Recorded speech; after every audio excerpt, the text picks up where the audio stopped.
telling lies to me. I spent 5 on my pinky ring. She love my diamond ring. Anyway, I'm married to the game. She said her vows to me. I ain't getting on my knees, babe. You bow down to me. You go down for me. You lay down and do the time for me. Sorry, boo. Yeah, I lied to you, but don't you lie to me. It's Lil Kodak, the finesse kid. Boy, who hide is me? Told the doctor I'm a healthy kid. I smoke broccoli. I will run around your whole boy like Monopoly. Oh boy, you's a broke boy. Flockers got you beat. Chocolate, call me Reese's. Can't catch me without the piece. Say la vie, I'm 10 toes down. You falling off your feet. I would trick your ass for a treat. Call it Halloween. Yeah, that money is what I play for. Call it lottery. Goddamn, you's a clown to me. You's a clown to me. You can't smoke no black or mild with me. Get in the car with me. You a funny guy. Don't you even joke around with me. How could it be? Get from round the G. You grounded for me. I'm a free band junkie. You a junkie. You getting skin. I'm getting junkie. I'm getting money. Want some food? Boy, you hungry. I want them honey. Honey.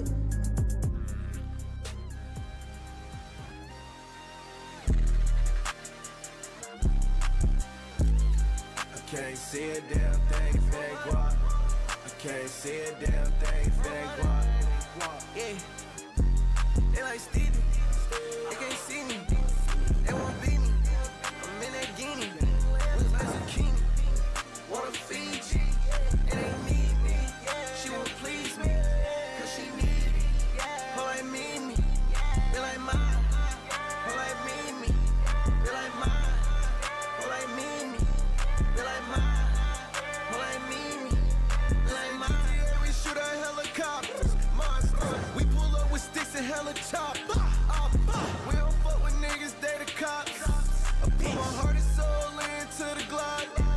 Bitch, us, never them. You ain't that, bitch, I'm him. You get zapped if it's static. You get mad, it go fume. Smoking gas, smell the fume. In that vet, it go fume. I'm a vet, little dude. You a pet, do what I say, not what I do. Tell him sit. Bitch, come here. I just seen some niggas down the block, that ain't from here. No, I got a lot, but I need some damn more, yeah. If I catch the ops, then I'm up in the damn score, yeah.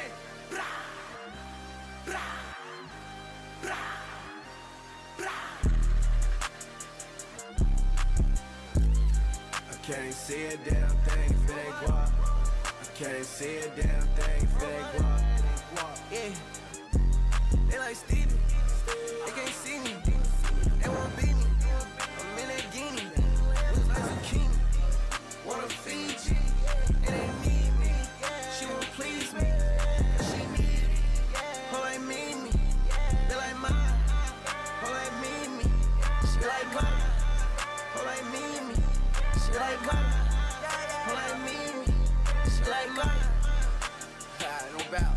She like Cardi, man, I need it. She taste like water, oh, I need it. Come get your dog, she too greasy, she so mean. I'm that vegan, I'm gon' eat it. I bet you I beat it. I put on a bus, I got to see it. I put on a bus, I'ma leave the whole bleeding, I'ma leave the whole geeking. Have it gone by the weekend. Got too much water, she got me leaking, she got me leaking. I'm on the deep end, yeah.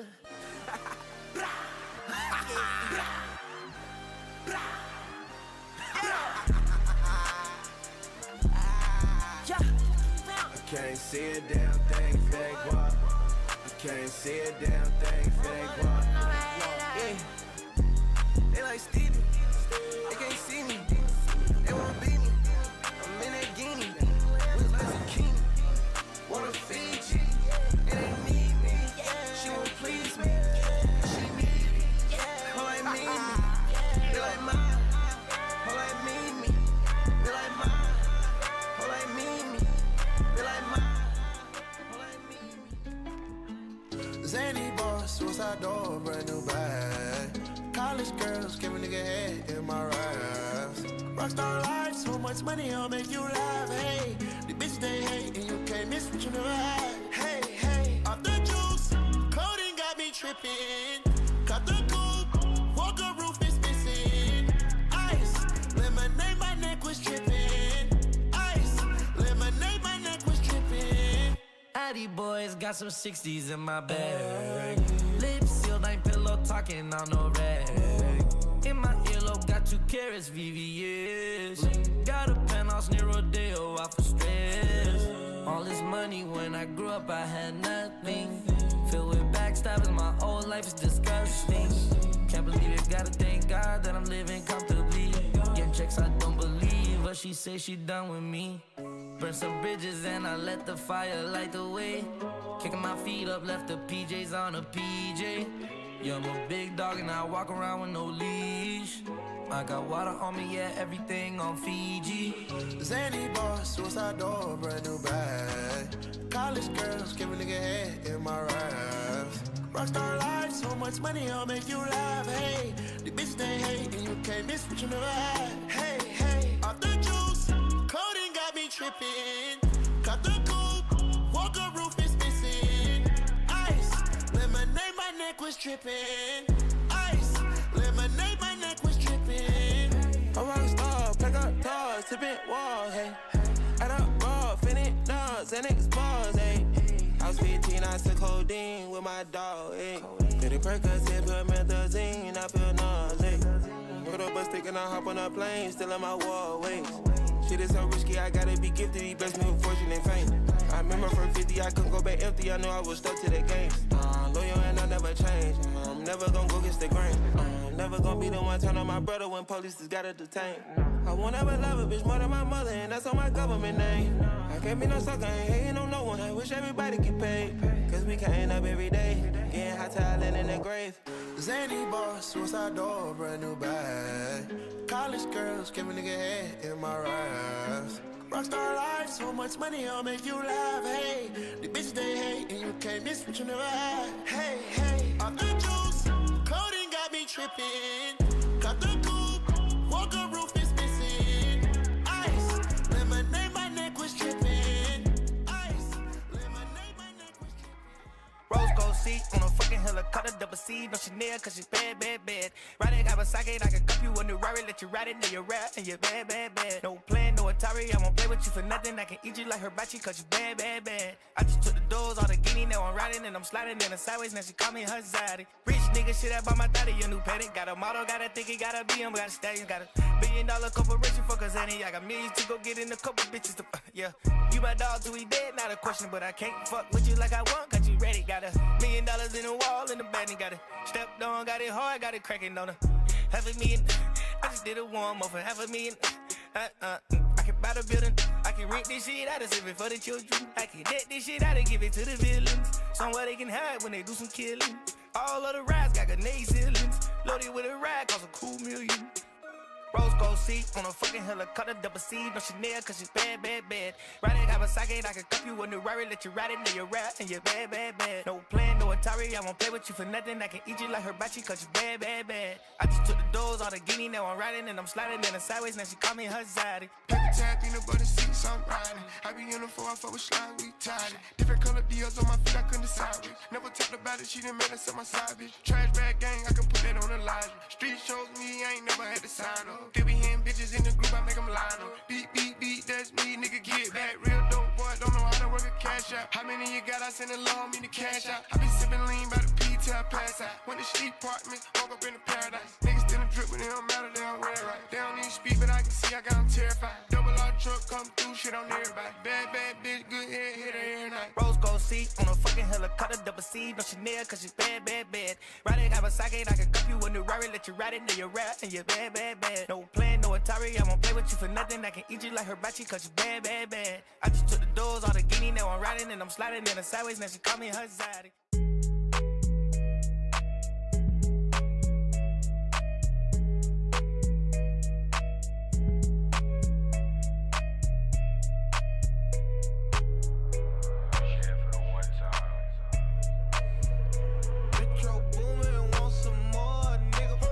The jeweler, bust the AP, yeah. Sliding on the water like a jet ski, yeah.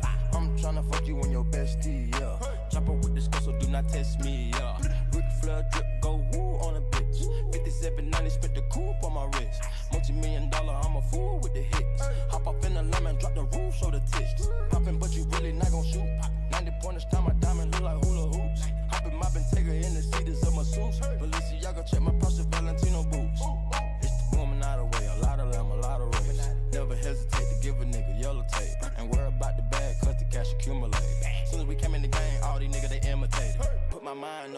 put my grind on it. Put the iron on them if a nigga my opponent. My code 500, I don't put no miles on it. I was running wild, homie, with 500,000 on me. Going to the jeweler, bust the AP, yeah. Sliding on the water like a jet ski, yeah. I'm tryna fuck you and your bestie, yeah. Chopper with the skull, so do not test me, yeah. Ric Flair drip, go woo on a bitch. 5790, spent the coupe on my wrist. Multi-million-dollar, I'm a fool with the hits. Hop up in the lemon, drop the roof, show the tits. Twirl my finger, got the game with me. Bought my purple ticket, got some brain on it. Nigga, we used to kick it, how you hang on me? Hop in the Bentley coupe and blow the brains out of it. We not the same, my nigga, we funding off division. Get with your brain, yeah, we bought you like it's an auction, ain't it? Get the chopper, 100 round total, like it's a car collision. I made this shit mandatory, the means I had to get it. Want you to be begging, please, you ready to whack a nigga. I gave a nigga a diamond, I had to cap a nigga. I'm giving your whole away like she a rapper, nigga. We get added, then we go pray with the plastic scriptures. Going to the jeweler, bust the AP, yeah. Sliding on the water like a jet ski, yeah. I'm tryna fuck you and your bestie, yeah. Chopper with this girl, so do not test me, yeah. Ric Flair drip, go woo on a bitch. 5790, spent the coupe on my wrist. Multi-million-dollar, I'm a fool with the hits. Hop up in the lemon, drop the roof, show the tits. Going to the jeweler, bust the AP, yeah. Sliding on the water like a jet ski, yeah. I'm tryna fuck you and your bestie, yeah. Chopper with this girl, so do not test me, yeah.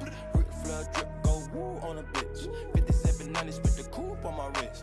Multi-million-dollar, I'm a fool with the hits. Hop up in the lemon, drop the roof, show the tits. I said I need it. This Draco undefeated. Hit your block and then I bleed it. Go long, these bullets he receive it. I can't see it. My wrist look like a snow cone, make her eat it. Once I see her, I give her that dope dick just like it's ether. Then I leave her. I can't get caught up, I can't be on cheaters. Look at them people, you know what it is. Go put that dope before they breaches. Before they breaches, I'ma get out this bitch and I'm striking, I'm throwing my heater. Whole lot of money instead, it keep coming forever. I'm living my life like a Peter. Dope boy, I'm straight out the knife, I came up selling hard. Hell, run. I'm straight from the knife, I went bought me a dime. I dropped out the poacher and bought me a gun. We bought in the jet, cause my dog got a warrant. But don't give a fuck with the stick, where we going. I moved up out that molly, I cover my guns. Sick out of Elo, my aim on point. Shoot a nigga, give me pain in my joints. We shoot a 50 round drum, honey bun. I want 2,000, I want both of they tongues. I know how to handle they books, I'm a damage. These niggas can't run, we gon' kill everyone. You know where I'm from, give a fuck how you come. Got a stick in the car and it sound like a bomb. I came in the bit with a meal worth of cash. Like Bandicoot, we bout to crash. No remorse, I put 5 to your dad. Off the porch, bought a Porsche and I drag. Out the billing, them young niggas slide. Put up 30, now you do the math. If you sick on my son, I won't hide. Bullets rain, we give him a bath. I said I need it. This Draco undefeated. Hit your block and then I bleed it. Go long, these bullets he receive it. I can't see it. My wrist look like a snow cone, make her eat it. Once I see her, I give her that dope dick just like it's ether. Then I leave her. I can't get caught up, I can't be on cheaters. Look at them people, you know what it is. Go put that dope before they breaches. Before they breaches, I'ma get out this bitch and I'm striking, I'm throwing my heater. Whole lot of money instead, it keep coming forever. I'm living my life like a beater. From the band on the bang, we making it happen. I like a bitch bougie, but keep me a ratchet. Yeah, it's fantastic. Cartier straight out the plastic. Diamonds in all of my glasses. I'm fucking more bitches than magic. Straight out the basket. They say them young niggas have The money too old, it's growing mag, it's nasty. Finger fucking with the mag. I'm thinking they forgot the way we pay. We been giving too many niggas these passes. Too many. Fuck it, drop it back and cash it. Fuck it. Who gonna press on the fastest? Who? Extend no barrel elastic. New attachment, shit get tactic. Technical. They stole the flow, now they tryna run off with the My fashion. neck got freezing. Just give us the reason. Make this smoke look easy. Cup blue hundreds with the stones is bleeding. What's your issue? If you got a trigger, just squeeze it. Squeeze it. Whole block outside the street. Ain't no peace treated. These stones around my Jesus, they ain't treated. They got me heated. Don't play with the game, they know that we be undefeated. I get the squeezing, When we talking beef, they say that they vegan. Drippin' no reason. We cup them on ice and talking the freezer. I said I need it. This Draco undefeated. Hit your block and then I bleed it. Go long, these bullets he receive it. I can't see it. My wrist look like a snow cone, make her eat it. Once I see her, I give her that dope dick just like it's ether. Then I leave her. I can't get caught up, I can't be on cheaters. Look at them people, you know what it is. Go put that dope before they breaches. Before they breaches, I'ma get out this bitch and I'm striking, I'm throwing my heater. Whole lot of money.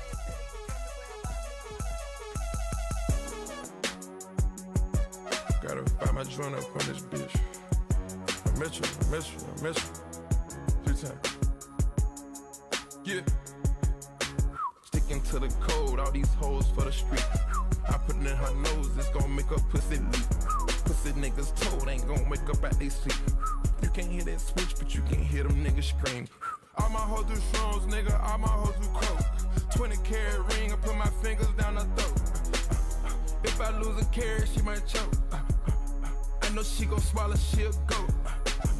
Free band, nigga, bring the rats in. Got the shooters in the corner like the pack in. She think cause she exotic, bitch, she attractive. That's that shit that get you put up at the section.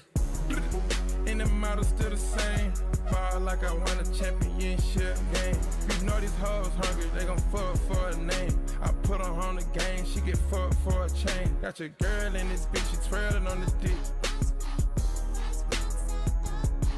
I got syrup in this bitch, turn up in this bitch. And we bout the irks in this bitch, get murked in this bitch. All these pointers on me, baby, you know it's game time. Bring a friend, bitch, we fuck them at the same time. I'm a different nigga, no, we not the same kind. You can have that look, bitch, you ain't mine. Young dope dealer selling dope, is you like that? Kicking doors, kicking in doors, is you like that? Young throw nigga selling lows, is you like that? All 24, you won't go, is you like that? Niggas from the bottom really like that. Stepping in balances if you like that. Pop another bottle if you like that. These niggas talking out of their neck. Don't put no coffin out of your mouth. I'm way too paranoid for a threat. Hey, let's get it, bro. DOT, the money, power, respect. The last one is better. Say yes, a lot of goofies with a check. I mean, I hold them sentiments symbolic. My temperament bipolar, I choose violence. Okay, let's get it up. It's time for him to prove that he's a problem. Niggas clicking up, but cannot be legit. No 40 water, tell him. Yeah, get up with me. Fuck sneak this and first person shooter. I hope they came with 3 switches. I crash out like fuck rap. This Melly Mel if I had to. Got 2 T's with me. I'm snatching chains and burning tattoos. It's up. Lost too many soldiers not to play it safe. If he walk around with that stick, it ain't Andre 3K. Think I won't drop the location. I still got PTSD. Motherfuck the big 3. Nigga, it's just big me. Nigga, bum. What? I'm really like that. And your best work is a light pack. Nigga, Prince outlived Mike Jack. Nigga, bum. For all your dogs getting buried. That's a K with all these 9s. He gon' see Pet Cemetery, nigga. Young dope dealer selling dope, is you like that? Kicking doors, kicking in doors, is you like that? Young throw nigga selling lows, is you like that? All 24, you won't go, is you like that? Niggas from the bottom really like that. Stepping in balances if you like that. Pop another bottle if you like that.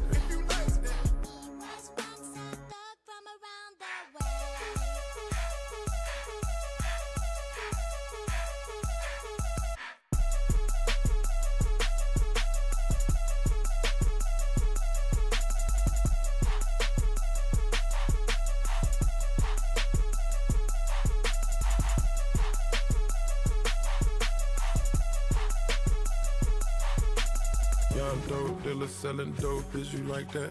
Kicking doors, kicking in doors, is you like that? Young throw nigga selling lows, is you like that? All 24, you won't go, is you like that? Niggas from the bottom really like that. Stepping in balances if you like that.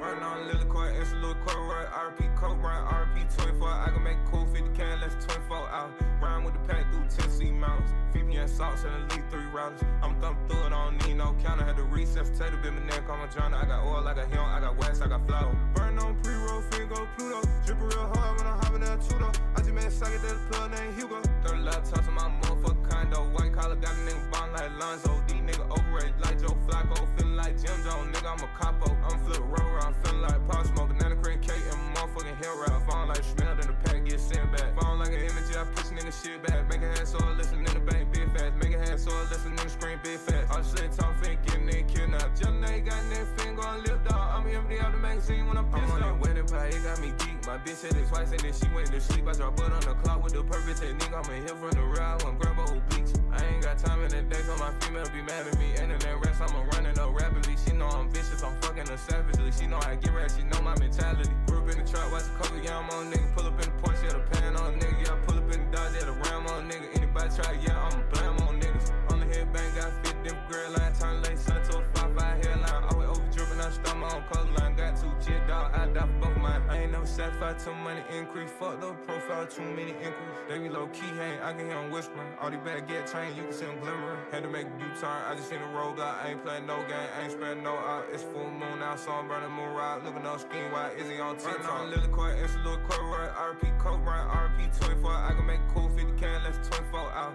Rhyme with the pack through Tennessee mountains. VPN salts and elite 3 routers. I'm thumping through it, I don't need no counter. Had to reset, potato bit my neck, I'm a drowner. I got oil, I got hell, I got wax, I got flour. A1's on for I'm feeling like Rocco. Big spinner, took a jet to Morocco. I got pretty women showing titties like I'm Flocko. I came in a hard top, I'm still in the drop though. I can make the chart drop whenever I want drop some. I can get my big bro a dime, he'll pop some. These niggas not real slime, they imposter. I know that my odds somewhere now I'm playing possum. I come from a different type of cloth, we don't gossip. Pussy nigga acting like it's up, we'll drop him. She digging the rocks in my ear, I'm a roster. Come from out the trench, getting paid like a pop star. I be selling weed by the P like a roster. Who was in the car, only me and a chopper. I can make they heart stop if I decide to pop up. I can make a million every money, don't drop none. I found out a way to make $1,000 profit. Probably said smelling like weed in the cockpit. I done made a quarter this week in Huaraches. Top model women trying to feed me a batch. I done got too much to lose, I'm cautious. I done ran it up, I got 16 watches. Which one I'ma drive, I got 16 options. I went out kids. Yo, big drip, light fit from a big whip.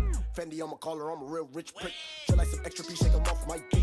Too much sauce, bro, my heel. Caution, you might need emergency kit. Coughing, anything I fuck with real. Feeling like a tone, cause I'm living like a lick. $1,000 shoes, same color, pick a Rick. Yoshi, I'm a Mudo, numbers like Sudoku. Run around the city in a toga, eating noodles. Think I'm a star, chilling near Pluto. Yo, you Ludo, I'm on a roll. Just like a lobster, these niggas imposters. I can let the cop curse. My diamonds wetter than damn Davy Jones. Cause Sirski slump, yo, that mother feel me like Braille.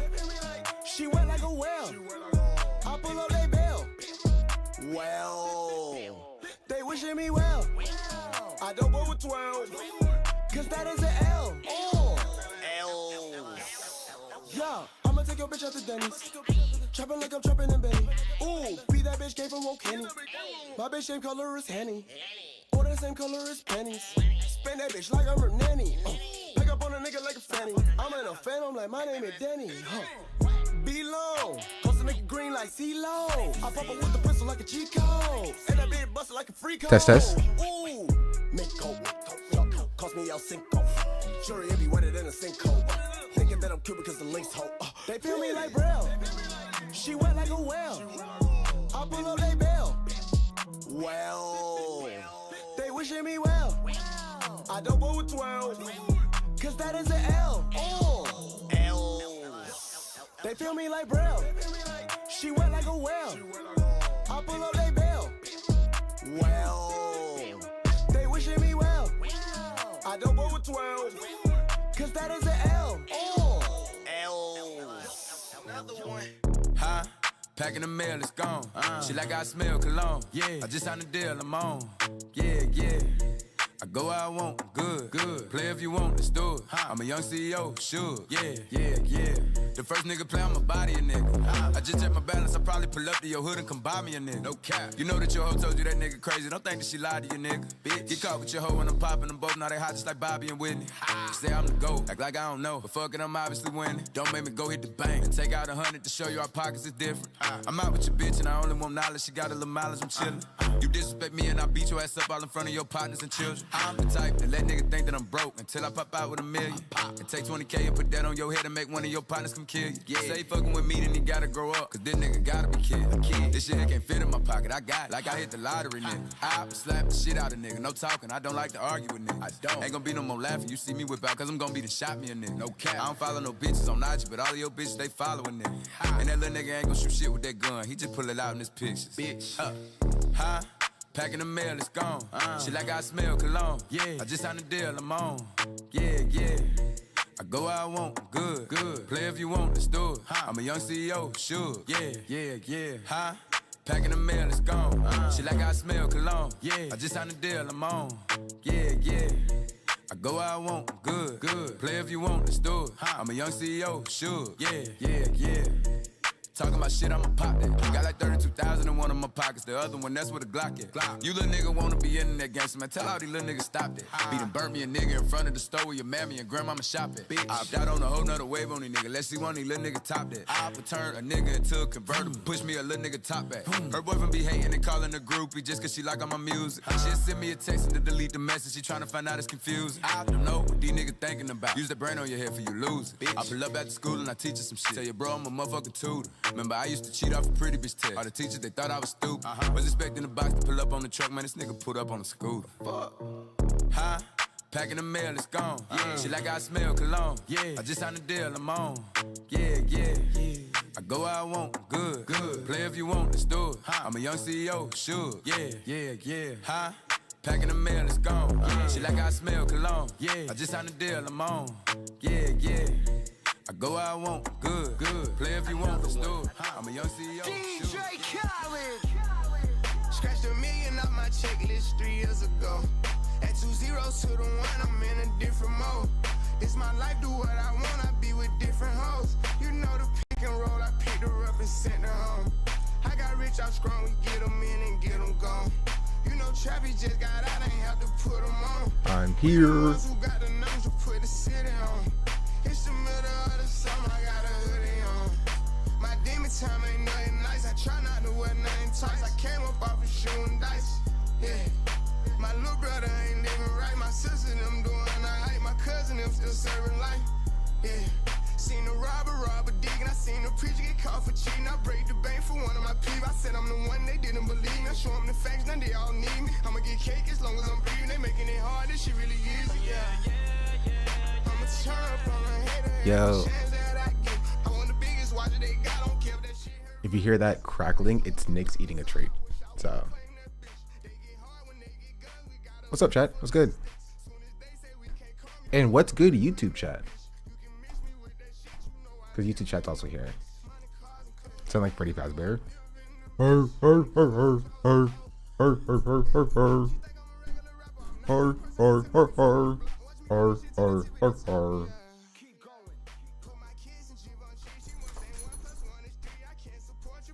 What's up, chat? Hope y'all doing well. Hey, we have Hutch numbers before I even started.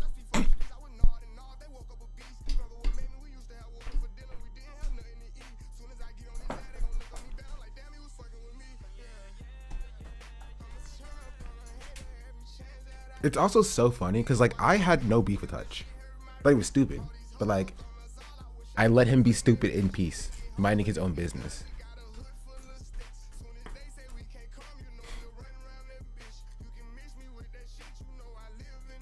But Hutch had to be the, you know, leftists are to blame for Kamala Harris person.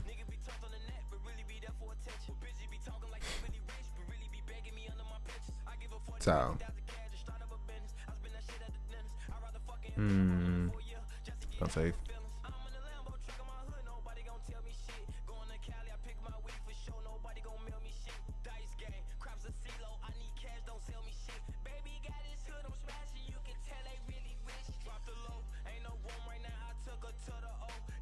Nick, what you doing? Stop. Thank you. It's gonna take 2 hours for my video to upload, bro. I'm re-editing a video because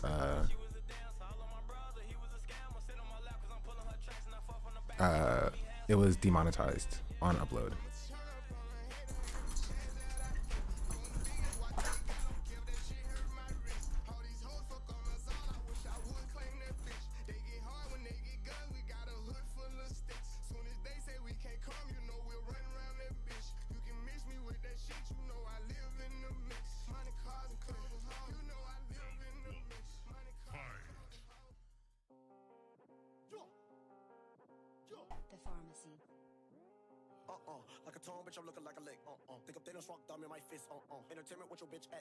So it'll be up tonight probably.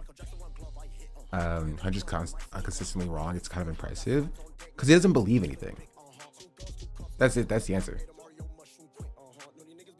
He doesn't believe anything. Also, he's bad at argumentation. I don't know how you start like as like a debate, bro, like a Twitch streamer, YouTube person.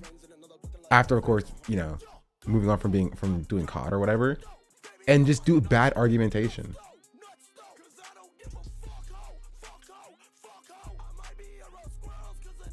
Like he acted like his screenshot of me is a gotcha, but like I stand by it fully. Like I was correct.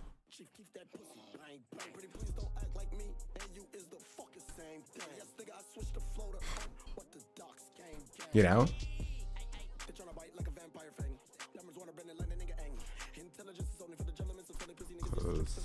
Close.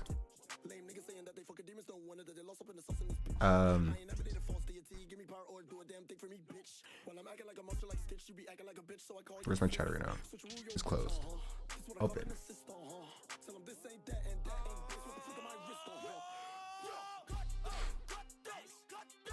Because they were the tier 1 for 6 months. Because this is my most drama farming trader for sure. He thinks everyone would support ICE if they only went after bad people. I mean, like, it depends on how she said it. Like, that would be correct. Like, if she's saying it as if it's a good thing, then yeah, she's also stupid. But like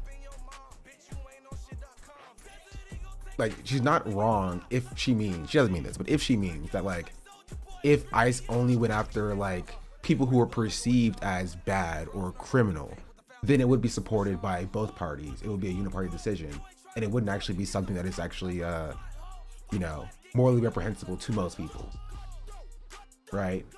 That would be correct analysis, but we all know she doesn't mean that. And he believes in team sports and is definitionally a liberal is someone who opposes every war except the current war. Yeah, but he's so dumb. He's wrong. Because somebody sent me a clip replied to me with a clip of him, and we'll get to it as well, right? This is the fuck Hutch day, right? Because Hutch has said the most idiotic and stupid things, and I think too many Kamala Harris supporters get away with like being objectively wrong about what happened during the election, only to then months later turn around and then blame leftists. And I said this would happen in my Kamala Harris video, right? Because it did it during Biden. They were supporting stuff that Trump did and Trump won during Biden. Kamala Harris was running on, I'm gonna do what Trump failed to do, and that's secure our border in 2024, but they have to pretend like that didn't happen, right? Because it's team sports. Again, I'm not even like anti-Democrat, you know. Honestly, I'm getting there. I'm getting to the point where like my party affiliation is about to change to independent or something. But I still want to vote in the Democratic primaries. So, because if I can stick it to these freaking establishment Dems, you know, even if it means debasing myself with the D label next to my name, I might just have to do it. But like I'm a Democrat. I'm a registered Democrat. Like, this is the party that I voted for, and I said it back then, right? For months consistently, which is why it's so funny people to screenshot my literal W's. You're screenshotting my oracle prophecies, you know? I said, if you are an influencer, right, Hutch included, and you are not using all of your influence right now to try to pressure the people who are currently in power to stop doing that, right? Like, stop doing a genocide, then you are effectively pro-genocide, right? In the same way that I feel about influencers now. If you're an influencer right now, you're not trying to put pressure on the current administration, the people currently in power who are murdering people on the street, right? You're pro that. I'm the consistent person here, the only consistent person it seems, right? They are not. They want influencers to be anti-Trump. They want people to be anti-Trump, and that's it. They don't care about the protection of marginalized people, which is why the audacity of a white man to call two black men, right, two black leftists, like the people who are chiefly responsible for the murders in Minneapolis, right, complicit in the murders, and not Kamala Harris, right, or Joe Biden, who were doing the same thing, right, to black and brown people. I literally killed a black man this year, and you don't see Hutch crying about that. He's too worried about yelling at leftists online, and that's it. He's inconsistent. Inconsistent. My position has been consistent, which is why you will never find a screenshot of me saying something or having a take that I fundamentally disagree with now. Again, as I said, I did take accountability in for the tweet that I made when I replied to Hutch. Right? The only thing that I regret about my advocacy in 2024 is genuinely believing the Democrats actually wanted to win. That's it. That is the only thing I regret. You can clip that. That's my only regret. My only regret is genuinely thinking the Democrats wanted to win. Because they didn't. They didn't want to win. There's nothing that I could have done. There's nothing that the other person that Hutch tweeted could have done. There's nothing that Hassan could have done. There's nothing that freaking Beyonce could have done to make Kamala Harris win the election. Kamala Harris lost the election because she wanted to lose the election. She was too committed to committing genocide than to actually listening to the people, what the people wanted now. That's it. They went to lose and blame everything on Trump. They wanted to win if they could win by keep doing a genocide. That's it. That's it. They're like, yeah, I mean, I guess I'll win, sure, but can I keep doing a genocide? And the base ostensibly said no. And then I was like, oh, well, whoopsies. Kamala lost because of Hassan. I mean, that's too much motion, and she tried to vote blue no matter who, yeah. Which is why, and this is an important lesson to take from this, chat. This is why it doesn't matter whether or not you vote for the Democrats or not. Right? If you voted for the Democrats, they'll treat you like Hassan. If you didn't vote for the Democrats, they'll treat you like me. Right? Or they'll pretend like you didn't vote for the Democrats. Because again, they have no idea who I voted for. They have no clue. The only thing that I said is that I will vote for Kamala Harris if she insists arms embargo and commits to not doing a genocide. And they're like, why didn't you vote for her?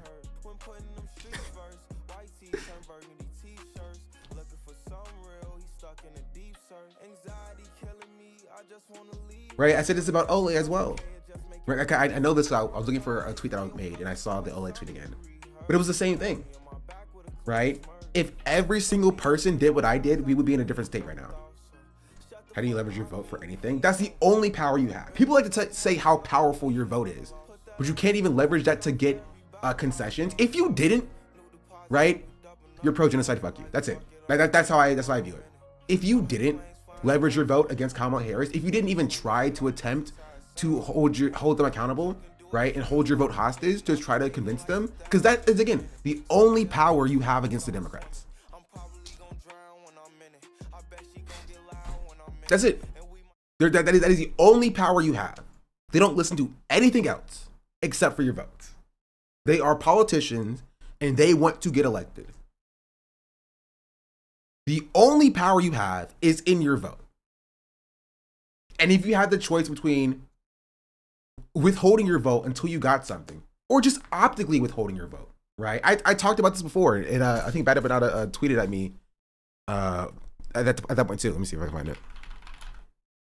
It was about Ryan Beard.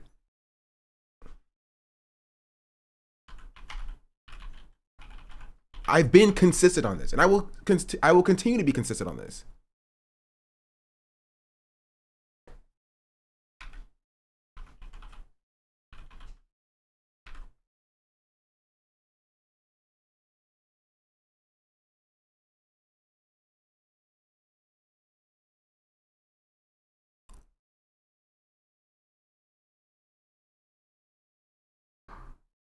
I'm trying to find it. Twitter search is so bad.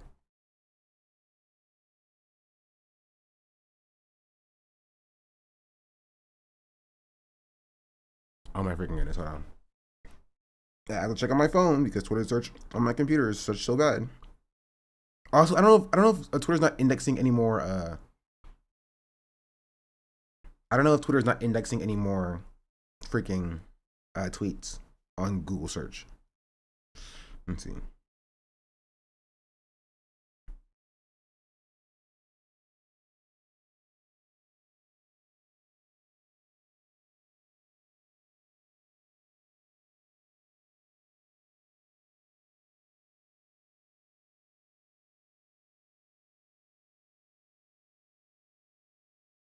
Here.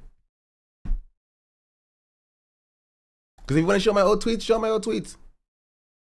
Show, I've been consistent on this. I am the only person in the Democratic Party who wants to win. Objectively speaking, the only one. No one else wanted to do it. No one else wanted to win.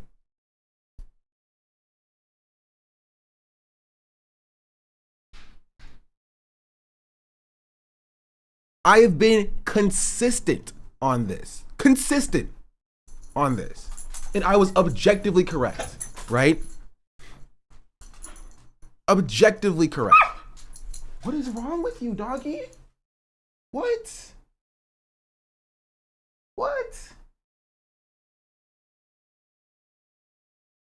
What? What? What is your beef? What? Ah! Stop! Stop! Ah, she's attacking me! Ah! Ah! Ah! What is up? Stop! What? Hey! Hey! Ah! Ah! Ah! Ah! What?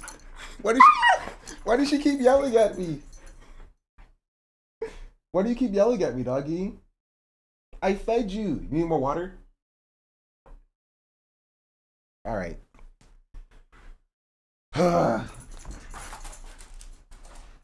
Oh.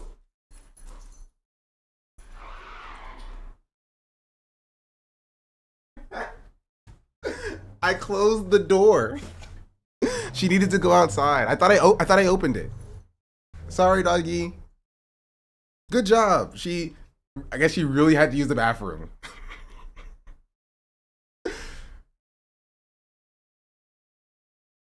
I mean, she's potty trained at least.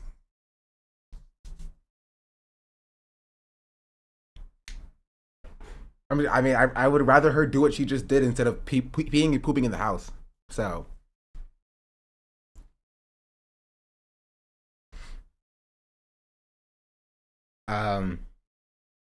I said the remote, man, you're cooked. Oh no.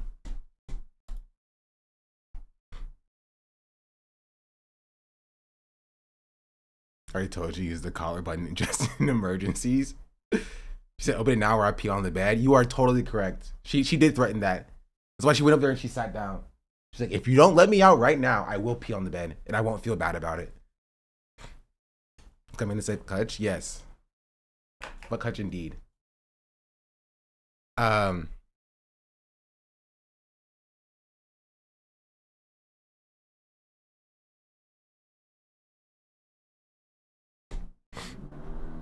Right, but here, this is the tweet. This is me, October 29th, 2024. When that fucking loser was running around being like, Kamala Harris is gonna win, right? And we're gonna rub it in all of your faces. We don't need you. Don't vote for her, right? That's what Hutch was doing. Where's it at? Hold on.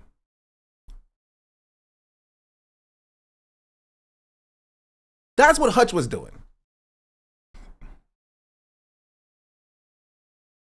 The same month, October 15th, 2024, Hutch was saying, don't vote for her. You are not necessary to this coalition. We will get it done without you. Fuck you expect us to do. Beg? LOL. Dot. That's what Hutch was saying and what Hutch was doing, right? He was telling voters to not vote for the Democratic Party. Do you know what I was doing, right? Besides sending 450 million fucking emails to Congress to call for a ceasefire, Hutch, I was doing this. This is what I was tweeting. Right? I have a staunch no Jubilee policy, but I think this message is important enough to break that rule. October 29th, 2024. I think that this should be a message to Kamala Harris specifically. She will lose the election if she continues down this path of placating to the right and pandering to Republicans. And sorry, I have the thing in the way. Right back. I think that this should be a message to Kamala Harris specifically. She will lose the election if she continues down this path of placating to the right and pandering to Republicans. And will I still vote for her or not vote for her in November if she does not move on Israel and if she does not institute an arms embargo to stop the genocide of Palestinians? I will have no choice but to move forward with my decision. And I think that... Right? I was going on Jubilee, the 10 million subscriber YouTube channel, right? And I was begging the Democrats to change what their policies were so that not me, other people would vote for them. I was begging for that. I was like, I know they are going to lose. You were on Jubilee? Yes, I went on Jubilee specifically to do this. When Jubilee reached out to me, right? Because they ain't reaching out to fucking Hutch. When Jubilee reached out to me and was like, can you come on this episode? Right? I was going to decline it. Because it's fuck Jubilee. Jubilee sucks. I was going to decline it. But this was getting so close to the election, and there was no path, no avenue for the Democrats to win. So I was like, if I can go to this platform, right, maybe I can convince somebody, some potential person, right, that maybe co-signing genocide as the mainstay of your policy is a bad idea, and you have to change the course in order to win the election. This is what I said. Kamala Harris is playing a dangerous game, making this decision closer to than it should be by refusing to making this election closer than it should be by refusing to message even slightly differently than Biden on Palestinian emancipation. Not to mention the right-wing slant on domestic policy, like immigration that we're seeing the consequences of now. I am the archetypical Dem voter, a black, young, college-educated swing state voter. I represent the demographic that has been voting for Dems for decades, and one that has never and will never support Trump. But you are losing people like me who are staunchly opposed to genocide. Voters are staying home, voting third party, or leaving the presidential ticket blank, and these are the voters you need to win. It is a popular policy to support an arms embargo. 77% of Dem voters want it, and 61% of all voters do as well. My message to Kamala Harris is this. You must pledge to withhold arms that are being used to conduct this genocide. It is not only politically popular, but morally imperative. You gotta get rid of this purity test mentality at this point, though. What purity test mentality? What purity test? There's no purity test. They lost the fucking election. There's no test. We failed it. We flunked out of college. There's no purity test here. She lost the election because she didn't do what I said that she should do. That is it, verbatim. She lost because she didn't do this. This is not a purity test. It doesn't matter what you think. It doesn't matter what I fucking think. It matters what the voters think, and the voters didn't vote for her. That's it. It's that simple. I mean, going forward, the idea that we reject even remotely qualified people because in his specific standards, that's my point. Fuck you, chatter. It's a fucking genocide, number one. And number two, it doesn't matter what you fucking think. It doesn't matter what you think or the Democratic establishment thinks. What matters is the voters. You have to move to the voters. I don't give a fuck if you purity test or not. The voters will. So long as it's not compulsory voting, people are going to stay the fuck home. Why would they take a day off of work, take themselves down, and freaking take a bus or walk or drive 30 minutes to their nearing fucking polling place, right? To stand in line for an hour for somebody who does not represent their interests. It's not even about purity testing. Kamala Harris didn't offer people shit. After 4 years of Biden, people seeing their life get worse and worse and worse, and they see this candidate who is like, I'm going to do the exact same shit that Biden did. Why would they vote? Why? You have so much smoke for the base, the people who actually get people elected, than, I don't know, the people who need to convert the base. Kamala Harris was so very clear. She wanted the independents, and guess what? She fucking lost them. It's literally one sentence. She knew the magic word, and she refused to say it. How is that anybody else's fault except for hers? All she had to say is, I will withhold arms to Israel, and she would have won the fucking election. That's it. That is all she had to say. Because guess what? You don't even just win votes like mine, right? You win the support of people like Hassan with large audiences that could potentially championing your message, right? You win the support of leftists online championing your message, right? You get us, right, not being fucking embarrassed to say your name, right? You get liberal Democrats not being embarrassed to say your name. You had liberals who were embarrassed to go out and ride for Kamala because of how much she was doing a genocide.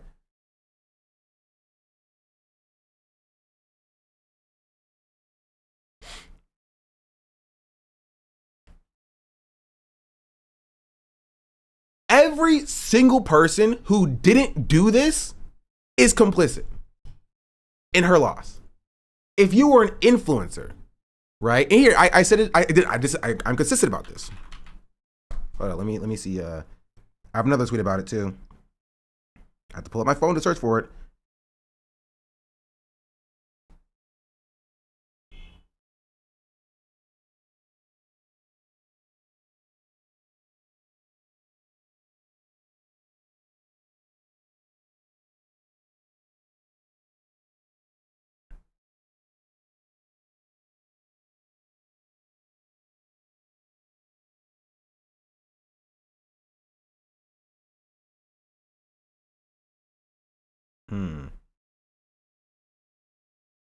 Here it is. I have it. I found it. Another example of me being consistent on this.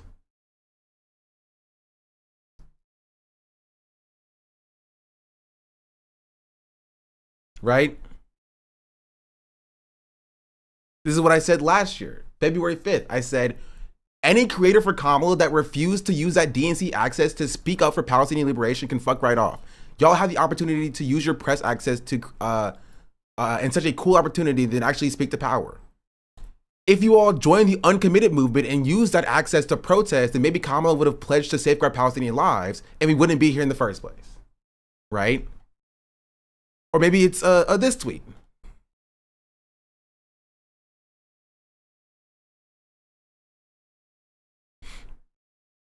Right? Where I said there actually is a realistic third option, and that is Kamala stops funding the genocide and wins the election handedly. It's not only morally correct, but also, as polls show, it's popular as well. If she refuses and loses, it's entirely on her. September 2nd, 2024, I was yelling into the void. Consistently, right? You want Trump to lose? So do I, which is why I'm spending the next 60-something days to the election trying to get the National Democratic Party to understand this very clear pathway to victory. While Hutch was sitting there, right, saying shit like this, don't vote for her, you are not necessary to this coalition, we will get it done without you. I was saying, please, Democrats, please, I'm imploring you to listen to me. You will lose. You will lose. Do I have to leak it? I'll leak it. I'm a time traveler, chat. I'm sorry. I came from 2026 to go back to 2024 because I knew what she was doing. I was a time traveler. I saw that she was losing and I was doing everything in my power so that she could not lose. I saw the writing on the wall. I knew that she would lose. My panels are falling because I'm getting so mad. I think my vibrations and my voice are shaking the entire apartment. Do you see Charlie Kirk as you were coming back to this time? I did. We passed each other.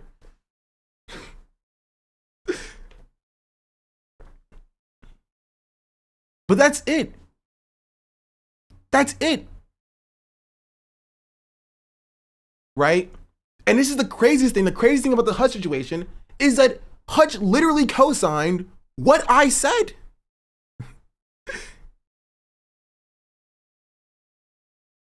When Hutch was asked, what do you expect people to do about ICE? He's saying, well, just work within the system. Why are you should just work within the system to create political pressure. And that's what you need to do. I said you said something that finally put the last bit of election anger that I had towards the voters onto the Democratic voices as it should be. I thank you.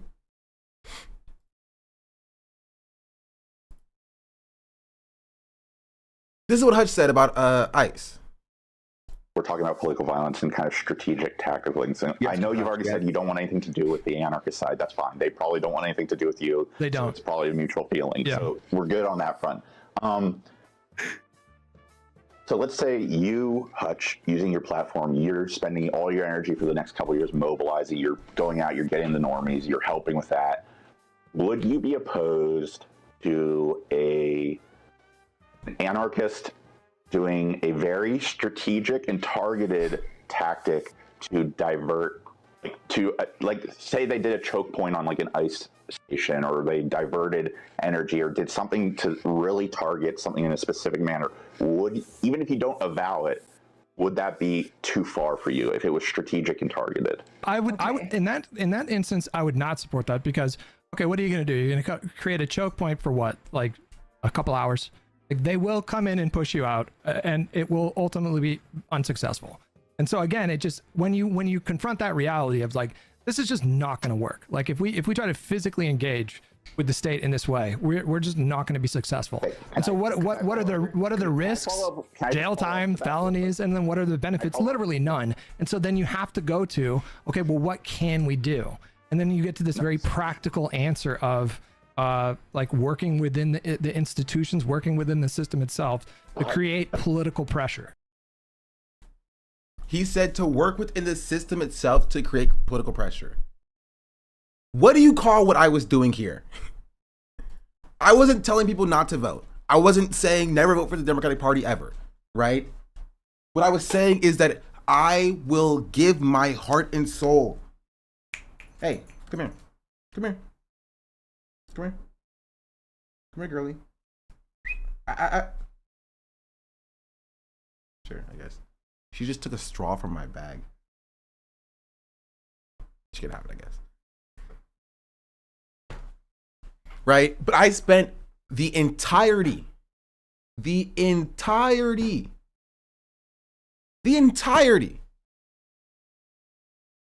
of the lead up to the election trying to create political pressure. This is what I was saying here to Ryan Beard. This was in August, right? Where I was saying this in November, on November 10th, 2023, right? Where Ryan Beard was saying that it was a white position to hold to have this position, right? Why didn't you get a Los Pollos tweet? Because he's racist. But I said, hello, white person, minority here. I still think it is good political strategy that even if you intend to vote for Biden, you should not say it so you can use that leverage in order to push for more concessions. Like, I don't know, a ceasefire for an ongoing genocide. This is not about Kamala Harris. This is about political pressure and strategy, right? And this is what I said. I said, this is objectively good political strategy. As voters, we have one avenue of collective power, our vote, and it's our right to withhold that vote to extract concessions. Something I said in November last year, if you want to convince us to vote for Kamala, you better start protesting. Why is the post always deleted? Because they're all fucking wrong. Jill Stein, who deserves, right? In 6 months to a year, all of Hutch's posts are going to be deleted too. Because it's going to be fucking wrong. And the tide's going to shift so far that people are going to realize that they're wrong. That's it. I am the most consistent person on this. This is what it means to have political pressure. You have one avenue of collective power, and that is your vote, right? I don't care if you voted for Kamala, right? I'm not going to sit here and be like, oh, you Kamala Harris supporters are all just pro-genocide, and if you voted for her, you're pro-genocide, and you need to be thrown out of the leftist movement. You know what I mean? I'm not saying that. At no point have I ever said that. Right? But that's what political pressure means. That's it. It's like voting with your dollar, but like actually with votes.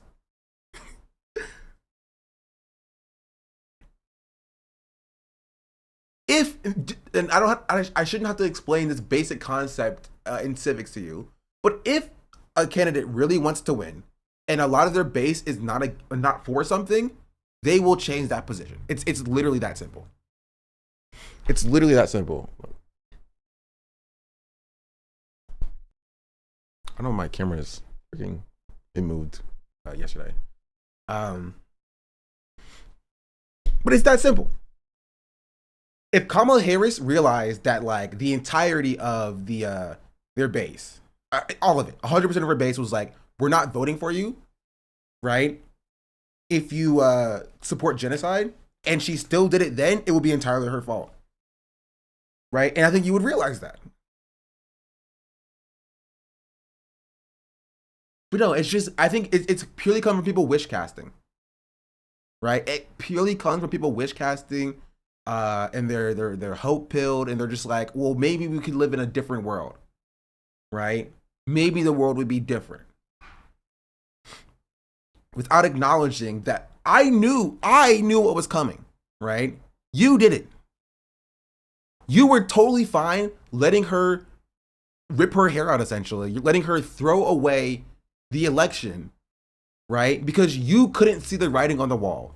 You thought because genocide wasn't your red line, right? You thought that because pandering to Republicans wasn't your red line, that you were indicative of the entire country. Like, I'm sorry if you actually went out and talked to voters, especially black and brown voters, right? In the real world, they hate both parties. They hate both parties. They're not a fan of the Republicans, obviously, and they're not a fan of the Democrats. They hate both parties, which is why consistently 1/3 of the country doesn't vote. 1/3 of the eligible voting population does not vote. Where's it at? I said it in a tweet somewhere.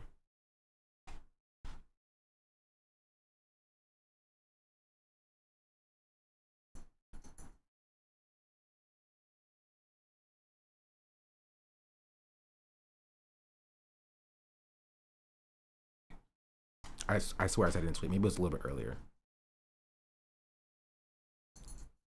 Yeah.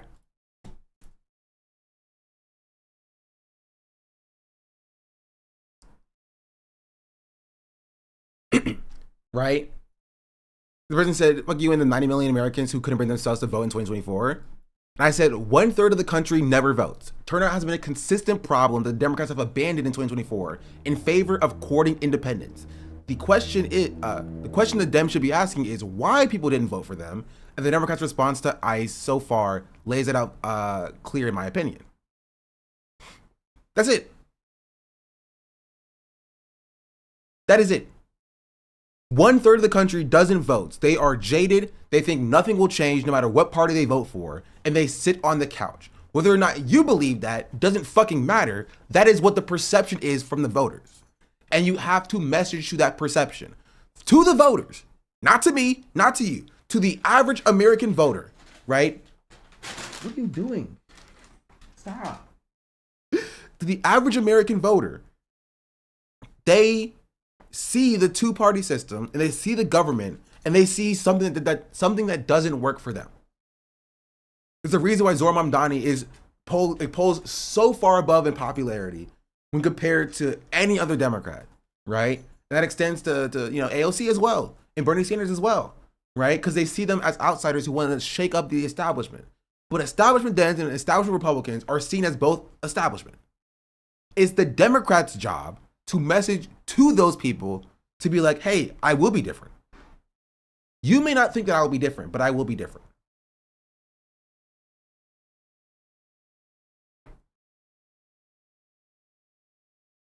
That's it. You have to message around that. You do. Randomly done thinking for the prime. But that's like Hutch is just a moron. He's dumb. And Hutch is not committed to the Democrats winning.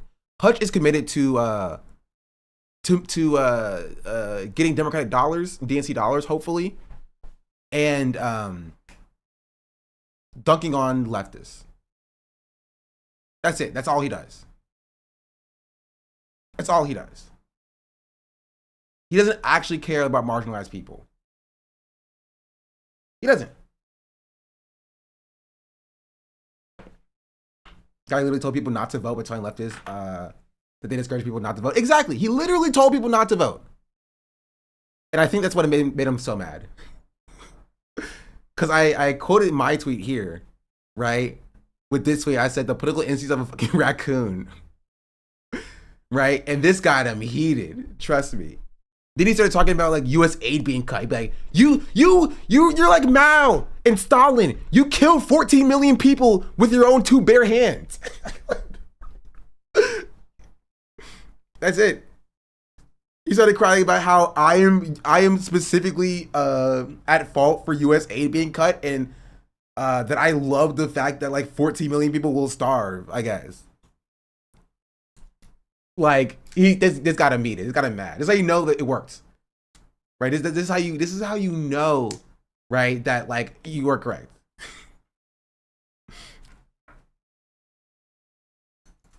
So that's it. So because unlike Hutch, I stand by the tweet that I said. Right. So like again, the consequence that came from this is Hutch being like, you are directly complicit in the deaths of the 2 people in Minneapolis. Me and this other random black guy on Twitter are the people. It's like how people said that Christian Divine killed like North Koreans. It's like that, but like you in the picture of Pyongyang. Exactly.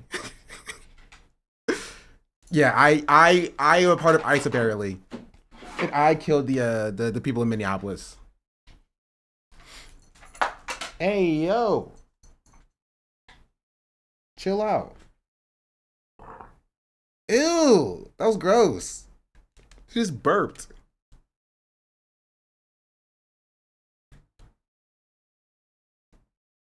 Ugh.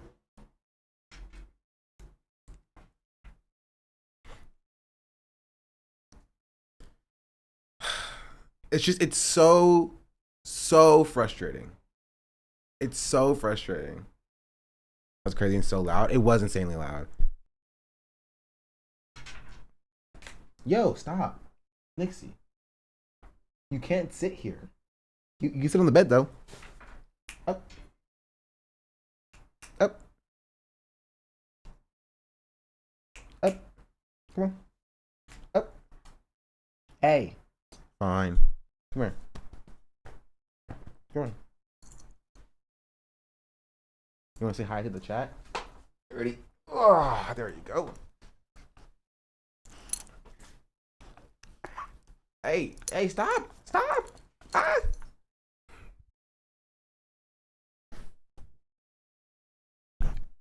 Okay, you're looking at my microphone. It's gross.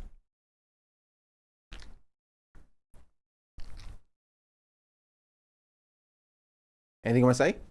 How do you feel about Hutch, doggy?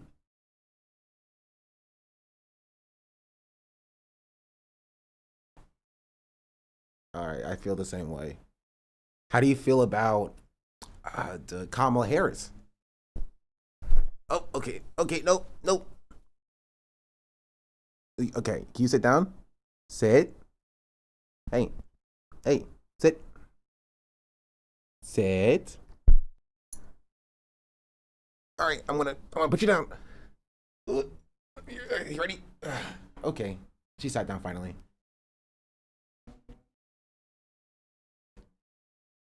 Nick, you're too big to be in my lap.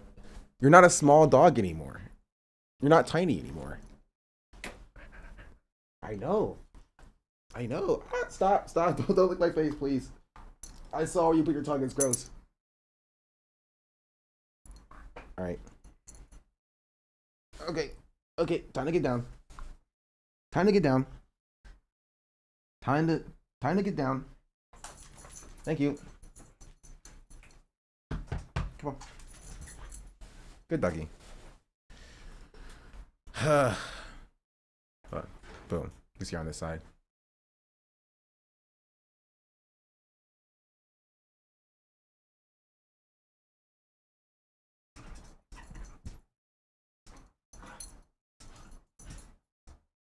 Hey, stop.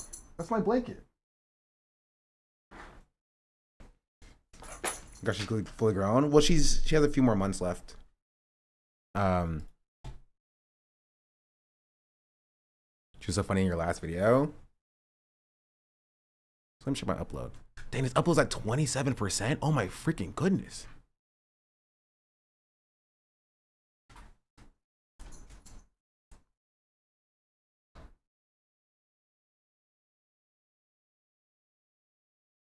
I'm uploading 2 hours and 13 minutes on this upload. That's crazy.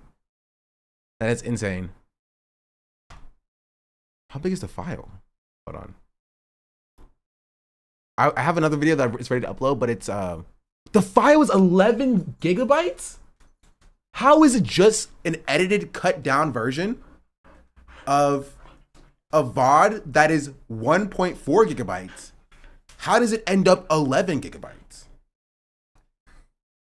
It's literally a cut down version. I literally just cut 8 minutes from the same VOD. Stop. I'm trying to eat my buttons. Stop. Stop. Did you re-encode into a higher bit rate? I don't think so. I was wondering why it took 30 minutes to Is that what all my videos? Wait, that's all of my videos are like 11 gigabytes. All right, I need to fix that. Yo.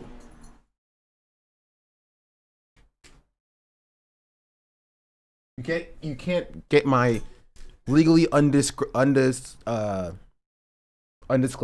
nondescript bottle that I got and I have, but I will not say the name for obvious reasons. Download Handbrake to compress them for easier uploads. Do I have Handbrake? I thought I installed Handbrake. Yo, okay, come here, please. Here, take that. Put that over there. Ugh. Anyway, Cyber, thank you for the 22 months, and Dan Larson, thank you for the streak. Gosh darn it, it looks the same on chat right now. I need to turn that off. Did you ever tech tongue yesterday? No, I did not. We will at some point. Hey, what are we doing?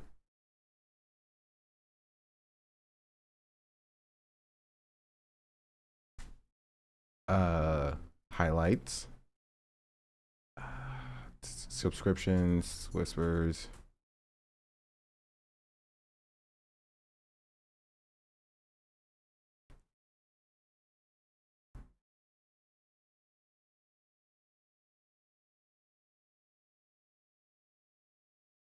No, there's no way to not highlight that. Anyway, it's fine. Here's the footage of Alex Pretty's murder. It doesn't have much traction online. I'm not sure if it's been blocked for Americans. I'll link it, but it doesn't show any TOS from what I can see. I don't know if we need to continue to watch the footage of his murder, chatter. I don't know if that'll change anything holistically.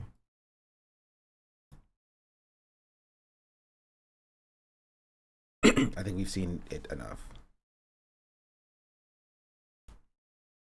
Hear everything the officers say. I mean, I'll take a look, but I still don't think you need to.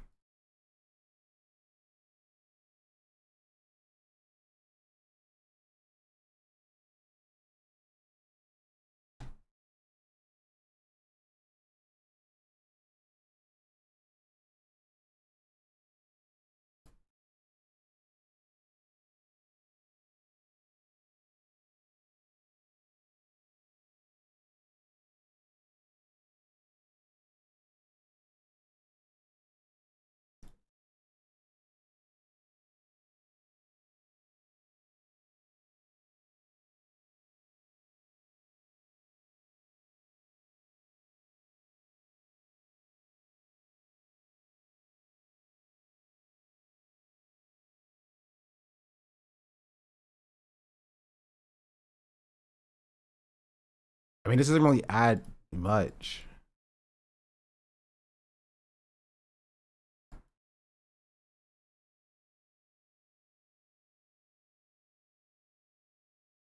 He says, do not push them into the traffic.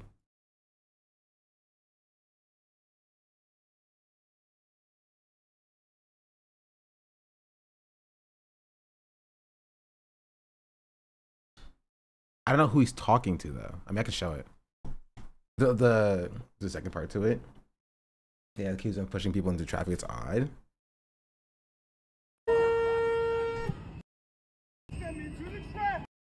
This is the only part that's really like meaningful here. There's a lot of horns and honking before in the pre part.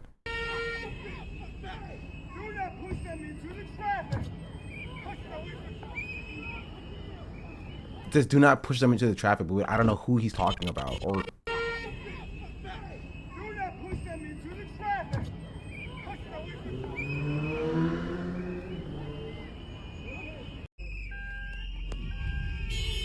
is IJ just saying it? Yeah, it just doesn't make any sense.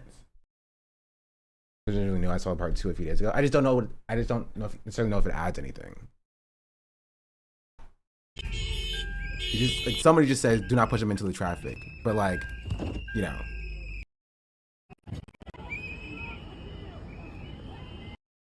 I don't know. The cover on the majority report chatters can go listen to yesterday's episode. They want to find out. I just don't know. I don't know what it. I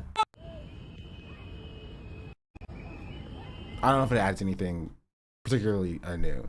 Particularly looking for a gun and say, "Where's the gun?" We saw that a few days ago.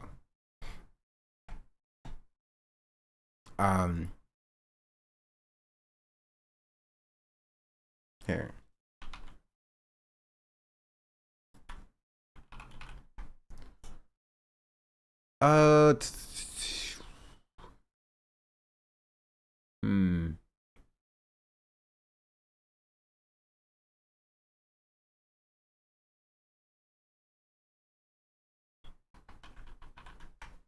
That's something else that I wanted to show, and I lost it. But that's my position. I've been consistent on it, and I stand by it. Kamala Harris lost because they didn't listen to me specifically. That's it. Kamala Harris lost. They didn't listen to me. Listen to Hutch, who told them that it was shoo-in that she was gonna win, and that they didn't need us. They didn't need leftists. She lost mostly from voter suppression. That's not true. She lost because she fucking sucks. She got less turnout than Biden did. The 4 years that Biden was in office, there was not any meaningful change in any swing states as it pertained. There was some voter roll purging, but not anything that would preclude her from actually losing the election. Just because she's pro-genocide, and because she pivoted to the right, and she had no actual legitimate populist policies that actually appealed to people. It's both no. No, she didn't lose because of voter suppression. She did not. It's not. That's not a thing. Major purges, polling places closed, throwing out ballots makes it harder to register. Yeah, that's all stuff that existed, chatter. And that is something that the Democrats could have curbed if they so chose to. They did not. But none of that would have stopped her from winning. You know what I mean? None of that would have precluded her from actually getting the votes and engaging with voters. You know what I mean? She went out and she decided to campaign with Liz Cheney. She decided to like pull the Hillary Clinton and ignore very prominent swing states because she thought that she won them. Right? And the Democrats did nothing to actually stop the voter suppression that was actually happening. Nothing to do with Liz Cheney? It has everything to do with Liz Cheney. Her deciding to placate to Republicans is a very prominent reason as to why she lost. This conversation happened last time Trump won? Yes. And yes, Trump won, even though Hillary Clinton won the popular vote, which Kamala Harris couldn't even fucking do.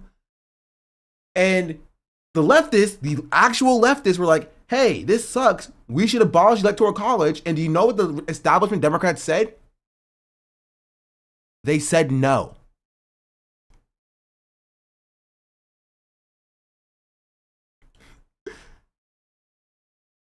They said no. They saw the Electoral College essentially steal the election. And they were like, nope, we love this institution, actually. We actually love it.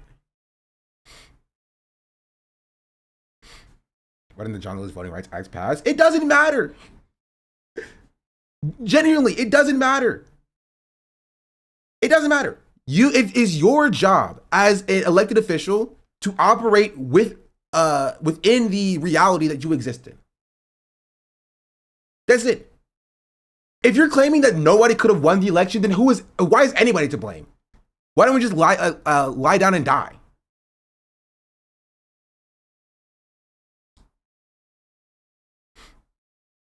Did you wait in line 6 hours to vote? If the candidate is good enough, yes. And you know why?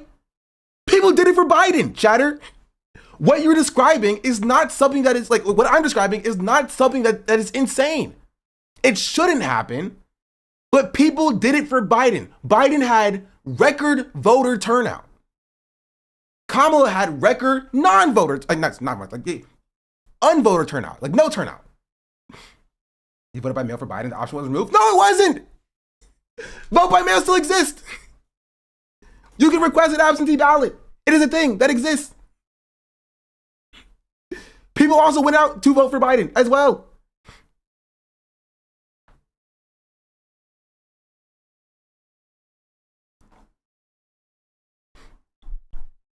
You are looking for any cope you can to try to absolve the Democrats from running a bad campaign. None of this is new.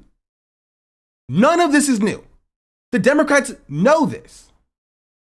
None of this is new.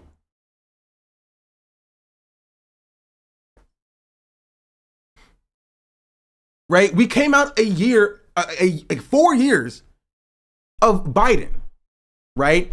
4 years of Biden after we saw how Trump got elected. None of this is new. None of this is new. It is your job as an elected official to engage with the reality that you live in.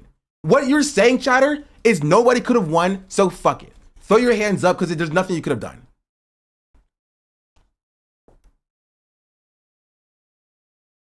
That's what you're saying. There's no way she could have won. Nothing could have happened. You know, sucks to suck. Oh, well. And that's categorically not true. It's not. There are very concrete steps. Gina, they were doing this in like an Assange chat. There are concrete steps that Kamala Harris could have taken to have won. Concrete steps. And I know this because I made an hour-long video outlining all of those steps.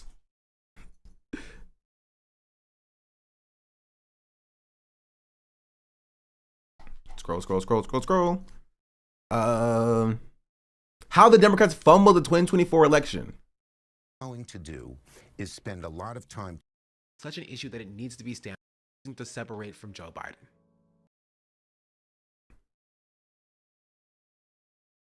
I include this as well, right? The 5 reasons why she lost the election is, 1, she adhered too closely to celebrity culture. 2, partially because she's black. That's part of it, right? Joe Biden staying in the race, pandering to Republicans, and then Kamala refusing to change policies. That is it. Either that she wasn't excited to you, that doesn't mean we didn't have a voter suppression problem. Chatter. She was not exciting to me. She wasn't exciting to the fucking voters. Admit that. Say that. Yes. Say, I want you to admit what is factual reality.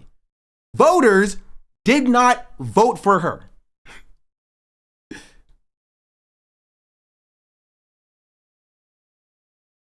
It's not about me. None of this is about me. People did not leave the couch to go and vote for her.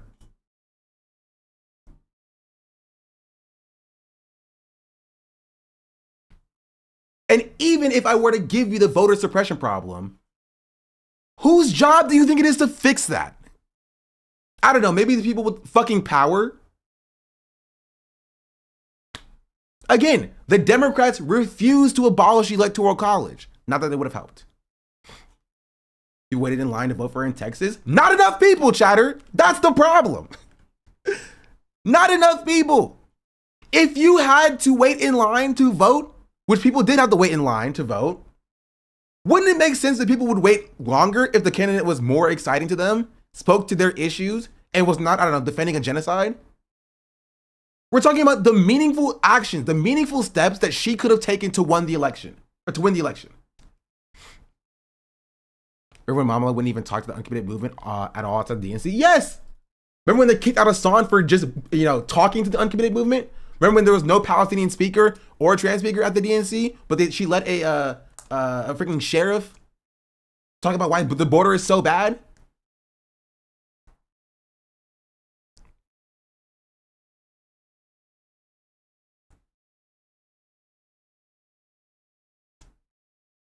Yeah, also let Olivia speak. She lost because she refused to do what was necessary to win. Right? To that chatter, what do you think should have been done?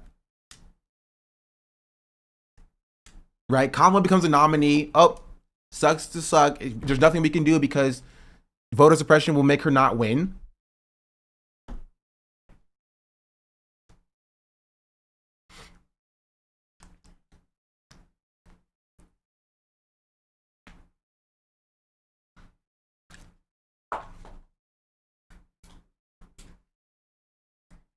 Uncommitted movement thing is what made Hassan extra critical of the DNC and kick them out for it. Yeah, that's the party that wants to win. You have a huge contingent of your constituency who are jaded and upset and who are trying to get your attention, and your excuse is to kick them out.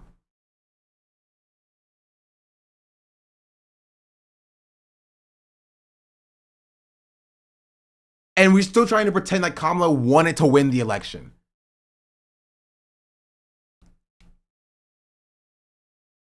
Like, come on, bro.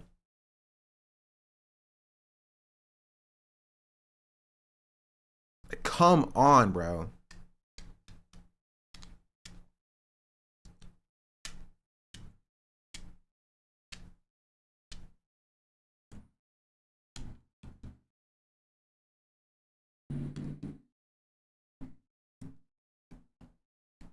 All they did was scold. Yeah. And now they're surprised that they lost. Right? But this doesn't upset me, genuinely. Right? Hutch is being an idiot and a moron and fucking bald doesn't upset me,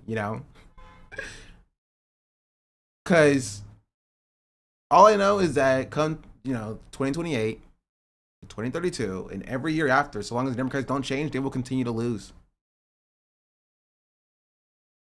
They will continue to lose. Right? I was naive. I'll admit it. I was naive. I voted for Joe Biden in 2020. Not because I was excited to do it. Right? He made a few promises that I hoped he would keep, like student debt cancellation. Didn't happen. But I thought, maybe this party sucks, but it can be useful to pushing the movement forward. And all 2024 showed me, and everything since showed me, is that this party is unimaginably cooked. They don't want to win. They don't want to protect marginalized people. Right? They don't even have self-preservation. All this has taught me is they want to lose. And they are totally fine with losing because they don't give a fuck about us. They don't. They don't. People like Hutch don't give a fuck about you.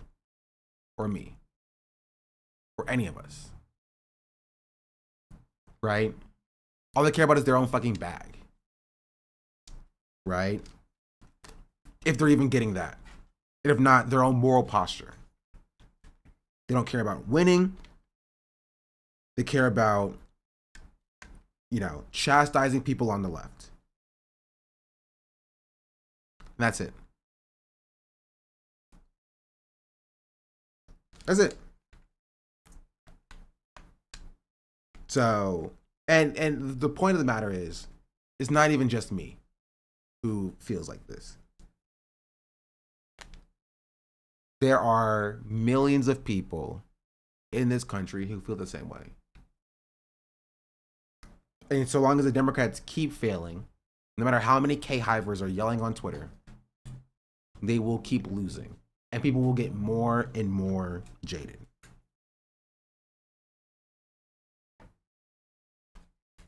It doesn't matter what Hutch thinks. You know, nobody's thinking like, what does Hutch think about this? Because when push comes to shove, he's a meaningless speck in this country. All the Denisha Carter's screeching that we failed Kamala, bro, get real. I did see a song pull up a Denisha Carter tweet. I was like, Denisha Carter's a capitalist, like a, you know, unabashed, unashamed capitalist grifter who also thinks poor people shouldn't have kids. So she's always sucked. She said that. Yeah. I made a video about it. I covered it.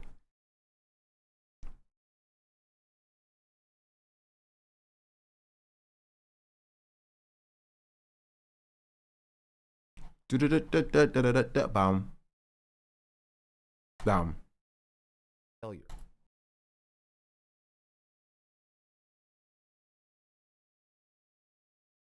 Look at that.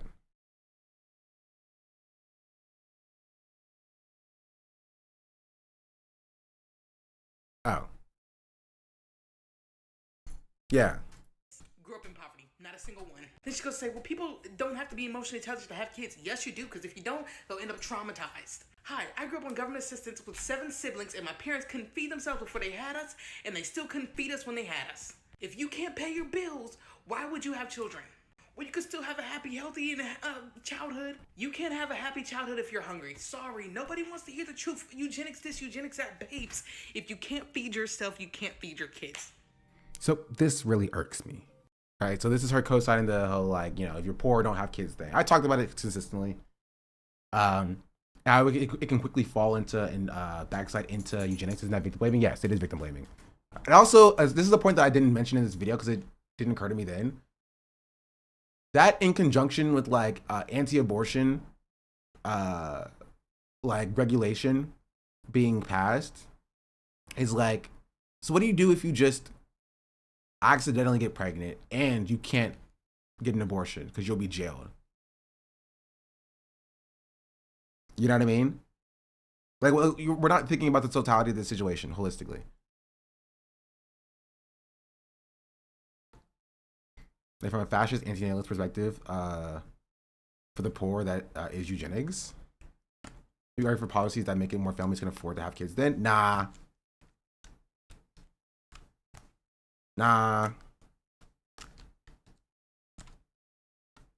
She's like, AI, it's unsettling. That's her kind of her whole bit. She's supposed to, like, her whole bit was like talking in like a monotone voice, and like pretending to be AI before AI was popping. Anyway, she sucks. That's kind of the point. She sucks and is not good.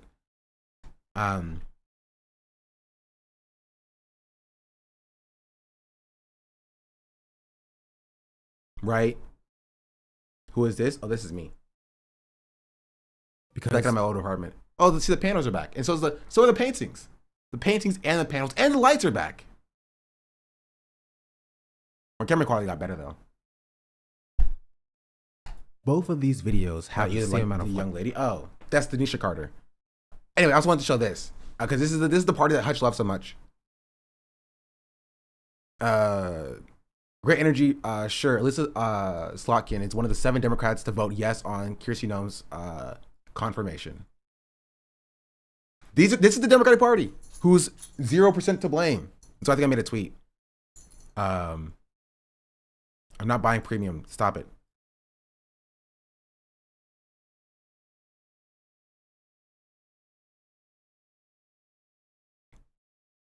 right, where I said, awaiting the Hutch tweet saying that these Democrats are complicit to the murders of Minneapolis or in Minnesota, or is that energy only brought to black leftists and not the people in fucking power?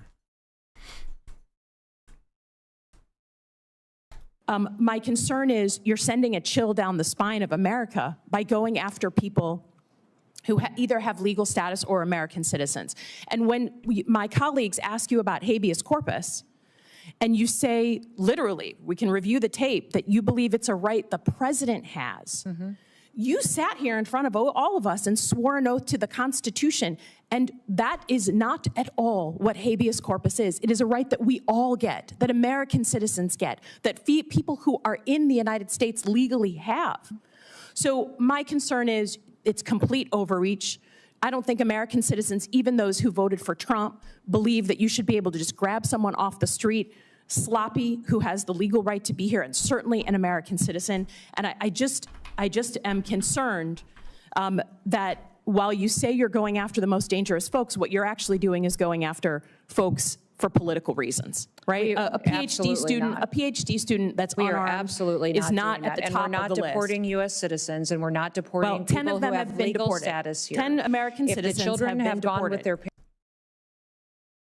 Yeah, oh, she's so fiery, but she voted for Kirsten Noem's confirmation, right? According to Hutch, this person is not complicit in the murders, right? The people who were begging Kamala Harris to please do what is required to win the election. Yeah, I'm. Oh, I don't know if I showed that. Did I show him saying that? Hold on.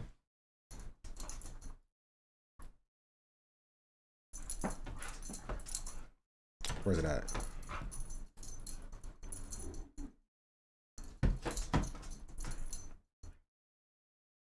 Oh, I have him muted, so he probably won't show up.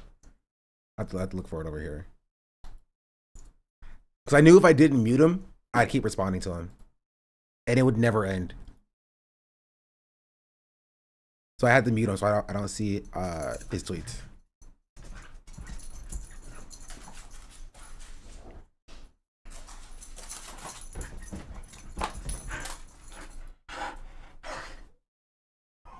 The door is literally open, doggy. I literally went and opened the door for you.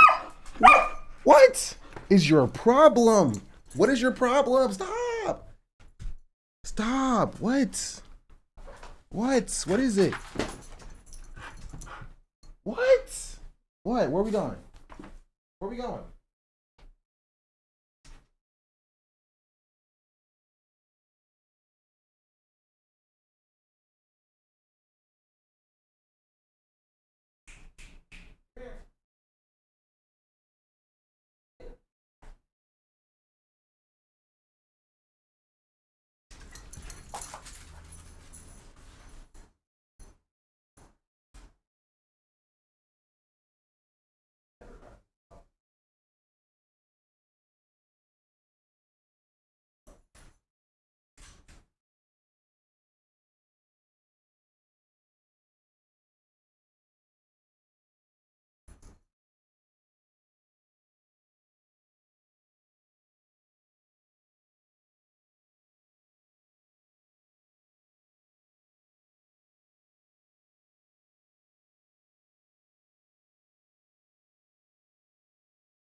I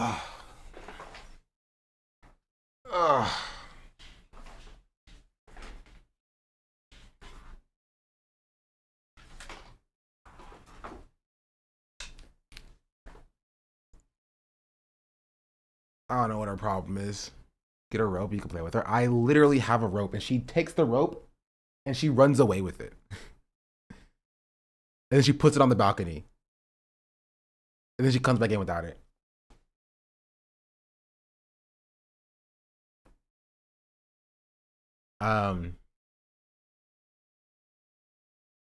right? And so this is what Hutch said. He said, in response to this tweet, I called it, said political instincts of a fucking raccoon. He says, both you and him are complicit in the 2 deaths in Minnesota. I'm going to tell you both to get fucked in every election. You continue to help Republicans in. Get fucked. And then I replied and I said, if this is true, then how are you and every liberal who unilaterally supported Kamala not complicit in all of the deaths her and Biden's administration caused in Gaza? You are so quick to absolve the people with power that from the actual harm, from the harm that they actually cause. Fuck you, bitch. Complicit is insane. Yes. He is insane. Because I think he's frustrated because he knows that I'm correct here. He did say this. Right? Even to the tune where like, people who are like, yo, Hutch, I hate these people too, right? You did tell them not to vote, bro. Like, I don't know what you, like, you gotta just stop. Like, there are people in his replies who are like, yeah, dog, I think that I hate them too, but you told them not to vote. Like, the other people around here, like the other K-hivers, like the rest of us, we at least had the audacity to not tell them not to vote. Right? So we can blame them when we lose anyway. Like, Hutch, we knew the memo. You apparently didn't get the memo. Because he didn't get the memo. He's literally like, oh, don't vote for her. We can get it done without you. Then like when she loses, he's like, oh, it's your fault, actually, that she lost. You didn't vote for her. I'm not arguing with these folks anymore. Yeah, I've yeah. Doesn't care about what they perceive blowback is coming their way. People like Hutch let them get away with everything, so they are no longer even equipped to deal with stuff when she's a fan. Yeah. And then he replies, do you understand how incoherent it is to question my morals for supporting Kamala because of Gaza? When you quite literally helped make this headline possible, I feel confident that a Kamala presidency would have yielded better outcomes than what we're seeing now. Yes. It was like, did I say this? He just decided to ignore exactly what I said. It was like, Kamala would be better than Trump. Yeah, of course. Why would you even ask that question? I'm just like, I didn't. That is not the question that I asked. I said, if I'm complicit for the deaths in Minneapolis for trying to push Kamala further to the left so that she could win, how are you not complicit for all the deaths that they caused in Gaza by giving Israel the weapons to do it? Then I replied and I said, you are too stupid to understand my argument. You claimed I was complicit in deaths in Minneapolis because I put pressure on Kamala to end the genocide somehow. And if that's the case, you are complicit in the deaths caused by the admin when you refuse to pressure them to stop. Right? That's even before that's before even getting into the fact that the politicians that you dick riding are also supporting Israel funding constantly. So would that also not make you complicit, or is that only work for people who are anti-genocide? I said, I'm not going back and forth with you. You support and defend genocide, ICE funding, or whatever the Dems do because you are an unprincipled swine who will lay down and get fucked if the DNC asks you to. And the Democrats will continue to lose so long as they listen to you. Yeah.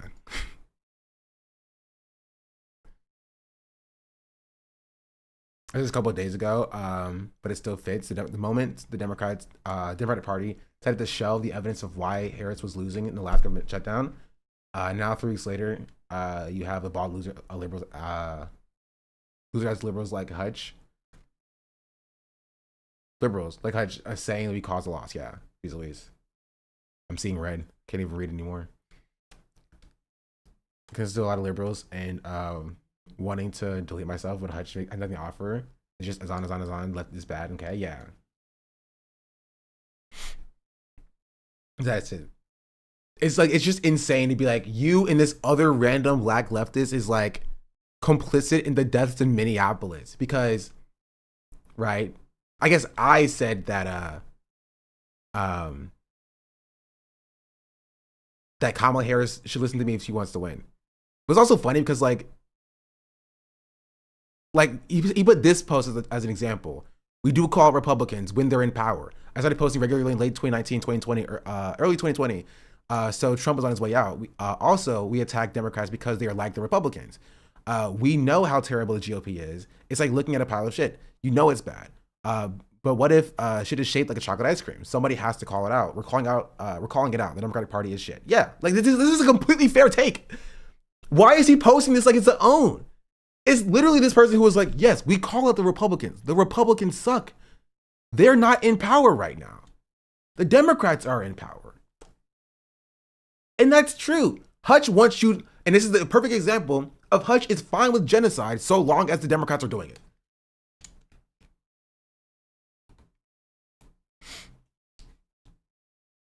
If Hutch really gives a shit about any of this, he'd be doing literally anything else. He lives in LA, ground zero for a coalition, anti-ICE organizing. He ain't doing shit. Nothing. Literally nothing.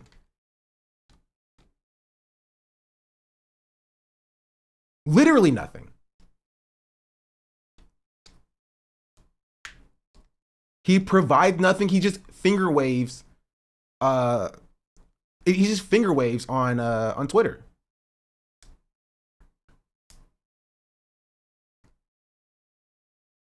And I've ignored him because he is doing nothing. Right? Hutch literally yapping about Hassan being bad or whatever. I went out of my way to ignore him because I don't care what this bald loser has to say. Right? But he decided to quote tweet me when I'm chastising the Democrats for funding ICE.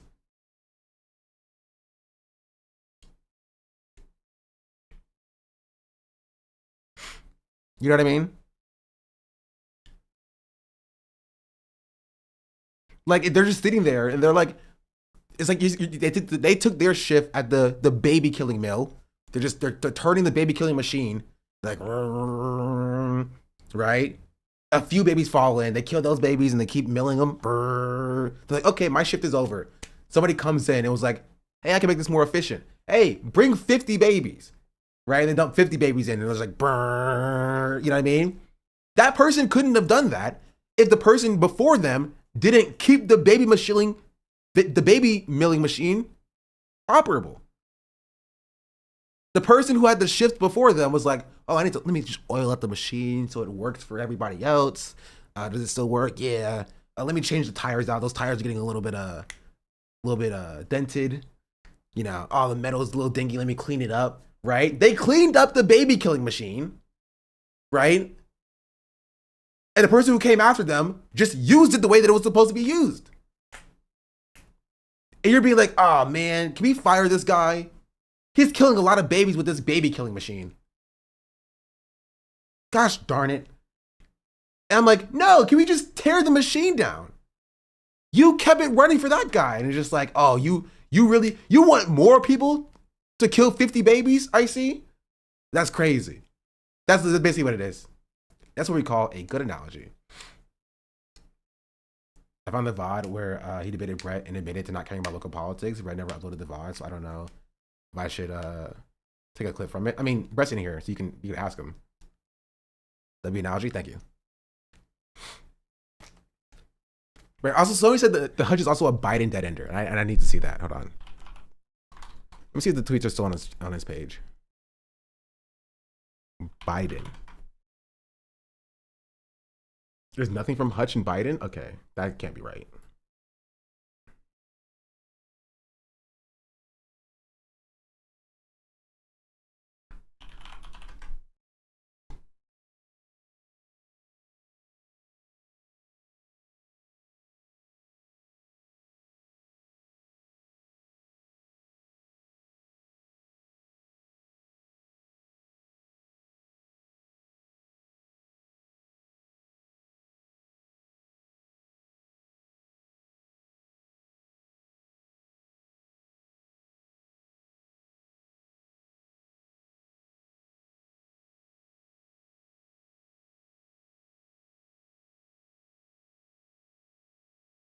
Dang. Okay, I will say at least Hutch was is consistent on this. I don't know how long this clip is from. How long ago this clip is from. He has hair here. They're gonna try to They're gonna try. Right. So I assume this is about the 2020 election. But like this is him talking about people who didn't want to vote for Biden. Is going to try to court. It's not. They're going to try to aggressively court you engaging because you're the demographic that's just apathetic and dumb. You're not a priority for anybody. Wait, hold on. I can figure it out. So you say you don't want to vote? Fine, don't fucking vote, man. Give me and Hassan a raise. Give me and Mike from PA a raise, okay? I'll take the raise if that's what you want to do. Fuck you. I'm not gonna beg you for a vote.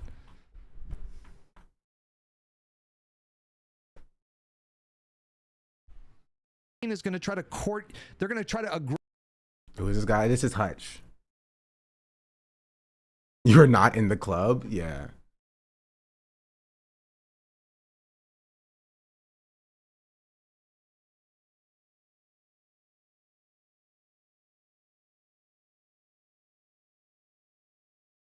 Oh, you know what? Okay, you know what? This is a highlight on his channel. I have to watch it now. I have to watch it now. Why I'm still with Biden 2 years ago after the first presidential debate. Please. Please, I need to see this.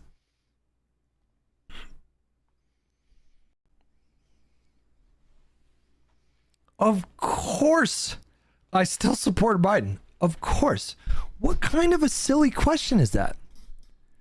What do you expect my answer to be? Bro, any person who supports Biden after that debate, unserious. Completely unserious. Completely unserious.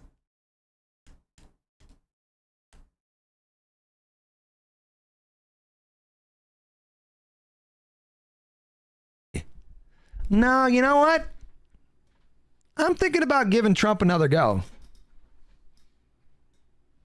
And look what happened, by the way. He had to drop. I want you to remember this, right? He had to drop out anyway. At this point, Hutch could have been like, we need somebody else. Right? I think Kamala Harris would have had a way better, would have, had a way better of a chance if Joe Biden dropped out and they had an actual legitimate primary. When I got asked about immigration in this debate and called immigrants, rapers, and criminals as his answer, I hate Biden so much. The only good thing Biden has ever done is giving us the respect of just not saying anything. You know what I mean? There are no Biden stands. People are not running around being like, yeah, I love Biden. I don't have to hear from him. I don't have to hear about him. And that is the best thing he could do right now. That is legitimately the best thing. Yeah, no book tour. He dropped out in shame and he left. And I that's the best thing that he's done. I have to hear about Kamala Harris every freaking 2 weeks from her freaking stands. And Hutch. After last night's debate, I have decided to abandon my policy preferences when it comes to basically every issue that you can possibly think of. And I've decided to take Joe's to get your mouth relax. Decided to give Trump another shot, who has demonstrated that he... Do you also know he literally stands for nothing. He has no principles, right? When it was Trump versus Biden, it's like, oh, there's only two options. Trump versus Biden. That's it. You'd be hearing the primary was stolen, and that's why we lost like 2026. I don't care what we would have been hearing. It would have given her a better chance. Right? Because like there's no primary, and you're already hearing the people saying it was illegitimate. Right? Just drop out, endorse her in in February of 2024. You know what I mean? Literally anybody running for at least 6 more months would have done a better job than she did. You have 6 more months of campaign. Okay, maybe not anybody, but there's a lot of people who would have done a better job with more time. She would have done a better job with more time. Right? Writing for Biden here is saying that Kamala Harris should have had less time to run. Literally. Writing for Biden, being the nominee, writing for Biden after the first debate is just saying that Kamala Harris should have less time to run.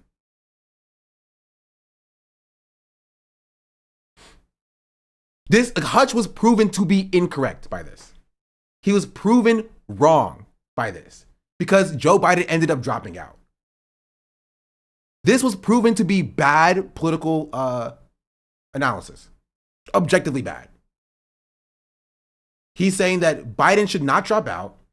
We should stick with Biden. He's the guy. And guess what? Biden ended up doing worse in the second debate and then dropping out. Hutch does not get enough hate for having that take. Even the DNC recognized it eventually. Yeah, and guess you know who also did? Hutch. After he dropped out.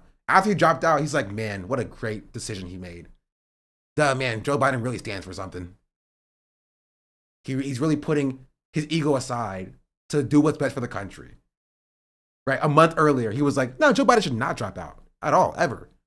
He's the guy. You know what I mean? He's the guy. He violates every political instinct in me. I've decided he's the one.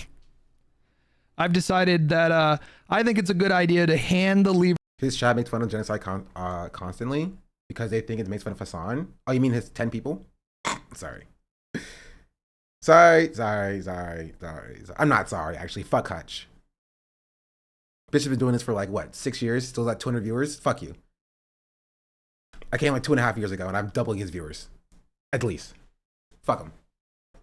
Fucking loser. If he wasn't riding Destiny's dick for so long, he probably had 2 viewers.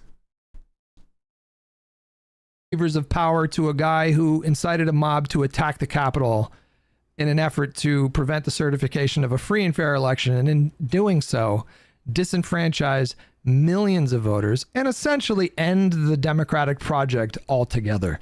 I've decided he's the guy that I'm going to trust this country with. Like, again, it's so stupid because this is a straw man, right? People saying that Biden should drop out in Hutch's mind is like, oh, you want Trump to win. People saying that Kamala Harris should do more is in Hutch's mind is you saying, oh, you want Trump to win. He cannot imagine a better world. It's whatever the Democratic establishment is spoon feeding him, right? Like a fucking petulant child, right? Who shit is diaper. He's like, wait, I didn't get the memo from the DNC yet. They haven't said that Joe Biden is bad, so he's not bad yet, guys. Guys. They haven't said he's bad yet. They're still writing for him, so he still has to be good. Like Joe Biden, in this moment, what you should be doing, which is what I was doing, is saying Joe Biden needs to drop out. Working within the system to create political pressure to pressure Joe Biden to drop out. It's almost like Hutch doesn't understand that at all. He didn't understand it here, doesn't understand it for Kamala Harris, right? No matter how much he rides for working within the system to create political pressure, he doesn't seem to understand it. Any political analyst, right, or political commentator worth their salt should have been spending their time pressuring Joe Biden to drop out so we could have gotten Kamala Harris earlier. Any of them could have won if every state had voter access like California. Chatter, they fucking don't, okay? Go live in your fucking fantasy world. I don't give a fuck, okay? I don't give a fuck. Go fuck off somewhere. We don't live in that world. It doesn't exist. It doesn't exist. And guess what? The Democrats don't fucking want that either. Fuck you. Go somewhere else. You loser. I'm working within reality, in the world we are currently living in, not your fucking fantasy world. Every state doesn't have voter access like California. And because of that, we have to do certain things, right, as the voters, and the politicians have to do certain things in order to be able to win in the first place. The Democrats don't want every state to have voter access like California. Chatter. I'm not from California. I live in North Carolina. I'm registered to vote in North Carolina. I know what voter suppression looks like. And do you know what I saw when I was in North Carolina? No fucking national Democratic politician trying to fix those fucking issues.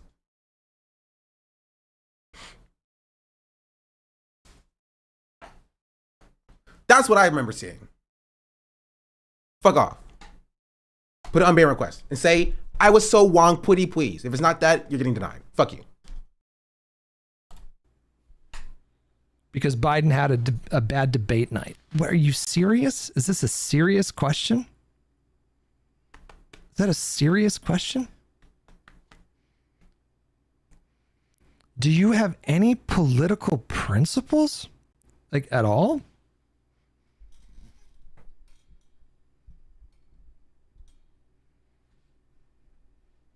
It's just a silly question. Of course. Applo, again, this is an important note, right? Hutch is a fucking idiot. That's it. All this is teaching me is that Hutch is a fucking idiot. He cannot imagine a world where it's not a pure binary of Joe Biden versus Donald Trump. And that shows that he's an unserious commentator. Genuinely. He cannot imagine a world where somebody else steps in. And guess what happened? Somebody else stepped in.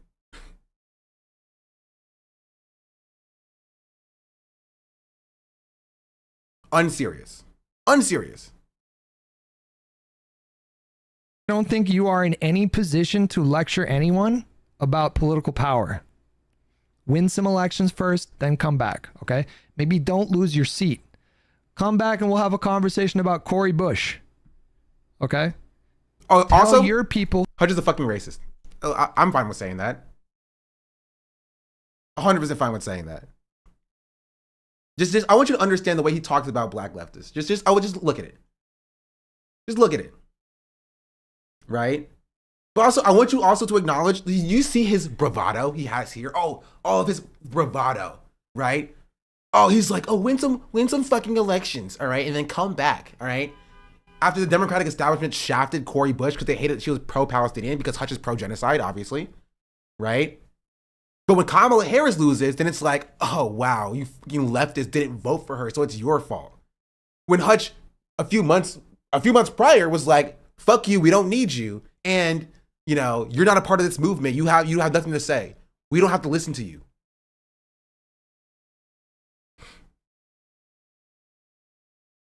To get their shit together and win elections and then hang on to their seats before you come in here and lecture about political strategy.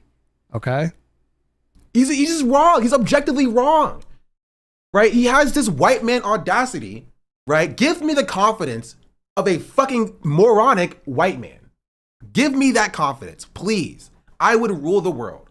Imagine me being objectively correct and having the confidence that Hutch had here. I will rule the world. Rule the world.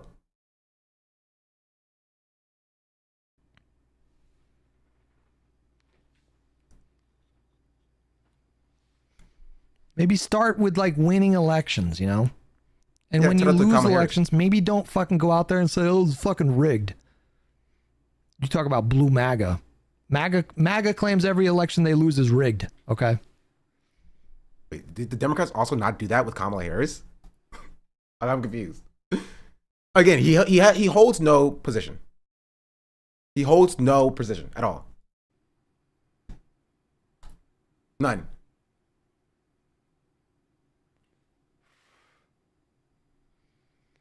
People construct this utter fantasy that Trump is this guy that what do you think Trump exudes? Again, and this is the important thing, right? To watch liberals always do. They always redirect back to Trump. We were having a conversation about, can this Democrat win this election? And he's like, you want Trump to win. And when the Democrat ends up losing the election, it's like, you wanted Trump to win. Like, what are we talking about here? What are we talking about? Because you know what's also interesting is that the people that Hutch talks about like this, like the other black guy on Twitter, me, Cory Bush, like the people that Hutch talks about like this, right? Hassan, right? Are more vulnerable than Hutch is when it comes to the policies of the white supremacist nation we live in, right? Hutch is a balding white man in this country. He's gonna be fine. He's not actually having to be affected by, I don't know, you know, the continuation of the genocide, right? The increase of funding of ICE. ICE ain't coming to his fucking neighborhood, right? They're not knocking on his door, right? The policing expanding, And so he gets to sit here with this this audacity and this confidence, being like, you don't understand. Joe Biden is our guy. When the rest of us actually want to win this fucking election, because it will actually impact our lives.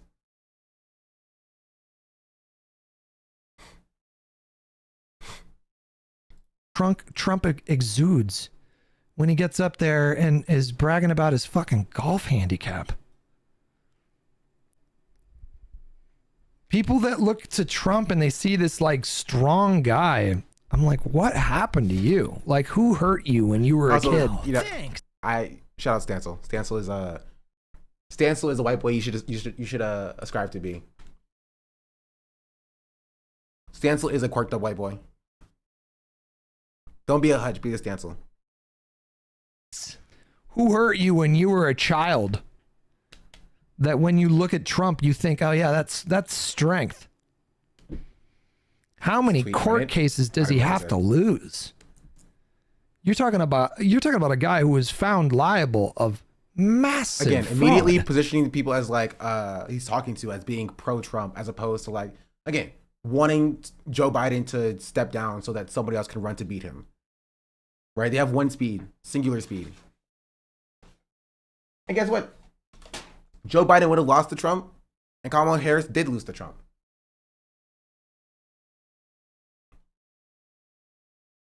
Massive fraud, lying about the craziest things, lying about the size of his apartment, inflating the value of his apartment so that he could obtain favorable interest rates when he applied for loans, and then shrinking the value. And again, I'm of his sorry, apartment. liberals are so funny. If this is what you care about when you talk about Trump, you are an unserious person. You are an unserious person. Completely unserious. Also, he yaps for like very slowly. And when he was filing his taxes, so he could cheat on paying taxes. You have to pay more taxes than he does. And this guy is a self-described billionaire. We're talking about a guy who was found civilly liable of sexually assaulting a woman. We're talking about a guy who bragged about grabbing women by their genitals, and then was accused of this was from over 2 dozen women. While he was balding. To have a second speed, you Mexicans and Arabs deserve what Trump does to you because you didn't vote for Kamala. That too. Biden was possibly going to lose blue states because of his debate performance. Swapping Biden with Harris was the only thing that could do to break even at best. She could have done better. Just a new face on Biden was just better than Biden. Yeah, that's it. Covering another protest in Chicago with a vet such VA caregivers speaking out. If you had one question to ask them, what would it be? Good question.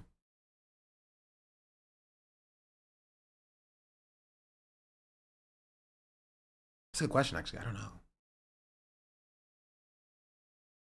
Speaking out against ICE, how do they feel about the reaction from Democratic politicians? Just that's because what I'm curious about. And do they think that they should be doing more to fight against ICE?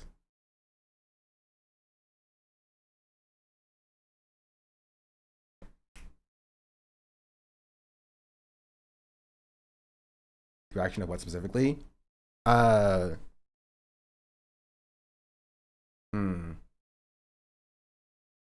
a good question.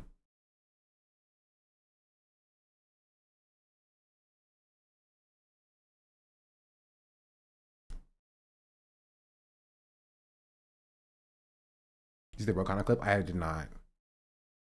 Yeah, I was seeing that their lack of reaction.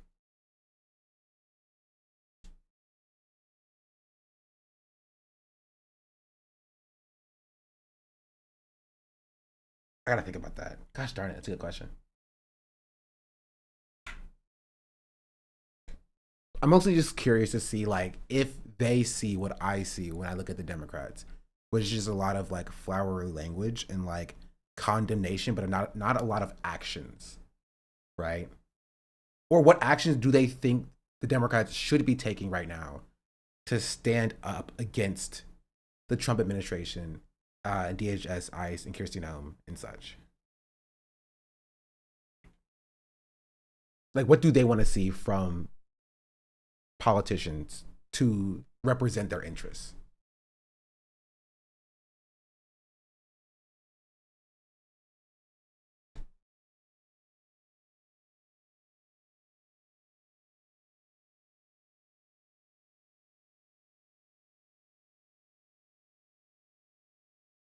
Here, we're gonna at least be back around to this a little bit later.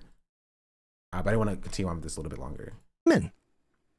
By the end of the interviews go live. Sick. Of offenses ranging from sexual harassment to sexual assault. Can we just briefly marinate on the fact for a hot second that Donald Trump purchased the Miss Universe contest?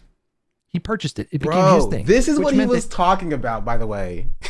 This is what he was talking about to, I guess, try to convince people that Trump was bad. This is what he was worried about.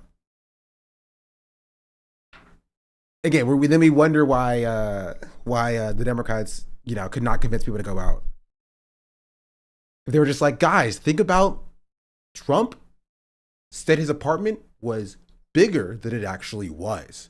That's crazy, right?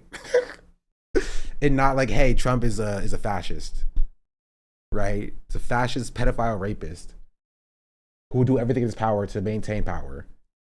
And we should be doing everything in our power to win and beat them. They should have campaigned on him messing with kids, beauty pageants, definitely. That he purchased the Miss Teen Universe contest. Donald Trump walked in, according to multiple Miss Teen USA contestants, not one or two, multiple, walked in on them getting changed. And you want to have a conversation about Biden having a bad debate night? Yes. We're talking about objectively. Yes. Yes. We should be having that conversation because Joe Biden can't beat that guy. Of everything you described, right? Everything you described. Yes. She campaigned with Bill Clinton. No. Chat, you're talking about Kamala Harris. We're not even there yet. This is before Kamala Harris even takes the mantle. He's defending Joe Biden 2 weeks before he dropped out. That's it. He's defending Joe Biden 2 weeks before he dropped out. Is the day before Biden dropped out? No, I'm pretty sure. Is that true? Let's see.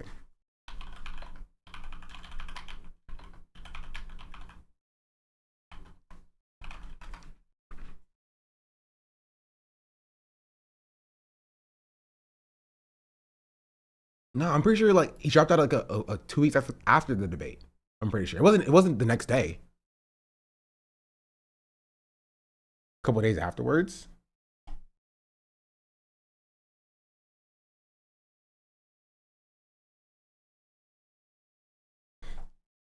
Confusing with Epstein, you're right. I think this was a little bit before. Let me make sure.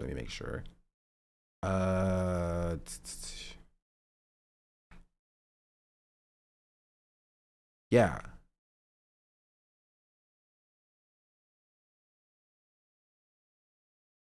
The first one happened on June 27th.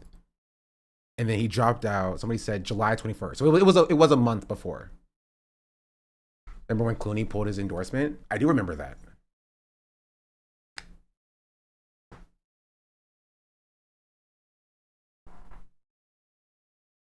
Nix, what are you doing?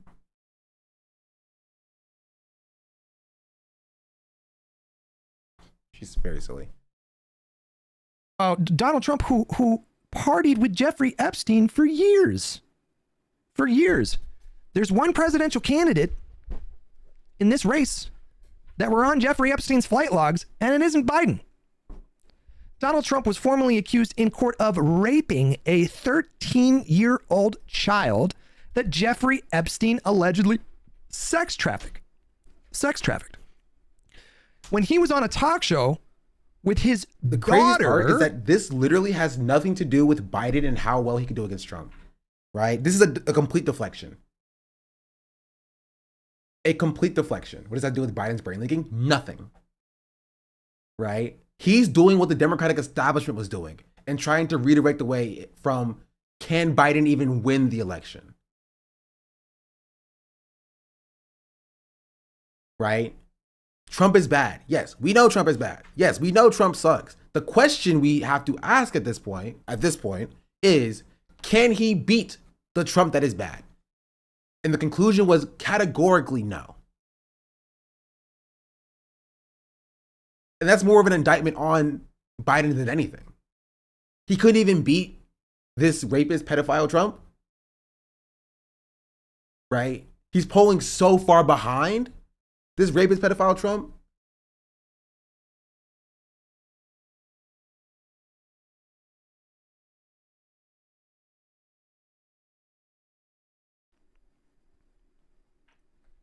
He was asked, debunked. What are you claiming is debunked? Back then? He was on a talk show with his 2 years ago. This is him talking about this back then. Daughter, his daughter. And they asked him, what do you two have in common? And he said, well, I was going to say sex. This is a complete deflection to try to get people to forget about how bad Biden did, right? Cool. Doesn't work for the voters. It does not work for the voters. Voters, right, understand that Trump is bad, but they see all of this and how bad Biden is, and guess what they do? They stay home. And for some reason, Hutch is unable to engage with that very clear, very, very, very clear circumstance.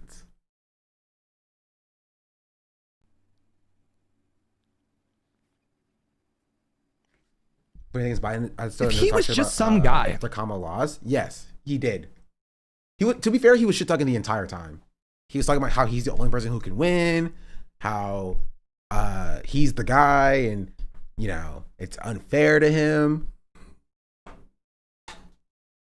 If you were at a restaurant and you're sitting at a one top reading a book, okay, doing whatever you want to do at a restaurant by yourself because you're a fucking loser. No, I'm just kidding. If you were at a restaurant by yourself and you were sitting next to a four top, you know, a dad and his daughter and then a couple or whatever, and then the couple asks the dad, hey, what do you have in common with your daughter? And the dad's... This has nothing to do with whether or not Joe Biden can beat Trump, by the way. Absolutely nothing. This highlight is titled, Why I'm Still Biden. Right? It has nothing to do with whether or not Biden can beat this Trump. 107 views. It's on Twitch. Highlights don't get views on Twitch. Said, well, I was going to say sex, and you just heard that at the table next to you? Are you going to tell me that you wouldn't look over and be like, what the fuck did I just hear? What did I just hear?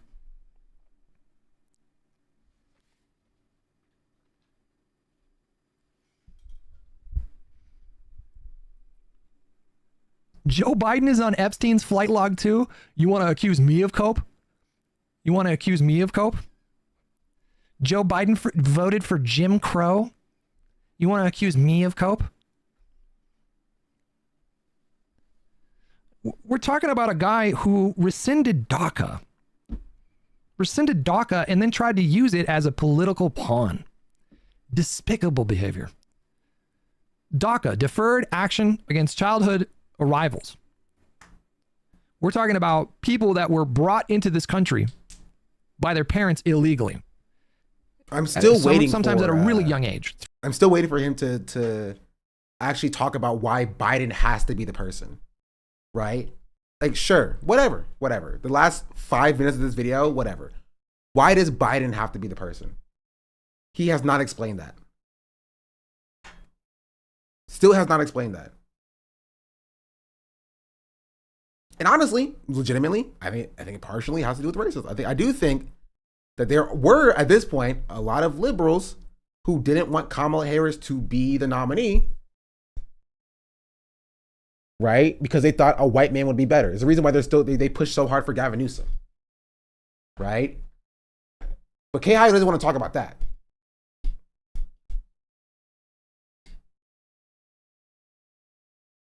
3, 4, 5, 6 years old or whatever. They come to America. They're a part of their community. They have no legal status. They're not familiar with the country from which their parents came from. All they know is America and being an American. Obama started that. Yeah, do you want... That's a good thing. You're making my point for me. And Obama issued this executive order called DACA, offering protections for these people who should not be deported. No sensible person thinks that. It's obscene to suggest that. And what did Donald Trump do? What did he do when he came into office? He rescinded DACA and then tried to use them as a bargaining chip to get his fucking failed border wall, which didn't do jack shit. He is the least effective president in modern history. The least. Very first thing he tried to do when he became president, repeal and replace Obamacare with a shittier version of Obamacare. And he lost with huge majorities in Congress. He didn't even need a 60-vote filibuster-proof majority to get that bill over the finish line in the Senate.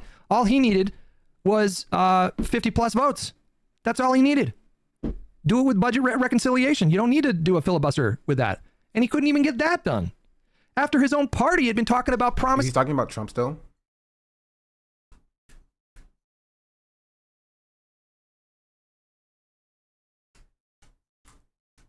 Or is he talking about Trump? I don't know. I just got back. Yes. To get rid of Obamacare since its inception in 2010.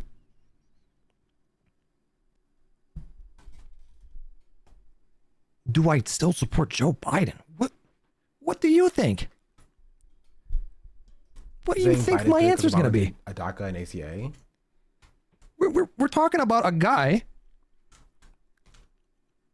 who leveraged hundreds of millions of dollars in congressionally approved aid to Ukraine. This is just why Trump is bad. This is not why I'm still Biden. This is just, Trump is just bad.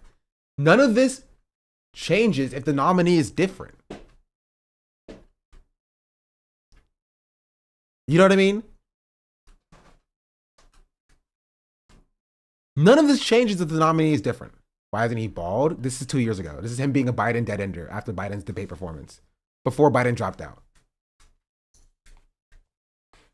I thought he can give analysis on what Biden did because he probably doesn't know. No, he probably got the memo. This is pre-bald. He's balding. They were fighting against Russian paramilitary troops that were attempting to bolster the separatist movement in Ukraine. Russia was fighting a proxy war with Ukraine before it turned into a hot war. And he leveraged hundreds of millions of dollars in aid, froze that aid, and said, I'd like you to do me a favor, though. You need to look into this Joe Biden fella and announce an investigation. Oh, I found another good Hutch tweet. I found another good Hutch tweet. Hutch on October 7th, 2024. Talk that shit when your movement manages to secure any meaningful political power. You guys are basically defined by constantly losing and blaming it on a rigged system. No different than what MAGA does. Try and win without us then. Harris is going to lose Michigan and Georgia. We will win without you once again. Hutch, Hutch, Hutch, Hutch, Hutch. Hutch, Hutch, Hutch, Hutch, Hutch, Hutch, Hutch. I don't want to do it to you, but I definitely want to do it to you.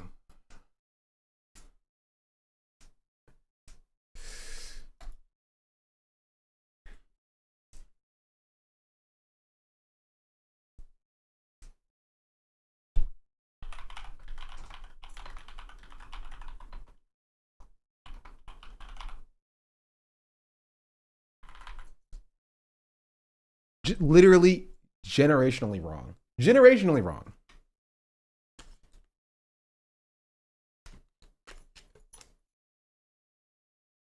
Generationally wrong. Right? There's also this tweet that I actually didn't see. Because he also the reply wasn't enough. He had to quote tweet it.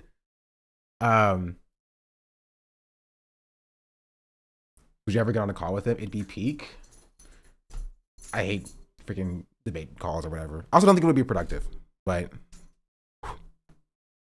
I don't know, maybe literally, maybe if I get mad enough.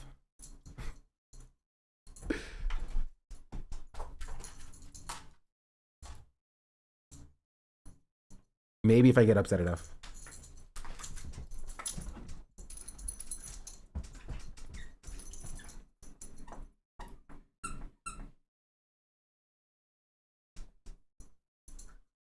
Your daddy saying the same thing. It would not be productive, yeah.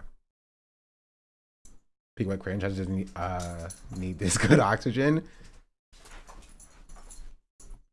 Yeah, this is the tweet that I didn't even see because apparently his reply wasn't enough. He had to swing back in the quote tweets. He said, the guy I was talking to there was a Green Party moron. If you and him and every other lefty idiot who decided to help Trump had actually voted to block the Republicans from winning in 2024, those two dead Americans in Minnesota would still be alive today. This is objectively incorrect.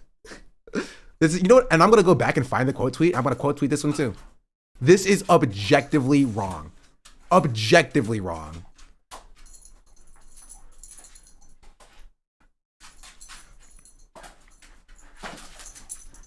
Let me see if I can find it. Hold on.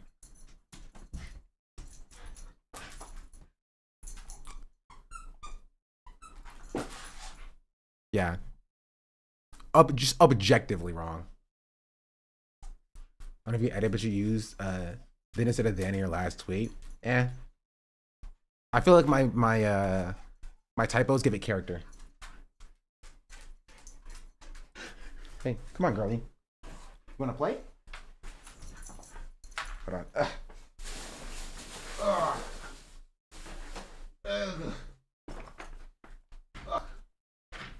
You ready? Go get it.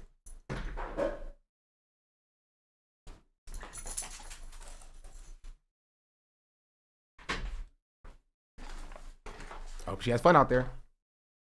Also, no, I, unlike all of my haters, don't have Twitter Blue. So you know all of my emotion is organic. I get my 1 million impressions and 10,000 like tweets completely organically.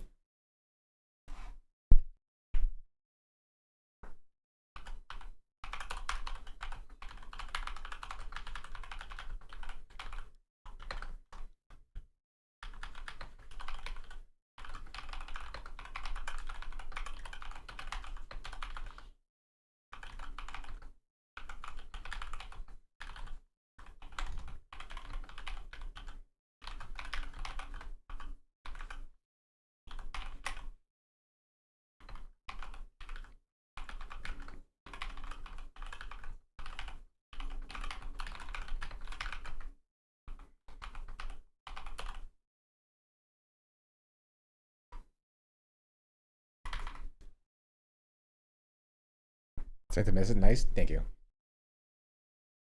I think a performative live like him would not want to give money to Elon. Nah, people moved on from that already. Such actually paying for that. You know he is. You know he's not well enough to get a free one. Nobody's buying Hutch a blue check mark.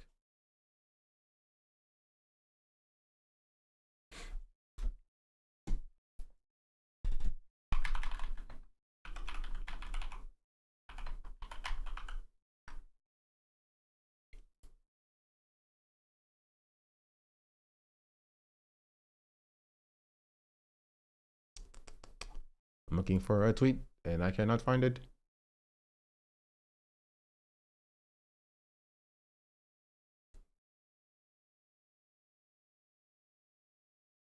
That's good enough. Who's like a blue sky? I have a blue sky. I don't like using it. Objectively incorrect analysis. By the way, Kamalo could have gotten literally every vote from every third party and still would have lost the election. It takes like these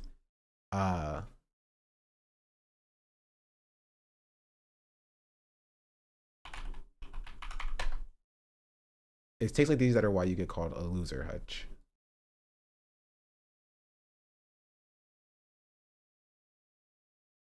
Takes like these are why you get called a loser, Hutch. I just lucky TOS is in place.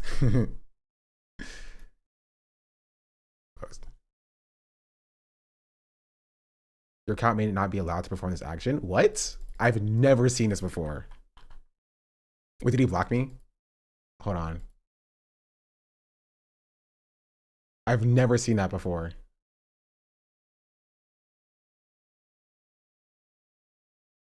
No, he didn't block me. Can I not?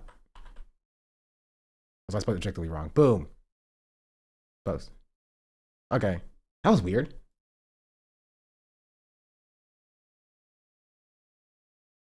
Haven't we recently just hit it again?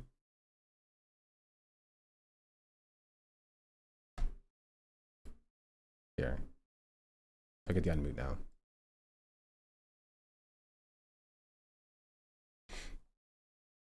It's Twitter. You're broken. Decaf Hazard, thank you for the 12 months. Happy birthday. Are you sure he's a loser? Kick yes to continue? Yeah. It's like the one thing is like, oh, people don't usually people don't usually tweet like this. Do you really want to say this? It's kind of mean. Can you refusing to say it? Guys, I saw this. I saw this. You think I didn't see this chat? I'm tapped in. Streamer drama that is politically related. You think I'm not tapped into that? I see all. Here, yeah, we'll get and you MAGA idiots somehow found a way to rationalize that. You somehow found a way to like believe him when he said it was an innocent phone call. I did nothing wrong. Perfect. It was a perfect phone call. You heard him. You saw the transcript of him plain as day saying, I'm going to hold up your aid that you need to fight for your sovereignty until you announce an investigation into my rival. It's less about like KDB is like MAGA and supports ICE. It's just like KDB doesn't want the fallout of getting like expressly political. To be fair, KDB was not like in that call with like Vanilla Mace. Like KDB was just kind of an observer there, you know. And even then, she was like, you know, I don't really get into that stuff here. You know, on my stream, we just play games and stuff. So like, I don't know why people are like surprised by this particularly.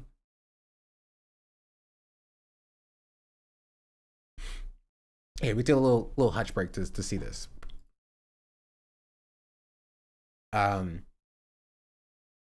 says waking up to KDB being a flop is the world is so terrible.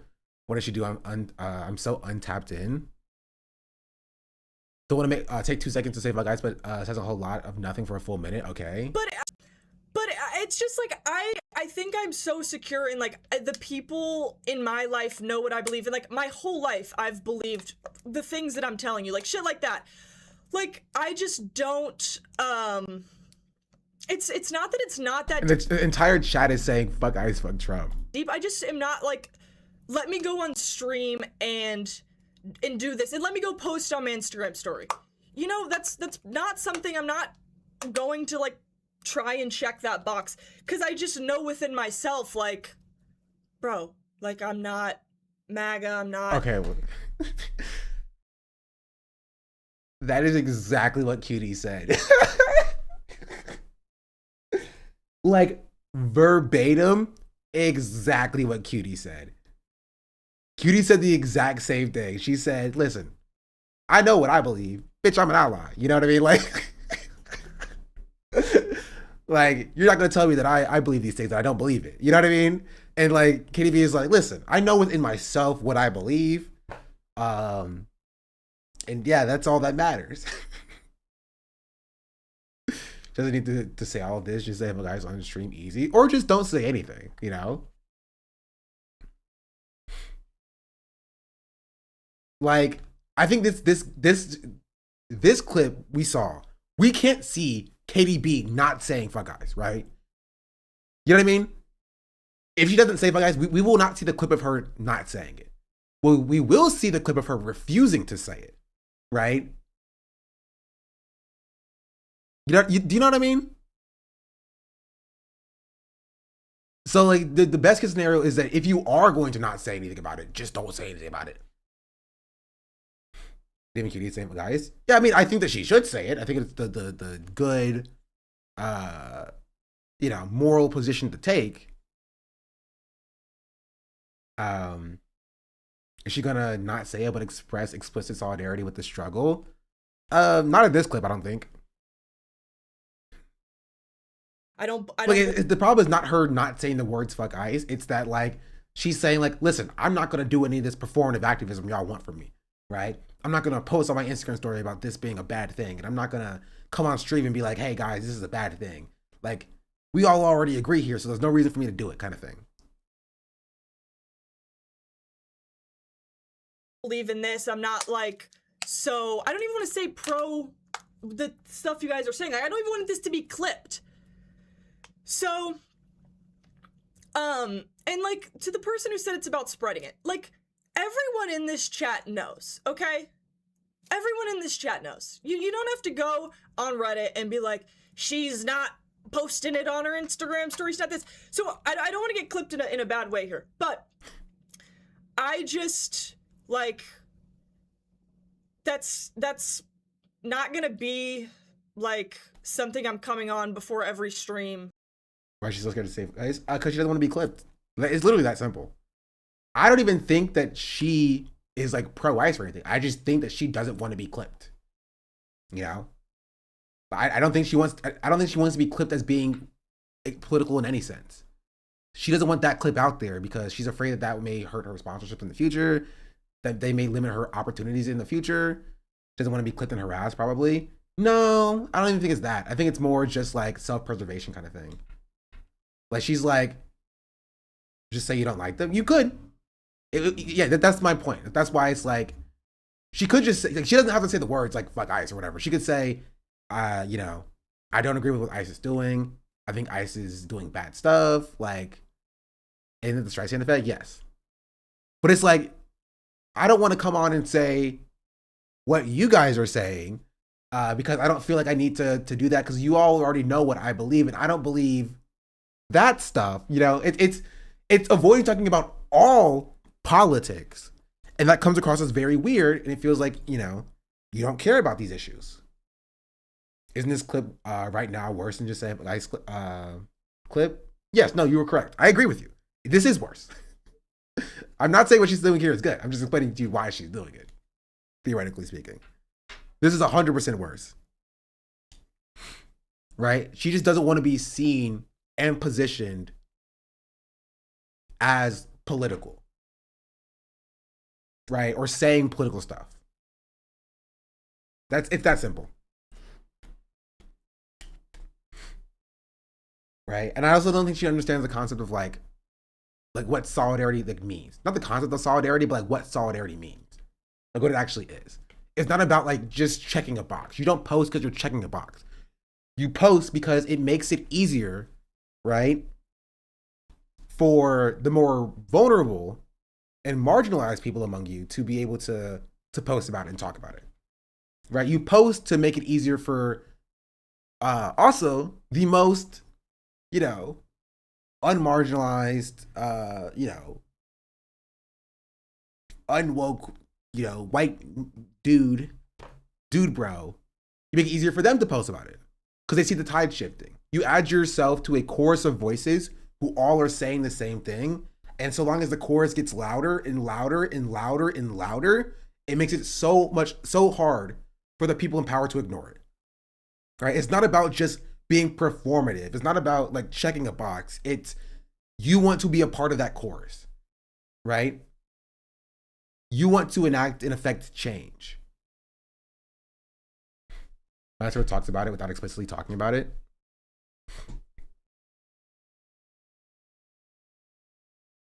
Yeah, I mean, it's like this. In order to protect all of this, we need to protect basic human rights. Like, you don't need to do anything insane. I'm not saying you need to come out and say fuck ICE, right? It'd be cool, but I'm not even saying that, right? The point is you add your voice to the chorus of other voices who are all fighting for the same thing, right? Because the louder that voice is, the more impact you have and the more likely you are to make change.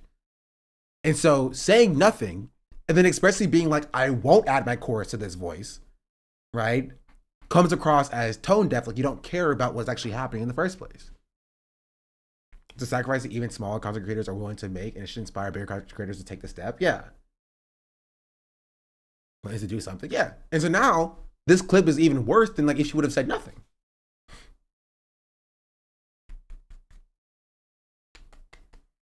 I never said anything especially political unless it's about animals or nature preservation. Even she made a post.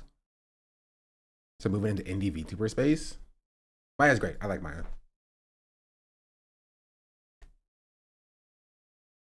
I was like, Charlie? Charlie, when did you turn into a black VTuber?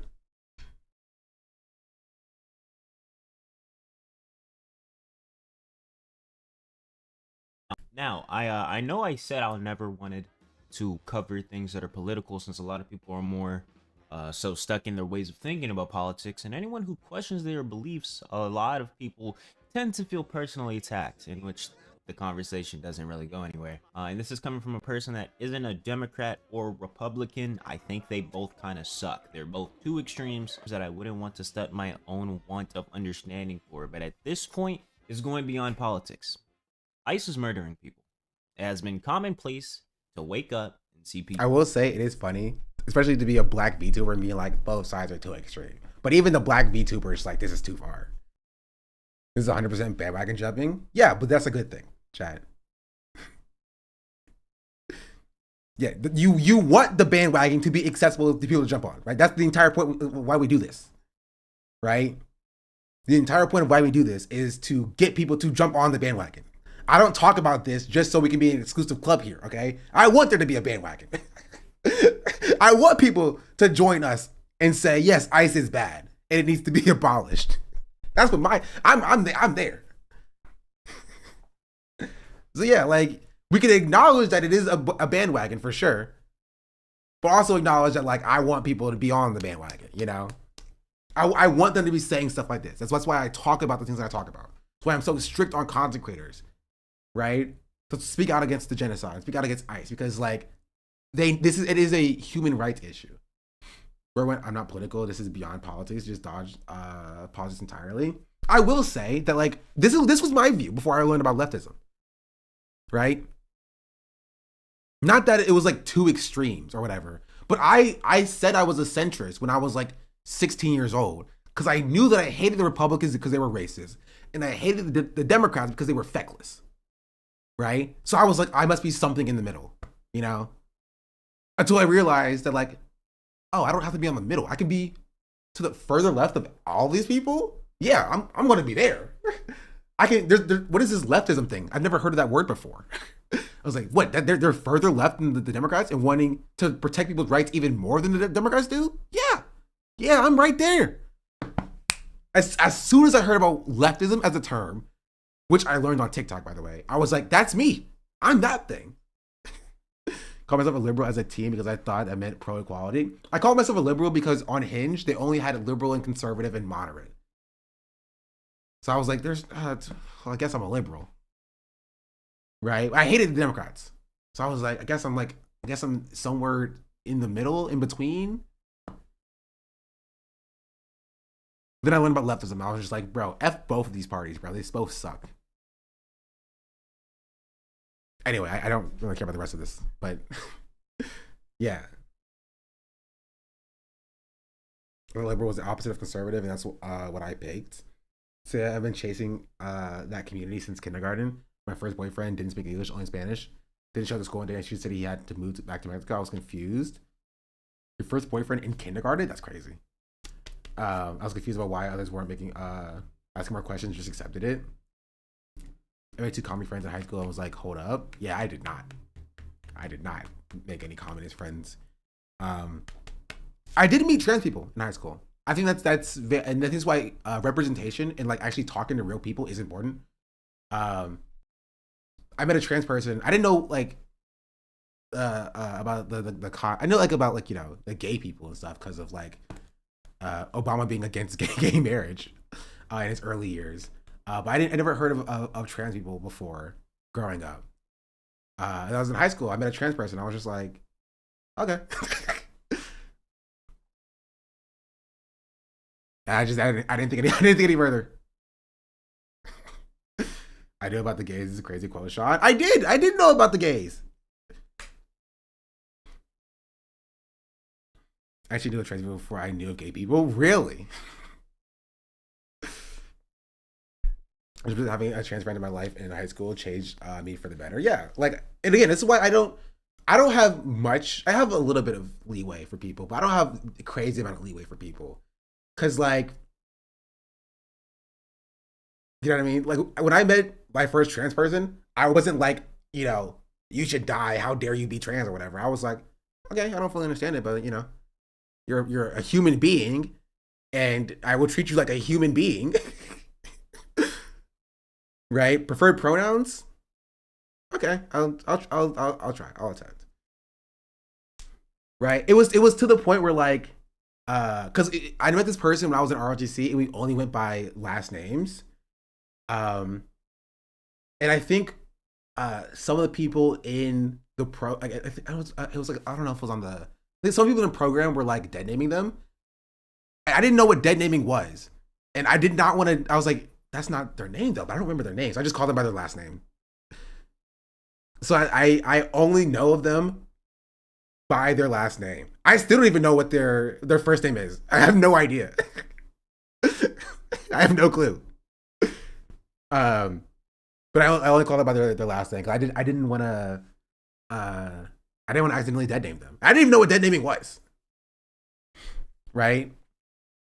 Is that an ROTC thing though? Yes, it is. But like, because it was an ROTC thing, I never like learned what their first name was. Right? So I only had to call them by their last name when I was like, we were in uniform. Right? And I did it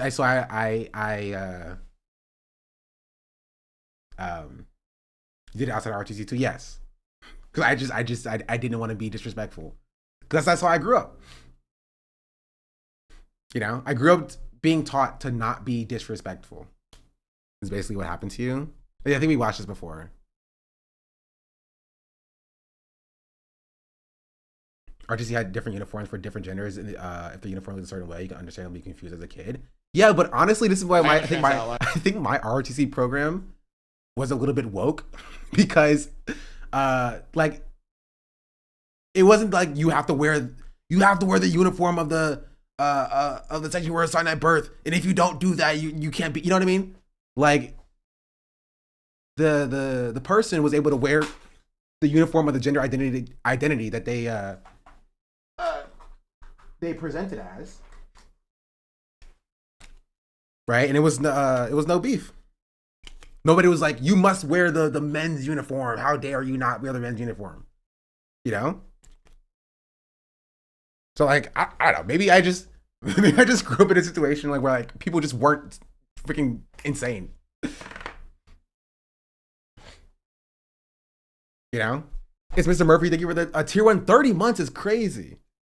I was excited for 11th grade because we had green and brown suits, and that was gender neutral. I felt swag buddy, yeah. Catholic schools sucked for that, especially expectantly, yeah. RGC at my school was pushed onto us, and I so hard I felt it was like training to get drafted. I mean, basically it is. Was that peak woke? It might have been peak woke, actually. Of course. I actually ran to my old college roommate at the airport. I found out that they had recently transitioned, and I was thrilled because I had forgotten their name.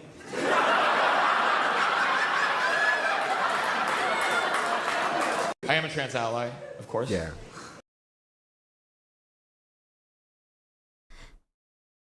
Coming then woker. If you know a person is trans femme, I would avoid purely they theming. Just saying. I mean, you're right. You're correct. You're not the woker for that. You are not wrong for that.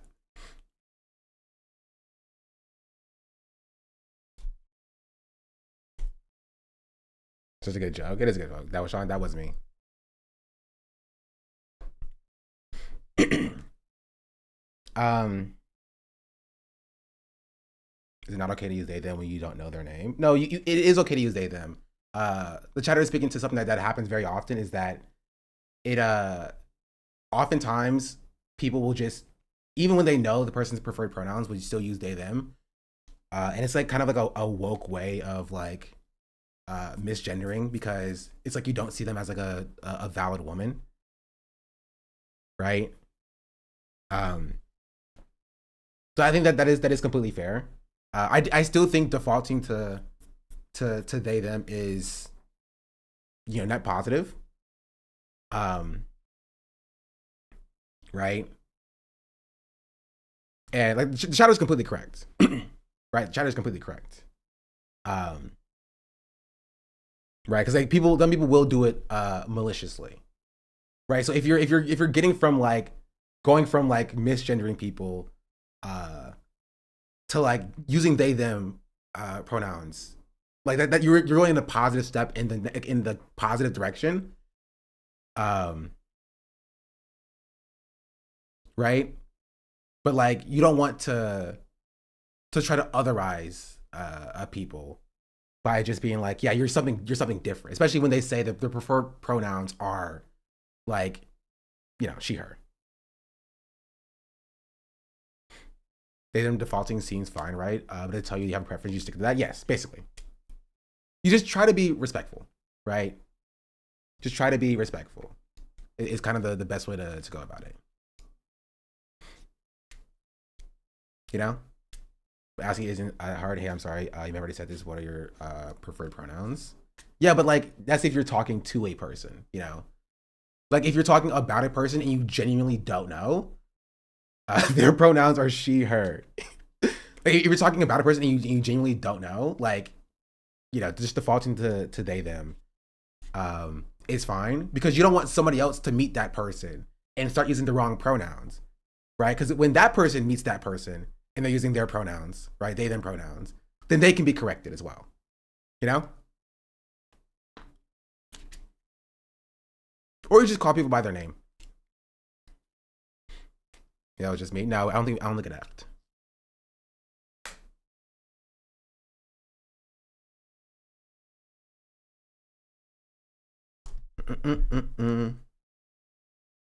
A quick oops, I didn't know. I'll make sure to do better. Is always a good apology. Yeah. I'm so bad with names. Don't make me do that. That's fair. That's like how instruction manuals use always defaulted to he when needed, but then somebody started using she instead. That's so funny. By their last name, right? 100%. 100%. Unless they renounce their last name, then you're kind of cooked. You're kind of cooked. What are you going to do at that point? I was about to say, you know, if the last name is always safe, but like, no, they could have renounced their last name. Then you're cooked. Then you're cooked. They go by a different first name and they've denounced their last name. Like you have no idea. Hey.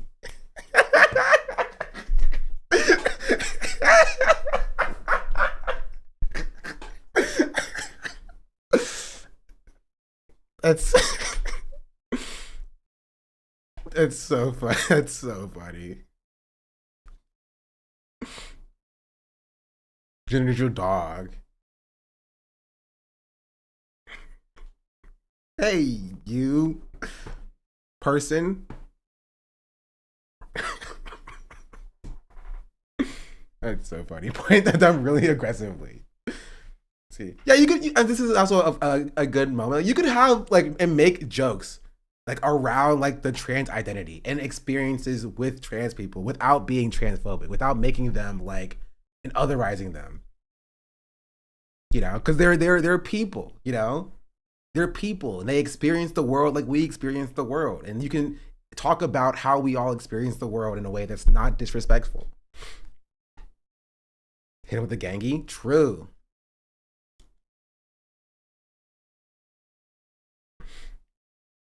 Punch up with humor, no punching down. Or punch across. Hit him with a jab. Pow, pow. Pow, pow. But don't punch people. Violence is bad.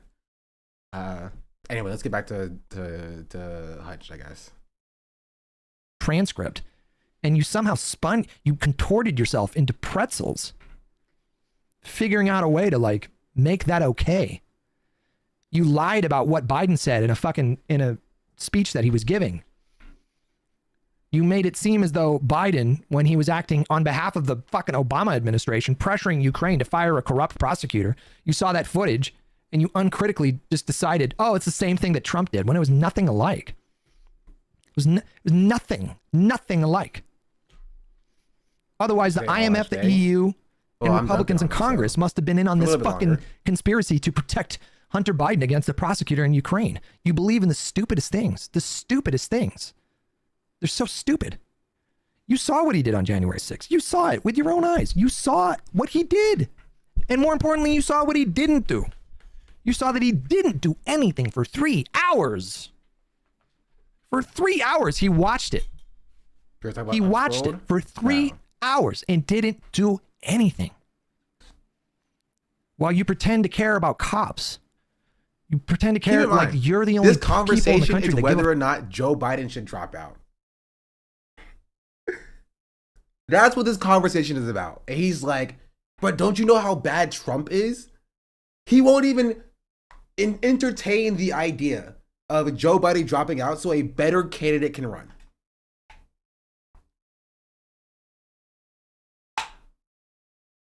This is why it's literally titled "Why I'm Still Biden."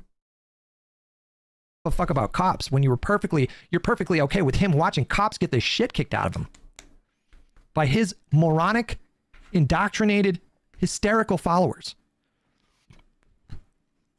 You heard about Kevin McCarthy calling Trump furious. Of course, if you're in a community that doesn't treat trans people correctly, we fight them.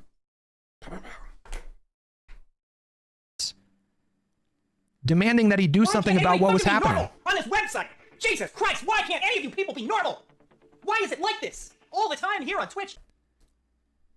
You heard about McCarthy calling him and demanding him to take action. Your name is always modded in your own chat. I think. You are like a forever mod. Oh, you mean like here? Oh, yeah, you get mentioned if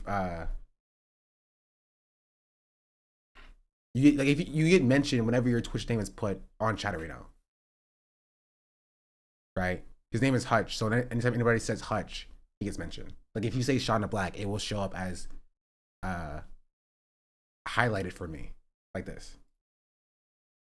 Right? That's just a normal feature for mentions. I also had it set to if you said Sean in Hassan's chat, but I kept getting pinged whenever it was whenever people talked about Sean Hannity, and I was just like, ugh. So I had to take that out. And what did he tell McCarthy? He said, at least these people care about voter fraud. He said that shit. What does this have to do with Joe Biden dropping out or not? Is it just a whole, like, this is why Trump is bad? And not like, should Joe Biden be the nominee? Every time Brett Cooper's on the screen. He said that shit while Congress was literally under siege. You heard about his own daughter begging him to do something. Okay, you heard about his own... He's going to talk about... He's going to plead... Is this all going to be just like, this is why Trump is bad and not, hey, Biden can win this election for these reasons? This is just, it's somehow the FBI's fault or Nancy Pelosi's fault or Antifa's fault. You say the most insane things, like the people that found their way into the Capitol building that day. Oh, they were just taking a tour. When you saw the violence, you saw the fake gallows.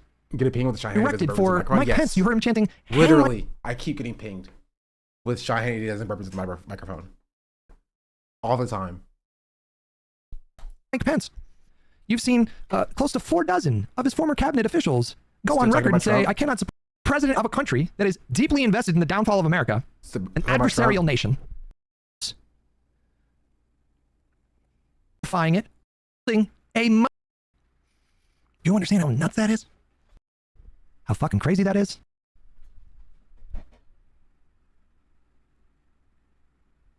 Do you understand security task force with... Okay, so Trump.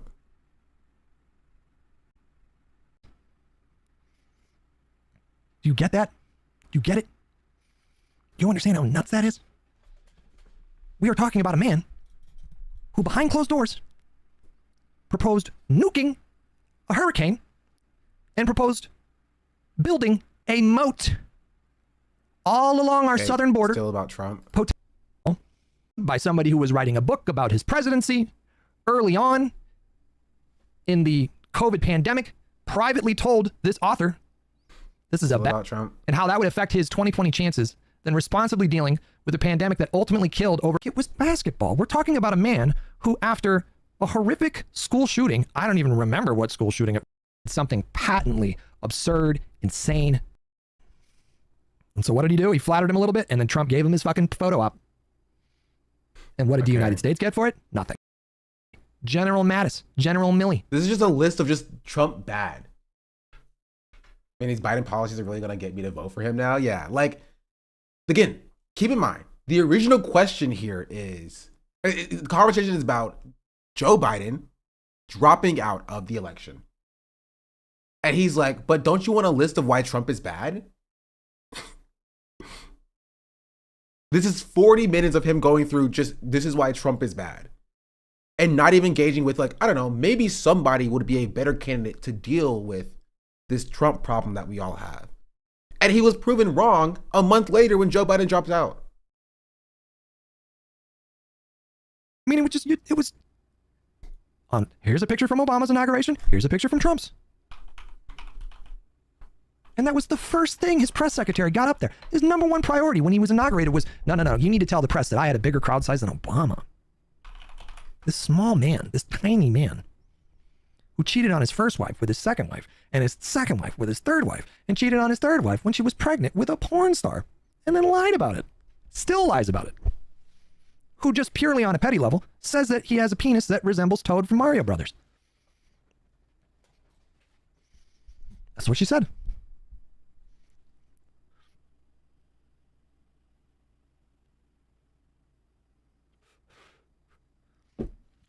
A man who, according to a producer,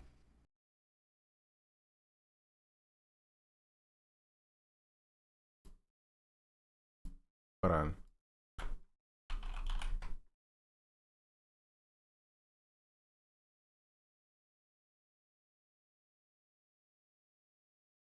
Hold on.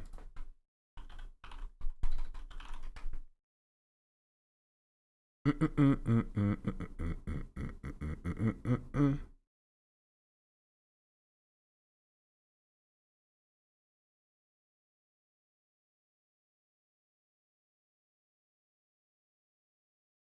trying to find what Hutch was saying.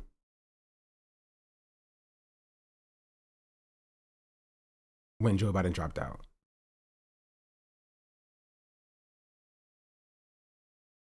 Dang, his views are bad.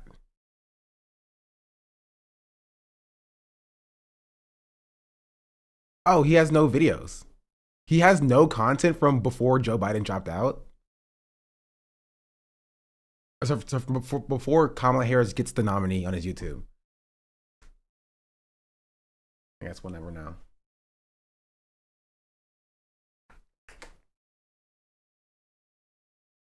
Convenient. It just says the end of an era. This is his first video from September 8th, 2024. So we have no idea what he was saying.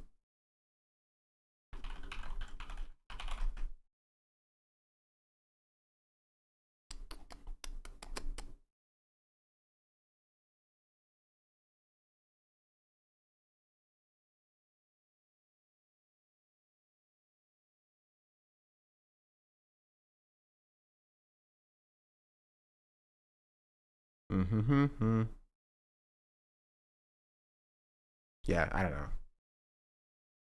Has all the video collapsed with D? Maybe. No more quick scoping? Guess not. I ratioed him over the core stuff 3 times in a row and he stopped responding. I assume that he's on the side of the course creators. Is he paid by course? If he's not, it's actually pretty sad. Anyway, I've covered the HUTCH stuff enough. This one's still crazy to me. I'm keeping this one open for the lulz. Covered this, covered this, covered this, covered this, covered this, covered this, Covered this. Covered this. Open this one back up. Actually, I'm gonna save this one. Oops. Wrong button. This one. Bow. Covered this. Covered this. Covered this. Covered this. Covered this.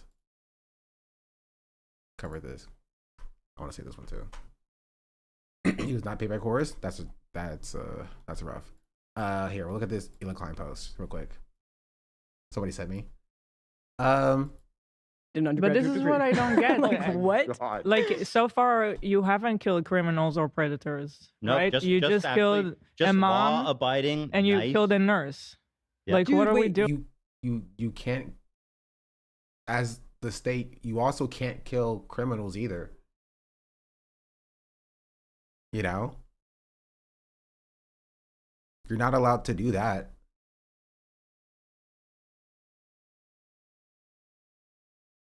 You need to actually look it up and click on the link. Wait, I'll just send it to you. If they were actually going after criminals and predators, I mean, I'd be watching that shit. I watch Vitaly, right? Like, let's go, Well, ICE. the problem Let's do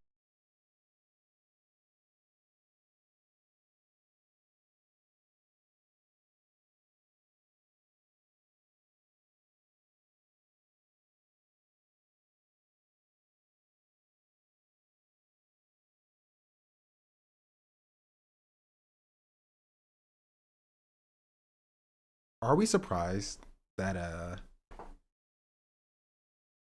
Ela Klein is pro a illegitimate occupying force breaking into people's houses and taking them away without any due process?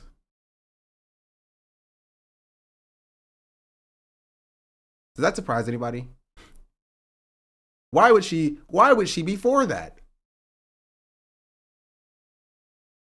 Why would what experience does she have in her past that maybe leads her to empathize and side with ICE agents when they're doing their literal crimes, right? And terroristic actions to people that they deem as criminal? Maybe this explains it. I mean, maybe. It's actually, you know, kind of interesting because literally, like, ICE gets trained by the IDF, as does American police too. So, who has a link of Ela Klein talking about her nighttime raid that she did for fun?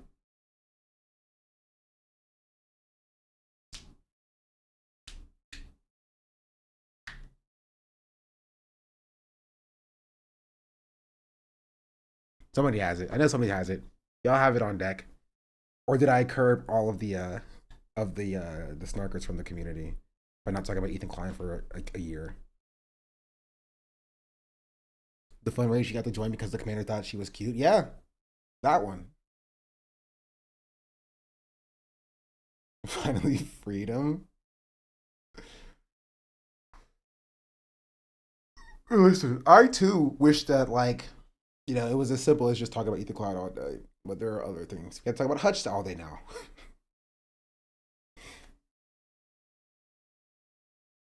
H3 Reddit got very mad at that artwork and got mad at Hassan for posting it. And maybe the IDF should be less like ICE. You know what? I'll find it. Don't worry. Ela Klein. Oh, excuse me. Raid of Ramallah.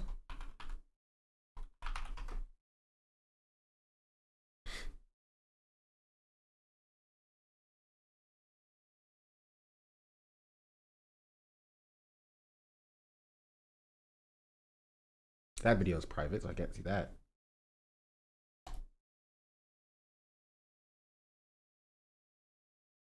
Oh, they post. Oh, that's nice. They posted it on the H3 Productions Reddit for me.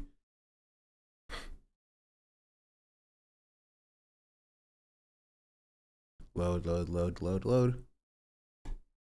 I'm also banned for the Reddit, so I can't thank them because they banned me. You served in the military. And your whole family served in the military, right? Mm-hmm. What did, how was your experience in the military? So Lincoln, thank you for the 14 months.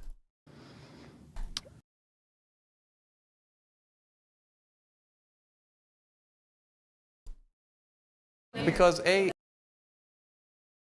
Oh, this was 7 years ago. This was in 2018. I saw this pop up and I was like, oh, they did one 2 years ago too. But this is Israel versus Palestine. It's a little different than like, can Israelis and Palestinians see eye to eye? I thought this was posted recently. I would say that's crazy. It was okay.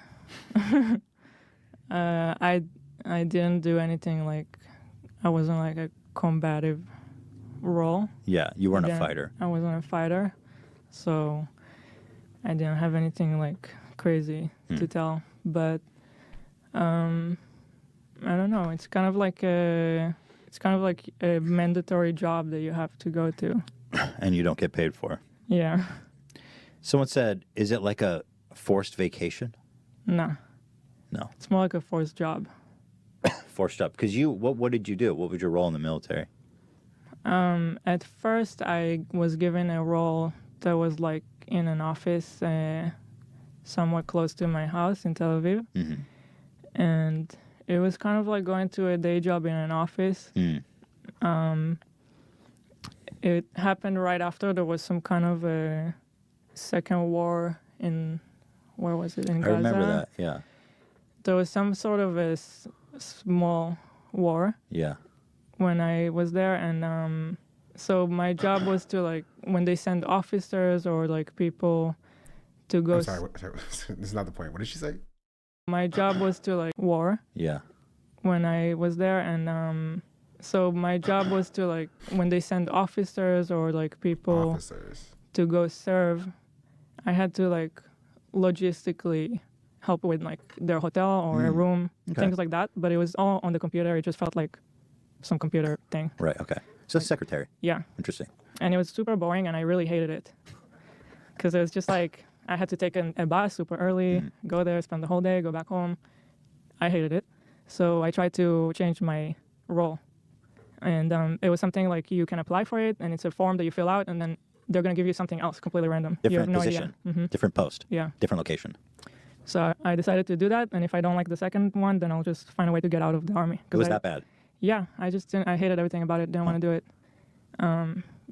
Because if you're doing something that, it felt like I wasn't doing anything, like I was just wasting my life. Yeah. It could get really frustrating, I don't know. Right. And you got to do it for 2 years. Right. So I filled out that form and I tried it, and then I somehow ended up in a better place that I liked a lot more. Before it was a daily thing where you go back home every day, and the new one was in a way that was a base that was far from my house. So you go there for the whole week, and then you come back for the weekend. So you preferred that? Were you gone for a whole week? I did. Interesting. Why? It was kind of like just more of an adventure, more of a different experience. It was an adventure. That I preferred than to just go to a boring job, sit on the computer, and go back home at the end of every day. I don't know. Were you doing secretary work there? So yeah, I was the secretary of the head of the. There's like a, I don't know the terms in English from the army. Right. It's He was hard an to translate. officer. So there was I was in Duchifat, which is like a brigade, I guess, that's in charge of the area of Ramallah, and that brigade has like a main officer. So I was his secretary. Okay, so you were right below the big boy. Cool. So it was nice. It was interesting. It was more demanding in a way, but also kind of more rewarding because you're put in this weird situation where you're like, you're away from your house. You have this new group of people that you have to get along with. And it's hard to explain, but for some reason it was more interesting. I enjoyed it more.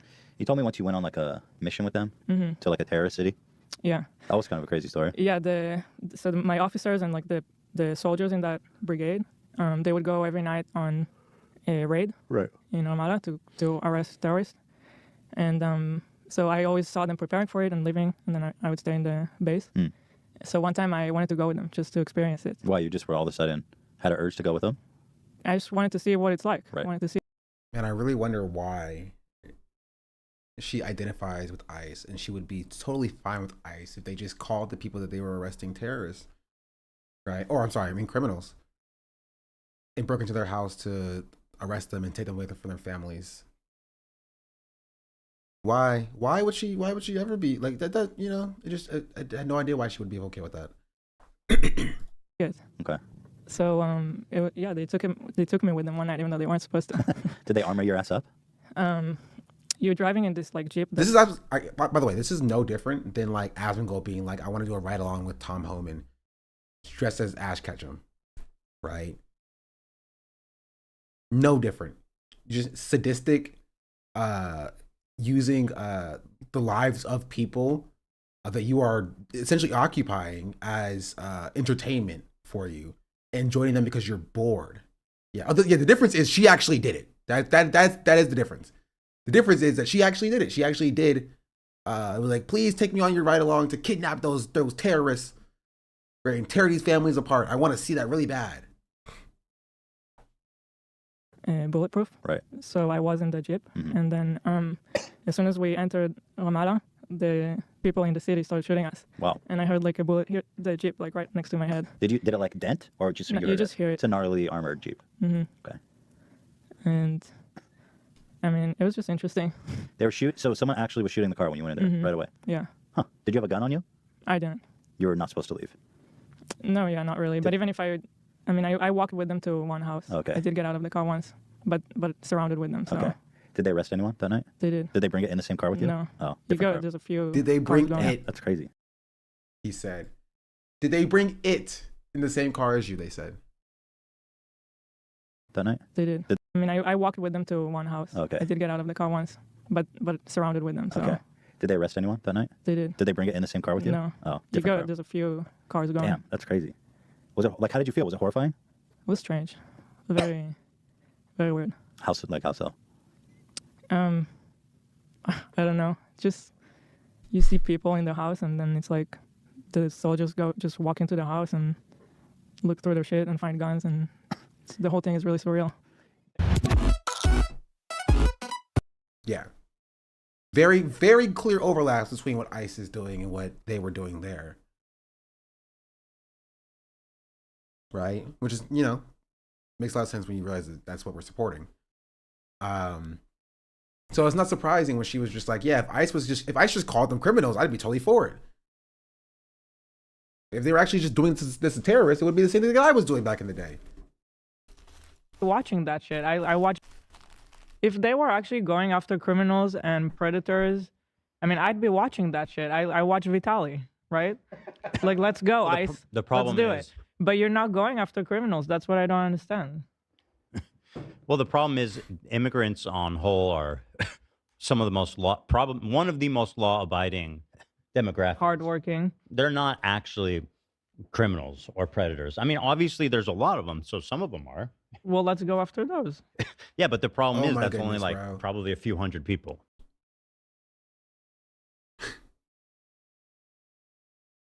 These are our liberals, by the way. These are our liberals.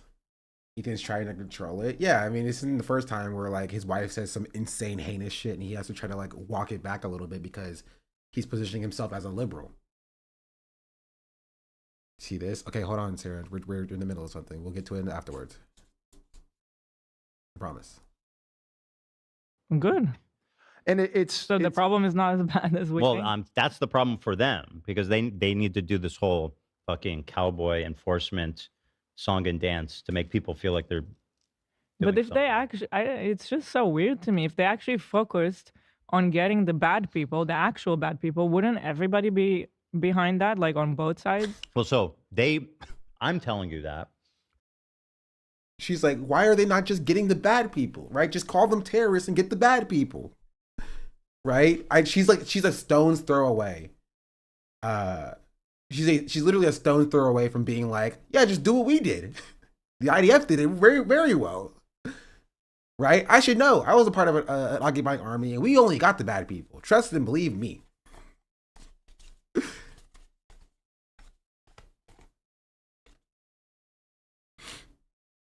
The conservatives who support this, and it seems like there's less and less, fortunately, but there's still a lot, including the But administration. your wife supports it. She said she supports it. She said just go after the bad people. He was surprised at how many people have said something like this to me at a protest in Minneapolis. Unfortunately, I'm not surprised at all by that, right? But like they're doing it like you're on like camera trying to position yourself as like being like anti-ICE, right?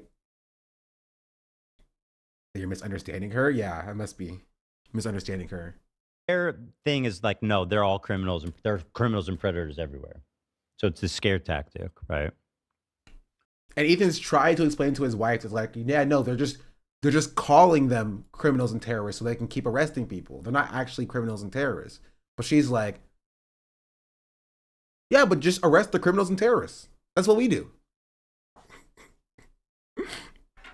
Just arrest the bad people and it'll be easy, right? It doesn't even compute in her mind that like ICE is doing the same thing that they were doing, right?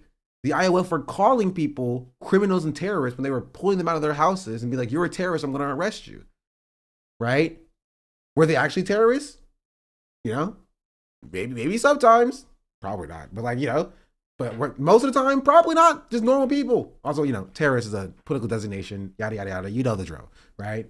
But like, the idea did the same thing that ICE is doing under the pretense of people being the bad people and the enemy and the terrorists. They broke into people's houses and stole them away from their families.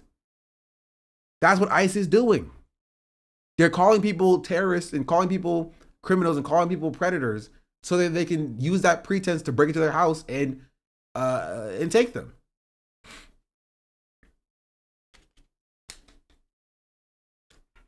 You think it's somehow understand immigrants aren't all criminals, but still randomly call the random Yemeni terrorists? Yeah, but that's like legitimately. That's predominantly because Hassan had him on stream.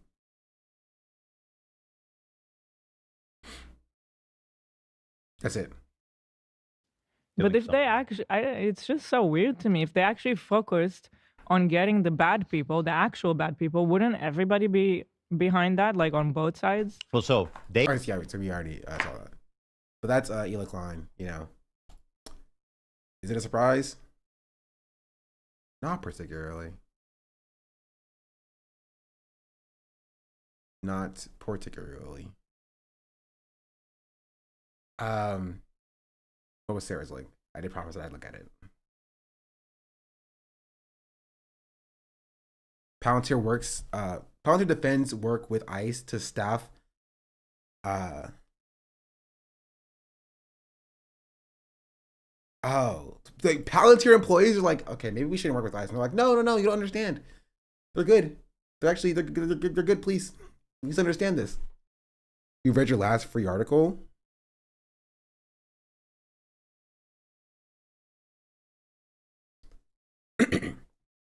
Palantir defends work with ICE to staff following killing of Alex Preddy.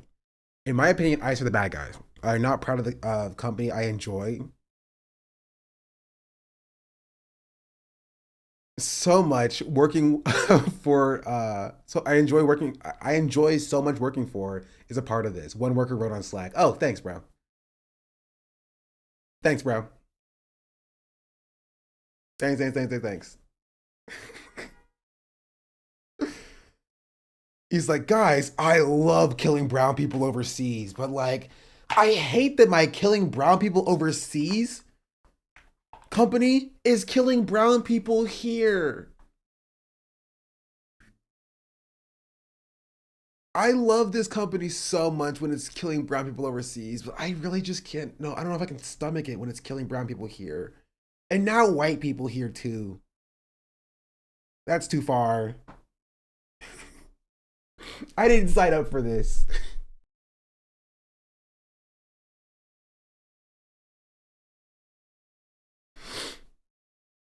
Ooh,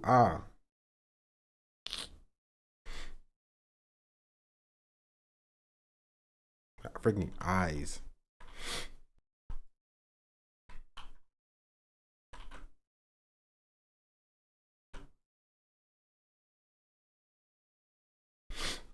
After federal agents shot and killed Minneapolis nurse Alex Preddy on Saturday, Palantir workers pressed for answers from leadership on the company's work with immigration and customs enforcement. And many questioned whether Palantir should be involved with the agency at all. Leadership defended its work as in part improving ICE's operation effectiveness. Internal site messages reviewed by Wired reveal growing frustrations within Palantir over its relationship with the Department of Homeland Security's DHS's, and in particular, ICE's enforcement and investigation teams.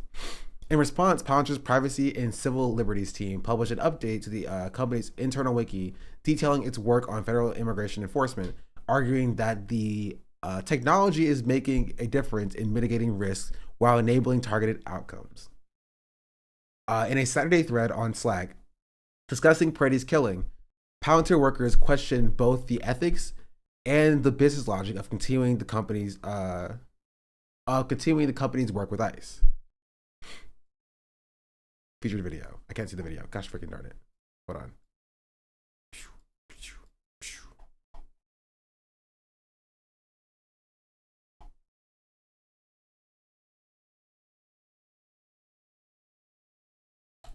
Found it. Gosh darn it. I almost had it. It was possible.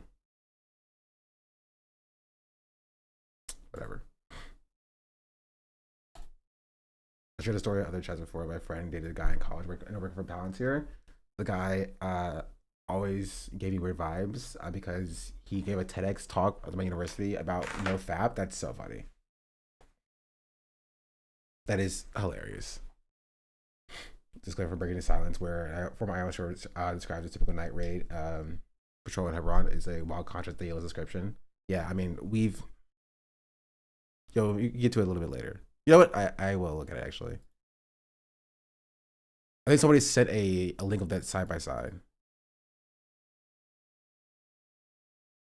And I lost it. Hold on.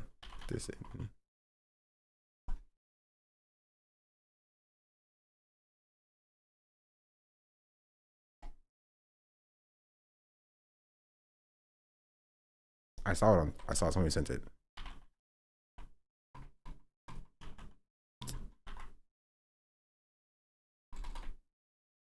I don't know. I mean, we can look at it from here.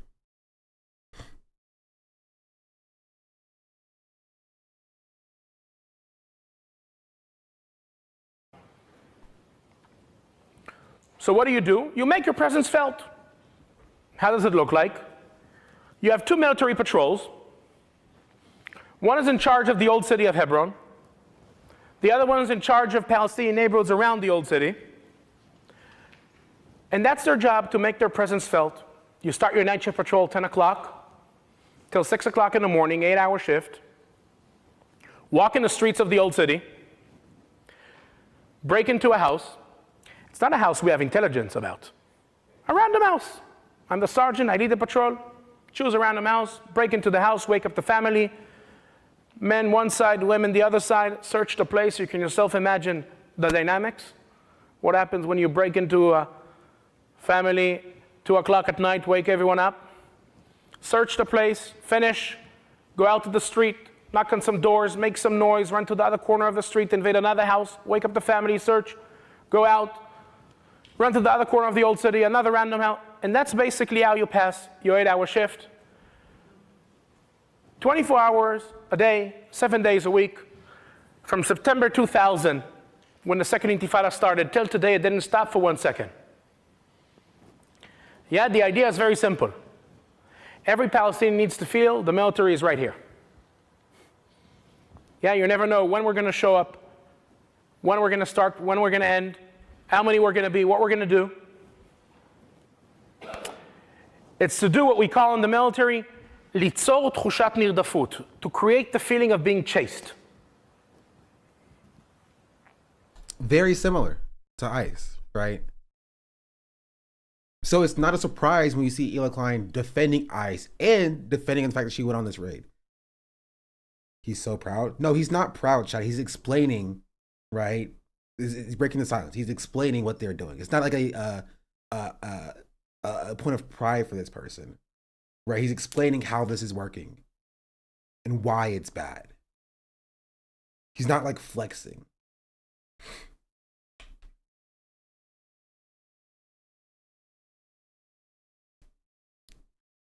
You know, no, you're good. I do understand your like, how frustrating it is just to see people openly talk about it. Right. I understand where you're coming from. Right. But I just want you to know that like he's against it. Right. This is what he looked like should be doing. If she was you know, like a committed anti-Zionist who actually stood for something. Instead of Keela Klein was flexing. Right? She was flexing when she was talking about it. And this isn't this isn't flexing.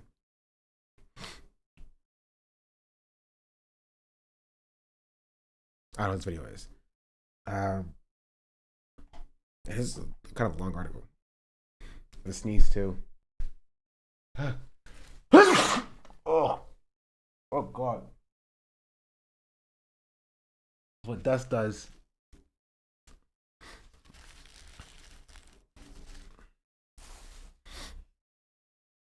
Thank you. So guess what I'm making for lunch? I forgot to take my chicken out the freaking freezer. Gosh darn it.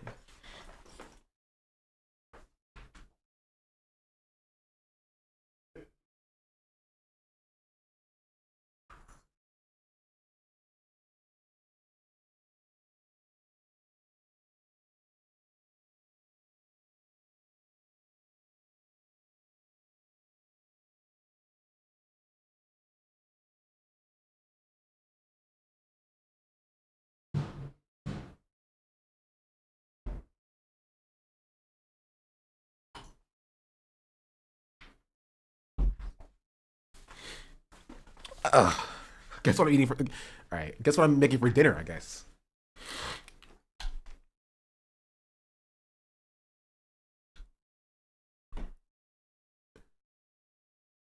Chicken? How'd you know?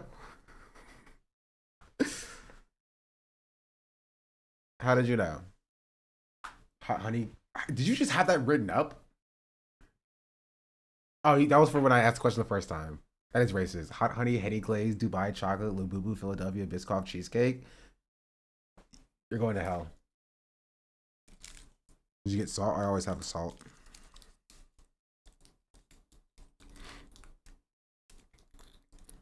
Our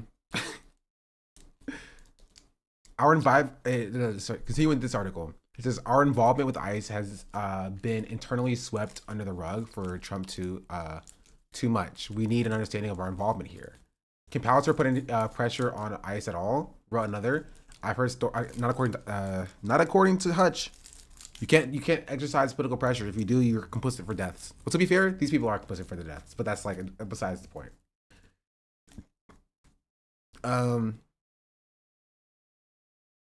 read stories of folks rounded up who are seeking asylum with no order to leave the country, no criminal record, and constant checks, checking with authorities. Literally no reason to be rounded up. Surely we aren't helping to do that. Oh, my sweet summer child.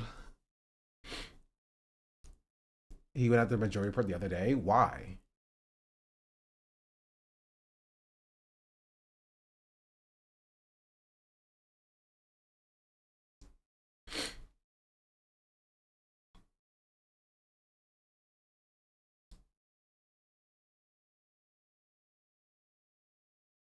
I just don't lie about Chuck Schumer. What? He's a Chuck Schumer defender? Chuck Schumer is insanely unpopular. Unpopular.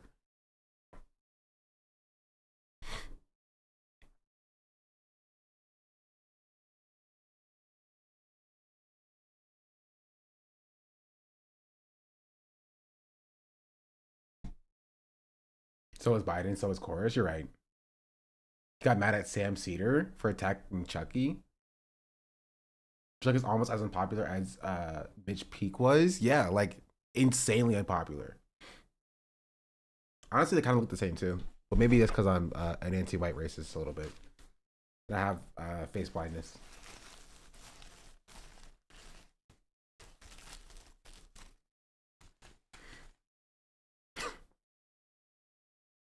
Obviously a joke.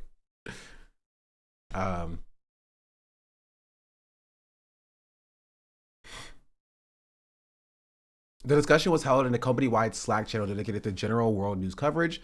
I love the Palantir has a Slack channel for general world news coverage. guys, this is where you can talk about how we freaking impact the lives of a billion people around the world.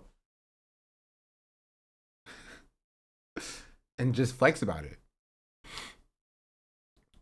They see destabilization happening in Venezuela. It's like, guys, did we do that? Was that us? Good job, team. High five. High five.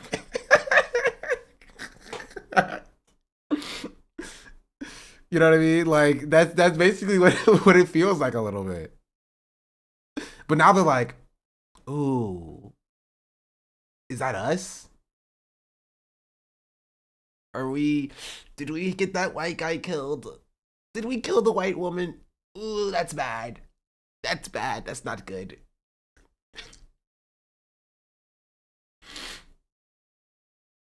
Like, hey, I thought this was gonna be a positive mass surveillance operation. Yeah.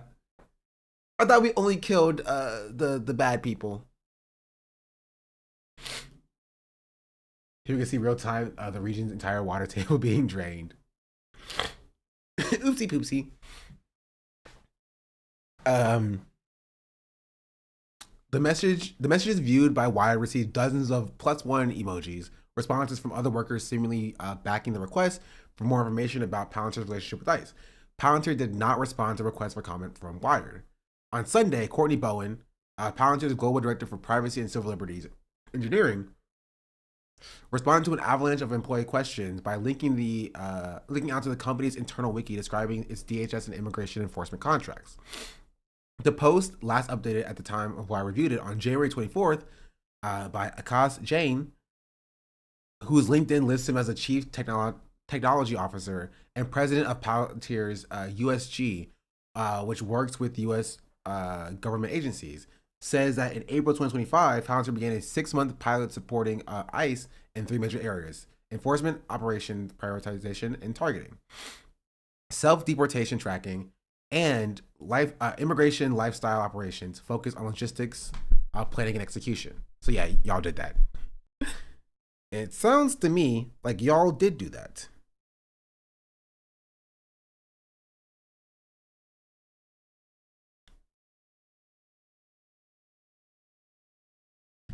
Indeed, indubitably. Palantir has also started a new pilot with U.S. Citizenship and Immigration Services, USCIS, to assist officials in identifying fraudulent benefit submissions, the wiki says. The Trump administration has used alleged fraud to justify increases in ICE presence in cities like Minneapolis. True. Yeah, that was all you, bro. Y'all are 100% complicit in this. But not as complicit as I am, apparently, according to HUTCH. There have been increasing and increasingly visible field operations focused on interior immigration enforcement that continue to attract attention to Palantir's involvement with ICE, the wiki says. We believe that our work could have a real and positive impact on ICE's enforcement operations by providing officers and agents with data to make more precise and informed decisions. We are committed to giving our partners the best software for the job, while acknowledging the reputational risk we face when supporting immigration enforcement operations.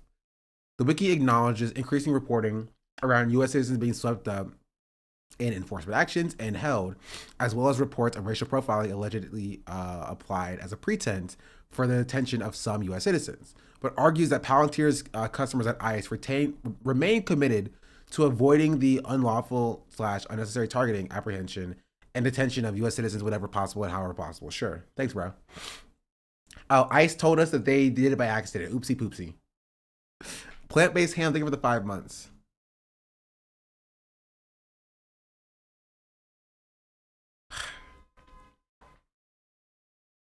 After Bowman linked out to the updated wiki on Slack on Sunday, some workers asked additional questions about the capabilities of Palantir's products and services and whether ICE could use them beyond the scope of the company's contracts. When one worker asked whether ICE could build its own workflows outside of the company's contract, like pulling data from outside sources, the response was bluntly, yes, we don't take the position of policing how the use of our platform for every workflow, Jane said.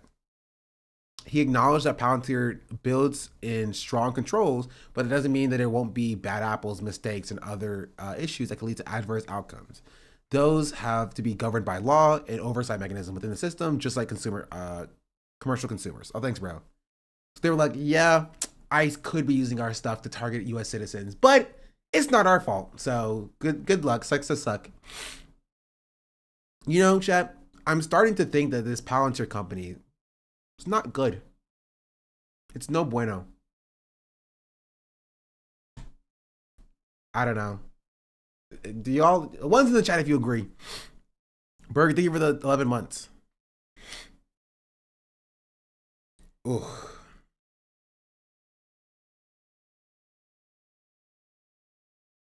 Dang. People agree that ICE is no bueno. Ghost, thank you for the 16 months. Where's that? Oh, pulling data from outside sources, whether that's from other agencies or commercially available third-party data, would expand DHS's ability to surveil migrants and citizens alike. Exactly. Palantir has been largely tight-lipped about the work, its work with ICE over the last year, resulting in workers relying on news reports and information about what services the company is actually providing. That tension escalated over the weekend after Pretty's killing, with at least a dozen workers demanding more clarification. On Friday, independent journalist Ken Klippenstein, you get the clip in here too apparently, shared a video of what appears to be an ICE agent scanning a legal observer's car. When the observer asks why the agent is documenting the vehicle, the agent responds, "We have a nice little database, and now you're considered a domestic terrorist, so have fun with that." This does not appear to be an isolated incident. According to a declaration filed last week in support of Minnesota's lawsuit versus Kristi Noem, an ICE agent shattered a car window before detaining two people inside, telling them their actions, honking the car horn, alerted nearby bystanders to ICE's presence, amounting to domestic terrorism. That's so great, bro. That's so great. Did y'all see this video from Clint Klippenstein? It's not illegal to record. Exactly. Yeah. That's what we're doing. Yeah. Why are you taking my information down? Because we have a nice little database. Oh, good. And now you're considered a domestic terrorist. So We're videotaping you? Are you crazy? It's not illegal to record. Exactly. Yeah. At the very least, Yeah, any why- Democrat that does not support a mask ban for ICE is insane. Like, you can pass a mask ban for the normal citizenry in predominantly black communities, but you can't pass a ban against ICE and law enforcement wearing masks to hide their identities.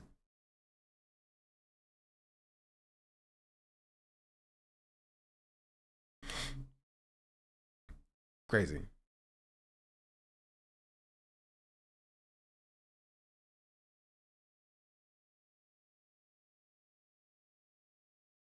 They enacted a beard ban in the military. They can't remove that. That's true. They enacted a beard ban in the military too. To uphold the standards of professionalism, said the drunk guy. What's his name? Freaking Alcoholics Anonymous. What is his freaking name? Pete Hegseth. That's what his name is. Sneaky Pete. Yeah.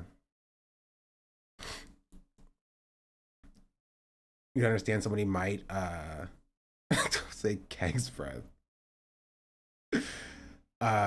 Mean to them if they mean to them they don't have any mask. Yeah, they might get a fraction of what they dish out. I missed it. Oh, one Palantir worker posted the video into a company's Slack on Sunday, asking leadership whether it was providing such a database to ICE. Like, I'm not tracking any database, just like this and. I'm not tracking any database like this that were involved with /exists. The wiki says Palantir does not in any way enable ICE personnel to have direct or unfettered access to third-party agency databases or data sets outside of those shared for specific operational purposes within the bounds of established data sharing agreements. Over the last year, ICE has expanded its data sharing with outside agencies, including Center for Medicare and Medicaid Services, CMS. Last April, Wired reported that Elon Musk's so-called Department of Government Efficiency was building a massive database at the DHS to track and surveil migrants, using data from agencies included at the Social Security Administration and IRS. Palantir did not respond to requests for comment on whether its software powers the database referenced in the video. It very well could. Palantir's work with the federal government has grown significantly throughout President Donald Trump's first year in office and has secured more than $900 million in federal contracts, according to The Hill. Beyond the company's work on immigration enforcement in the U.S. military, Palantir has also worked with the Internal Revenue Service to build a mega API for accessing internal agency records. Still, some workers are still critical of the work. In my opinion, ICE are the bad guys. I am not proud of this company that I enjoy working for is a part of this. A worker says in a thread discussing Preddy's killing. Thinking pragmatically, is the reputational damage we're gonna taking being associated with them worth it? What if the next administration will be Democratic and they cut all contracts with us? Come on, bro. They're not doing that.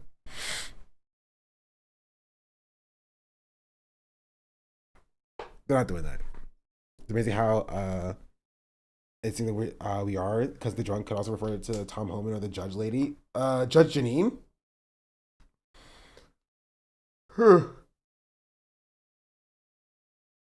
Richie Torres wants QR codes on ICE agents. Yeah.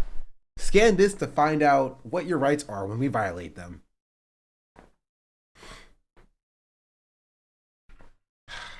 It is funny to be a Palantir employee and being like, I love this company. This is too far. ICE is the bad guys, and you know, I don't know if I can support us if we're funding ICE killing white people. Brown people, totally fine. Totally fine.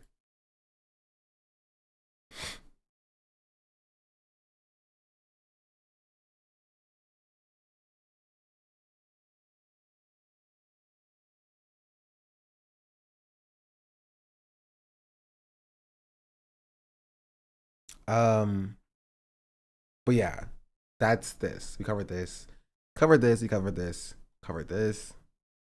Covered this. I'm keeping this one up because I think it's funny. And then there was this as well. But before that,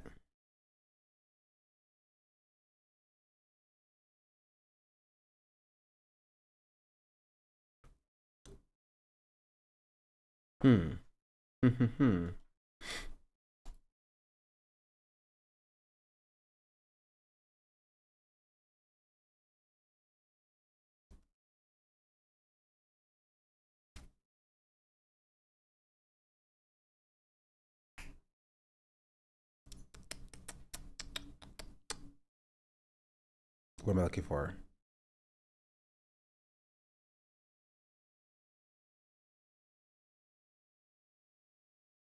Bookmarks. Cover this, cover this. Cover this, cover this, cover this, cover this, cover. Didn't cover this, but I don't care about this. Oh, okay. This is funny. So I'm saying data brokers are definitely an issue giving info to everyone. Yeah. TikTok. And we talked about it yesterday a little bit. The TikTok video will be coming out later today. And oh, speaking of which, I can post the video now. I need to upload my thumbnail though. Thumby Democrats.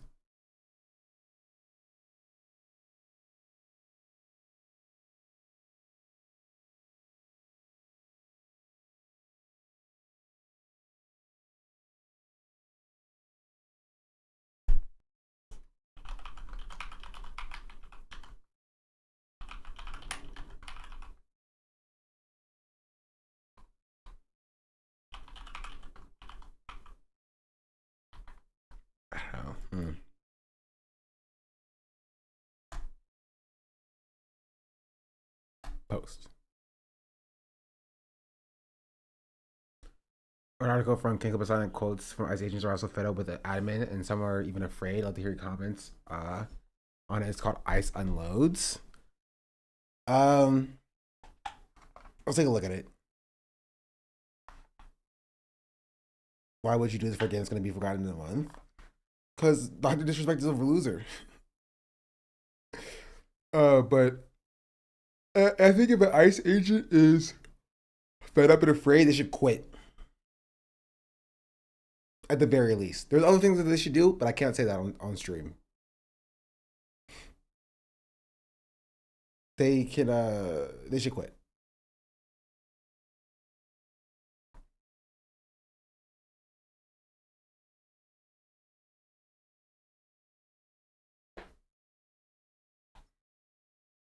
I agree with the unfucking comment, brother.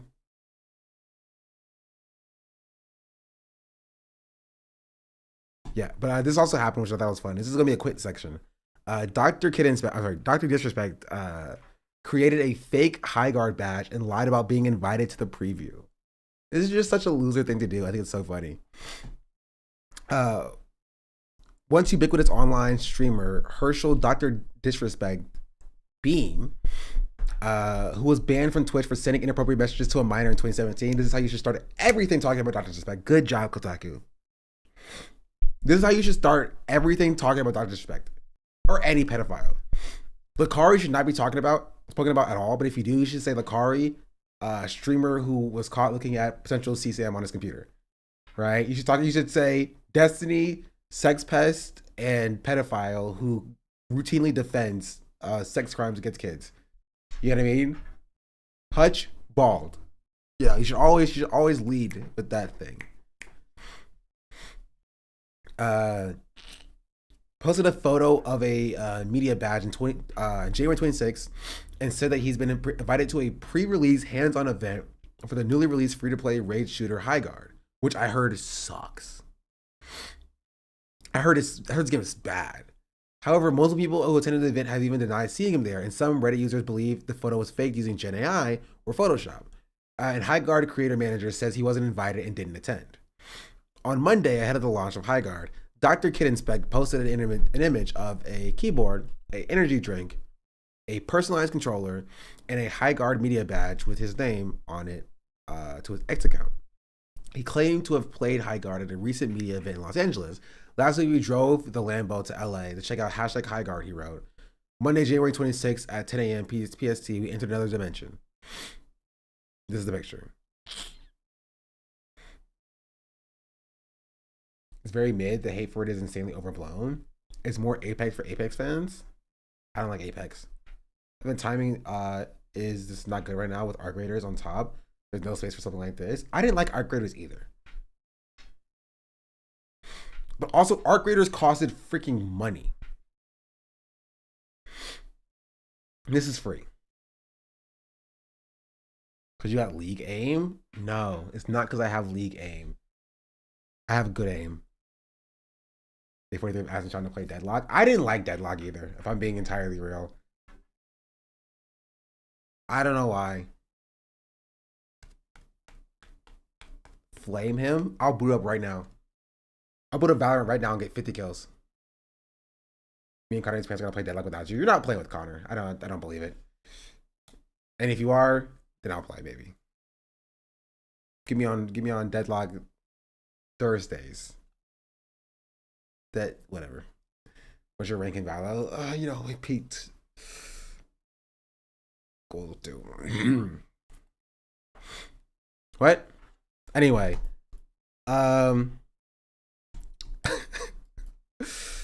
Immediately, people online began sharing the post and claiming that the PR team behind High Guard had made a huge mistake inviting someone like Dr. Kid Inspect to the event. The streamer was suddenly banned on Twitch in January 2020 and has later lost sponsorship and other business deals after confirming he once sent messages that were inappropriate but not illegal to somebody on the platform who was under the age of 18.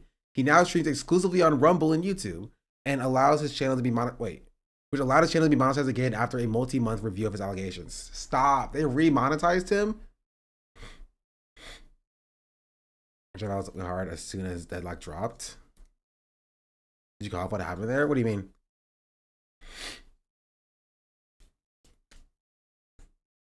I'm above average at the games that I play. Except League. I'm Iron 4 in League because I don't play ranked. Because ranked scares me. I just boot up and play ARAM. That's it. We all are, bud? No, not everybody can be above average. Some people have to be below average, and it's not me. I'm above average. In a math game, we ain't gonna see it. Wait, that's crazy. You are gonna see me in these games. Just play League with chat off, man. It's easy. Then the pings, bro. If I get spam pinged because my team dies. Also, I don't know how to turn the chat off. Okay, I don't know how to turn it off. I know how to mute chat once it's already on, and having to type /mute all beep beep boop boop boop boop boop boop, right, is so it's so rough. It's just in the settings. I looked, I couldn't find it. Did I have a silence all command? You can type it in. We have to type it in every game. I mean, jungle, I don't give the pains. I'm the glue that keeps us together. I play a good support. My support is mean. Put me on Lux or Brand and I'm popping off. But I hate playing support because nobody else knows how to play. But I main top. Put me on top.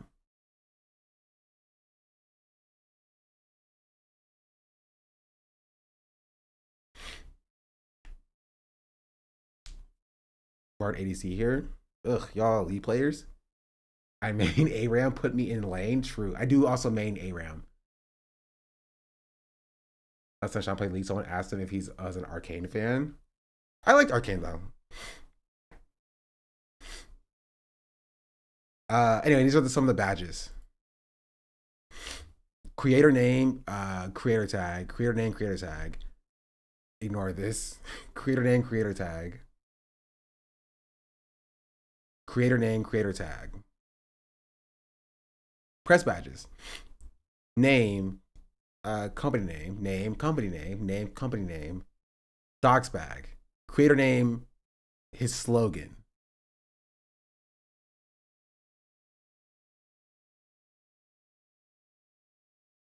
Yeah, that badge is fake, bro. He made a fake badge? Cause no shot would they give him his own unique personalized badge that's different than every other creator's. That's such a loser thing, bro. Doc's badge resembles a press badge, just like him being a creator. Under his name says it would say creator.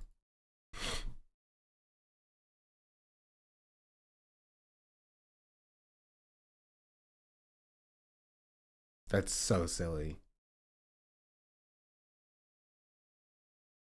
What did Hutch do this time? Check the VOD. I covered it extensively. Oh, I didn't talk about Hood Genius yet. I covered it briefly a little bit yesterday. I just gave my little bit of my thoughts. But I don't really care about the rest of this. But like, yeah, it's very silly. So this is what I'll say about the Hood Genius thing, right? If you don't know, Hood Genius is the prominent NBA Twitter poster who started dipping into politics. It got revealed that he had a tweet that called being gay a mental illness in 2020, I think. And then he made like an apology for it yesterday, which is all like you know, he apologized for it. It's fine, whatever. I don't really have a take on that, right? I have a take on edgy teen shit. I don't think. I mean, I guess you can call it edgy teen shit. I just call it homophobia. Right, but like, I'm not a person to be like the apology at least there's gross. I think the apology was okay. It wasn't good. It was okay.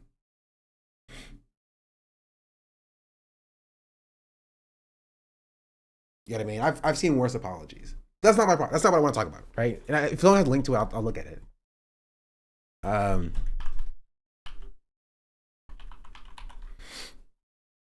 on. I can find it.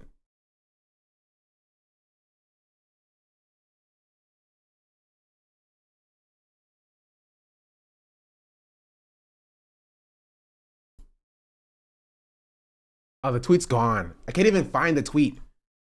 But I did see like Dead Domain and Hassan talking about the tweet. It was this tweet. That was basically like, screenshots are forever, showing the screenshot of what a genius said. Right? I didn't like that he said that he didn't mean any harm because, of course, you did. You acknowledge that and show your growth. I mean, yeah, but like he could just be saying stuff, you know. I think it's his apologies, whatever. I'm not here to litigate his apology. The part that I have an issue with is how quick people are to just be like, move on. I was 17 when I made this tweet at the time. I clearly, I was 17 when I made the tweet at the time. Clearly, I don't have the same mindset I did 5 years ago. Love y'all, and if you were offended to what I said, I'm sorry. I didn't mean no harm. Right? I don't know what's wrong with your Twitter. This is a different tweet than the apology itself. That's what the apology is, right? I think it's good. I think it's good that he's grown. I think it's good what he's tweeting now, right? Again, I don't want to look at the apology. My problem is specifically how quickly people are to just get mad at people who are still mad at him for it. It's not like he's actually faced any accountability for it, right?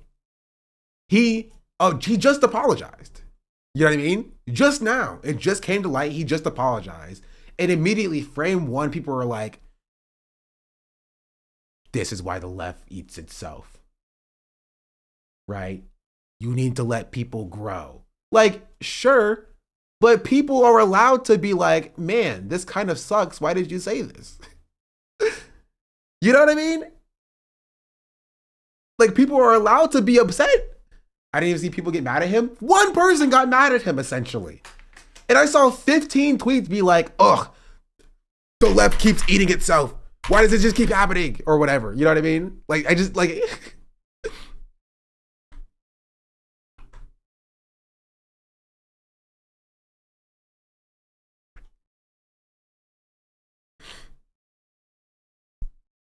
That was sketchy. I just started spamming the keyboard, right? I just say we gotta let this kind of a woke hammering go, let people grow, learn, and change. Nobody is the same as they were 5 years ago. I mean, I was pretty consistent. We can't act like a tweet is enough to say this person is still bad. We need to build coalitions. This is also not what the tweet said. The tweet didn't say this is still bad. The tweet said this is still forever, right? Or screenshots are forever. That's what it said. Right? And yeah, is that a little cringe and silly? Yeah, it's a little cringe and silly. But this idea that like, the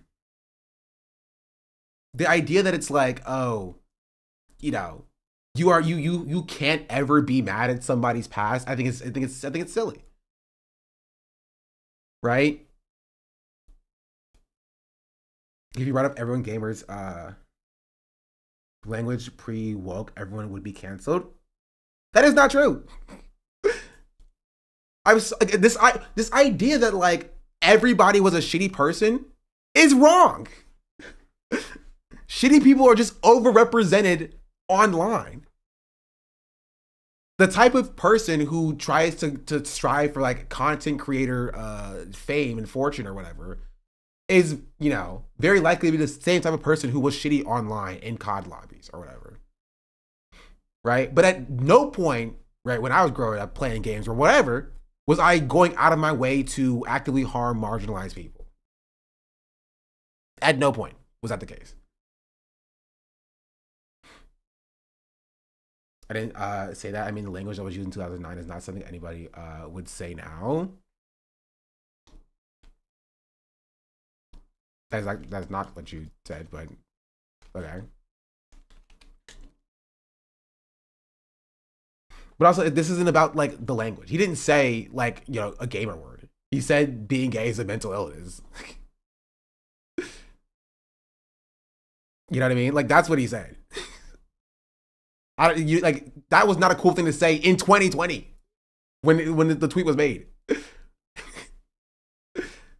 Like again, he's allowed to grow and change and not believe that anymore.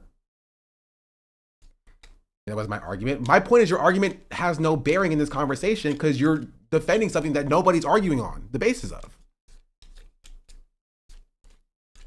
Like nobody is saying that language wasn't different, you know, in 2009. We're talking about 2020, and we're talking about what Hood Genius said. If it was said in 2003, it would be valid to say that we're talking about 2020. And I would still think it would be shitty as well. And people are still allowed to get mad at you for it. You know what I mean? Like, I think people are so quick to try to preempt accountability that they end up excusing shitty behavior. And that's my main problem. That's my main issue, right? You preempting accountability is an excuse for shitty behavior.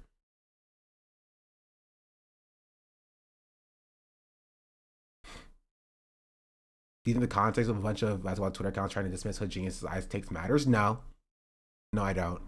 Is it unacceptable that people are not required to forgive him, but it was cynical to attack him? I don't care. It doesn't matter. Right. This is the same thing people said about Hassan's like hard beat black clip, right? Or about like a number of different people, right? About like the Mike clip, right? I don't care that it's necessarily being used cynically, because the behavior still exists and it did happen and it caused harm to people, right? You don't have to placate to or apologize to those people. You need to apologize to the people that you actually did harm, right? And those people can or can't forgive you.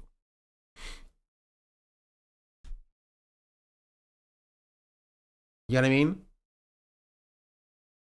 Just it was 6 years ago. Holy, yeah, it was 6 years ago. I'm feeling freaking old. The issue is that as long as a person is the same overall political, they are right and shouldn't be reprimanded for horrible behavior, especially towards marginalized people. They are shown that even in today's society, marginalized people will be left behind in the movement. Yeah. Thing is, the people who brought it up, the tweet, are the same ones who still tweet homophobic tweets. They don't care about that. And so when a chance to dunk on someone, and that's fine, that's fair, but they're not a part of the movement. You know what I mean?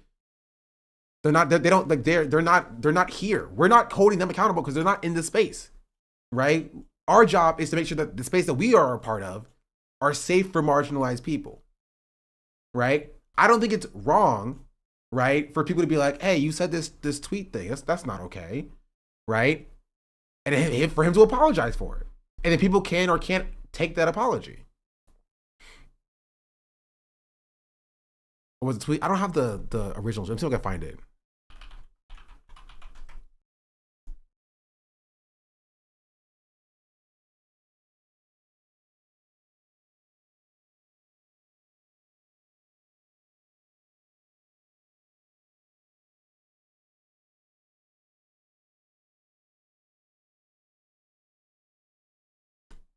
I'm trying to find the Hood Genius tweet.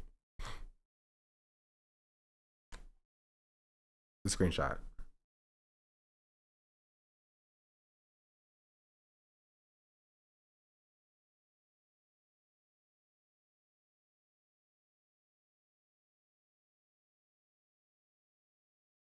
What's gained for not accepting an apology and or changing forever? I don't give a fuck what's gained. It's not my job to say who can accept what apology.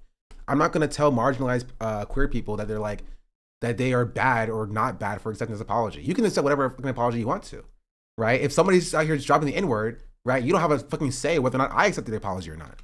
I could be like, fuck you, I don't accept your apology, and it's fuck you. You know what I mean? If you think that I should or need to, right? You're allowed to be hurt and harmed by this this behavior, right? And if you genuinely apologize and you genuinely want to grow from this, it is your job to eat that. You have to accept people not being happy with you, right? You're going to have to accept people who don't forgive you. That is a core part of, accountability, right? And growth. It's very easy to be accountable if everybody's just like, oh, don't worry, you did nothing wrong and we accept you anyway. It's very hard to grow when people are actually trying, when people don't forgive you, right? This is like toxic people in relationships, right? Who will coerce an apology out of you, and then be like, okay, well, that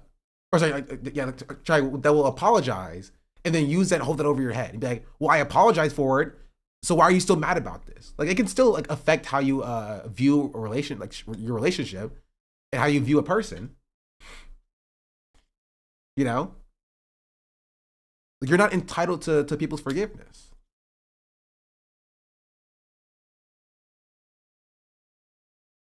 Right? I'm trying to find the Hood Genius tweet.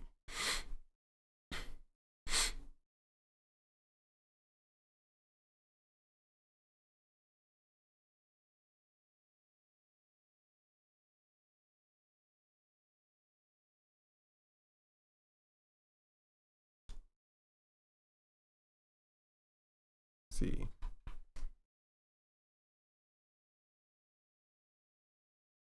Hood genius.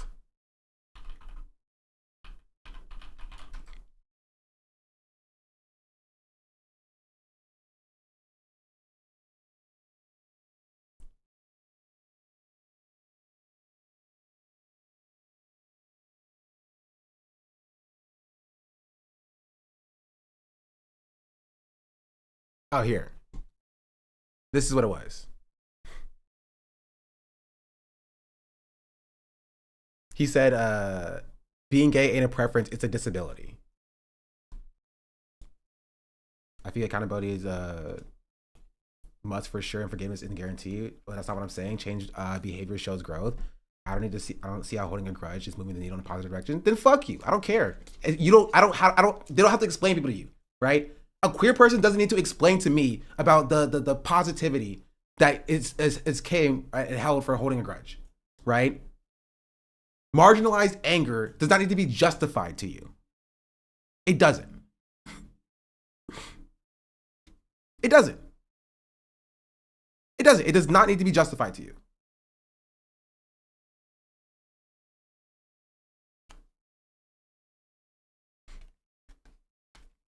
Marginalized people are allowed to be angry. I'm not asking for justification. Yeah, you are. Yes, you are. You're like, explain to me how it's positive for people to still be upset with him when I'm not upset with him. Please explain that now. How old was he? Doesn't matter.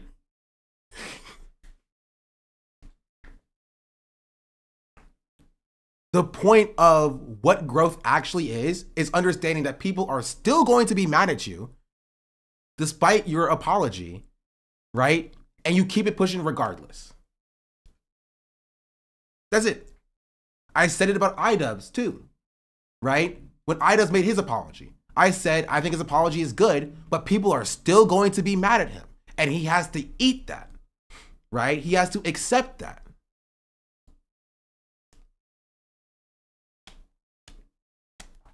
He does. He still does, right? I think iDubbbz has done a very good job of changing and growing and demonstrating his growth. But there are people who still don't forgive him. I know people in my personal life who are still like, yeah, I see what iDubbbz is doing now, but I still don't like him. And he has to eat that, right? He has to eat that.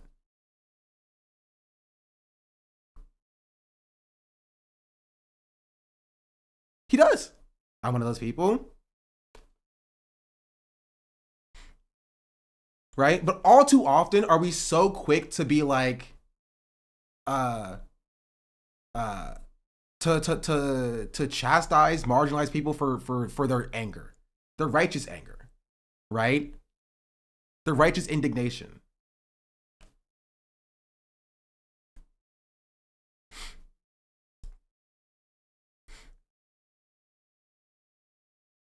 Right? So I don't have any beef with like Hood Genius, right? After apologizing for making this tweet, right? But I'm also not going to chastise queer people who are like, yeah, buddy, I'm sorry. This is a no-go for me.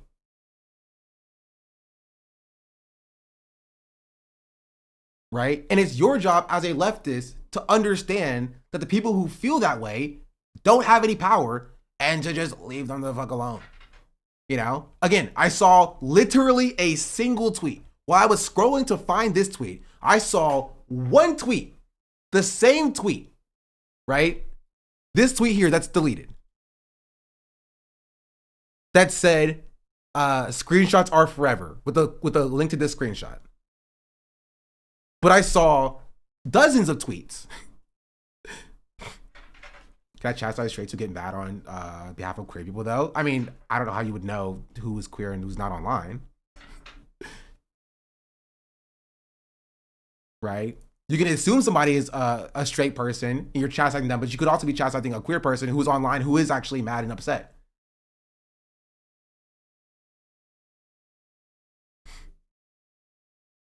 You know what I mean?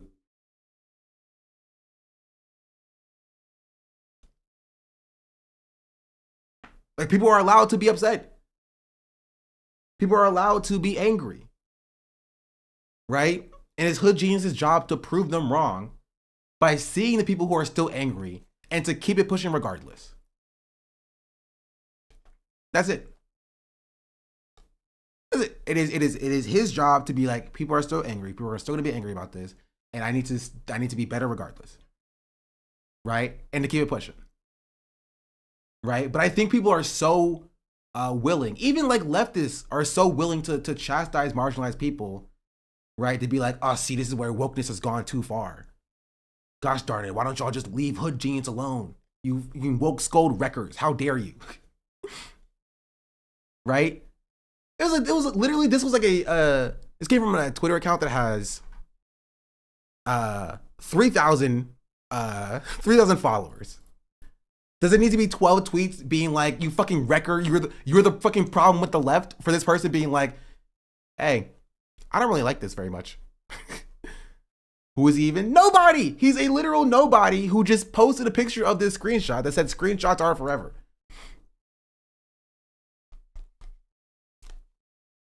Has he been homophobic since then? I don't know. I don't know Hajin's background. I have no clue. Right? And I personally don't care. What do you reckon if you don't like a random Twitter account? I don't know. No idea. I personally don't have any beef with Hajinius. I think Hajinius tweeting about ICE is fantastic. I think it's good. Right? I think it's positive. Right? And this is the first test to see if Hajinius is really about it. You know? This is his first test. His first test to see if he's really about it. Or if it's just about like posting on Twitter. Does he stay the course when faced with pushback? Does he stay the course when there are annoying people online who are yelling at him? That's the question. Right? And if he does, then he's good in my book. Right? The other people won't be happy with him, and he has to keep it pushing regardless.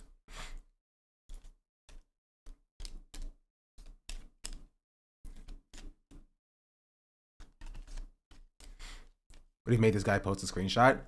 This person didn't post the screenshot out of nowhere. The screenshot was being refloated around by other members of basketball Twitter who were mad at Hajin's was getting political. But I don't think it matters. You know what I mean? I said the same thing about Anthony Fantano. With Anthony Fantano's shit was being brought up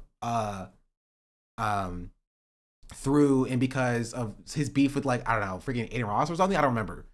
Right? I said the same thing then. I said, because you have this in your past, it's something that you are going to have to address. It sucks and it's unfortunate, but you gotta address it. This is a consequence of it being the internet. Right? So whenever somebody brings up Anthony Fantano saying the N-word, his response is like, yeah, I'm sorry. Shouldn't have done it. Right?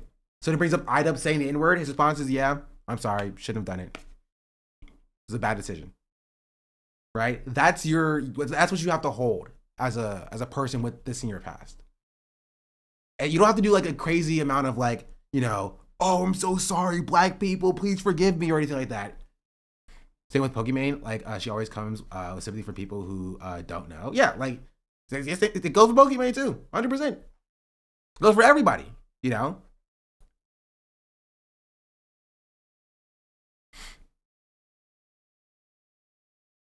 As we're related, there's an r/NBA poster that puts up clips fast as like in the minute after it happens in the game. Turns out they're IDF show. Oof.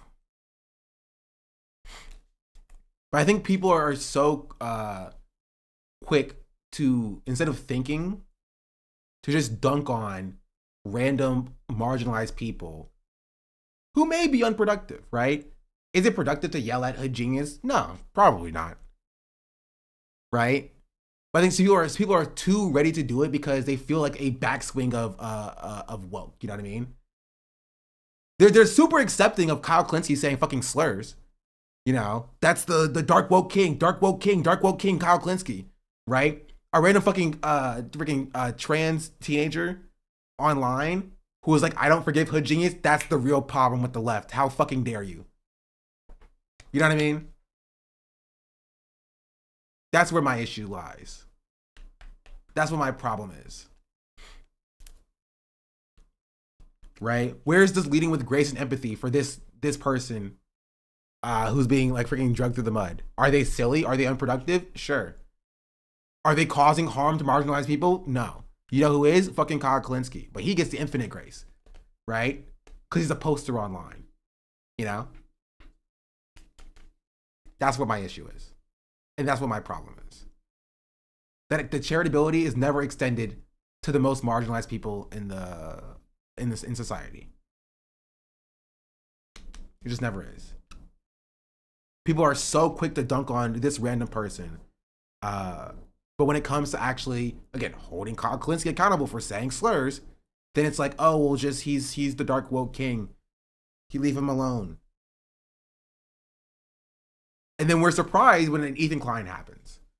You know what I mean? And we're surprised when somebody who claims to be a leftist, like a Destiny, or like on the left, like Destiny, turns out to be a shitty person.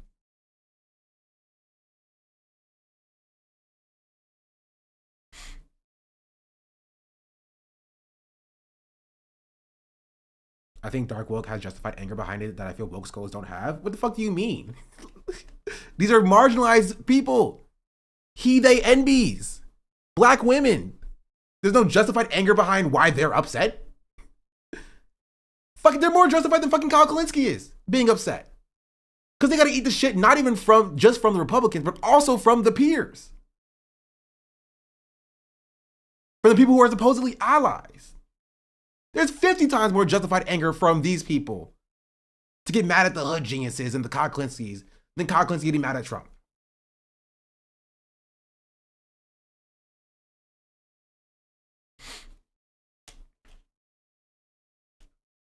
That's it.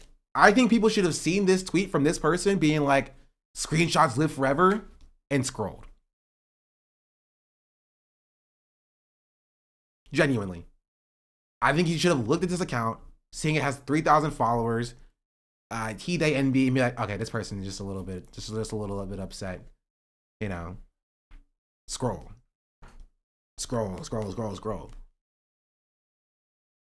Right? And if Hood Genius saw the tweet from this person and was just like, fuck the left, fuck this, I'm not a part of the left anymore, I'm gonna join the reactionary conservative movement and I'm gonna be pro-ICE now, then we would have known what he actually believed. But if a Hood Genius saw this person's tweet and was like, they're mad at me, they're upset, I get why they're upset, I understand why they're upset, I'm still, I am different now and I'm better, I will be a part of this movement, right? That's a point for Hood Genius. Hood Genius gets a point for me for doing that. He said it in his apology, right? He said,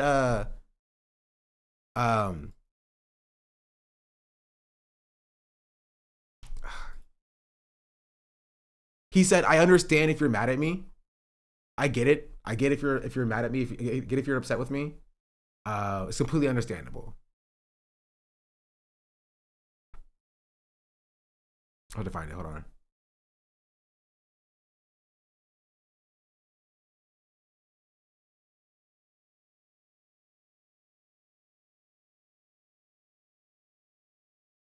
Right, he says, I love y'all, and if you were offended to what I said, I'm sorry, I didn't mean no harm.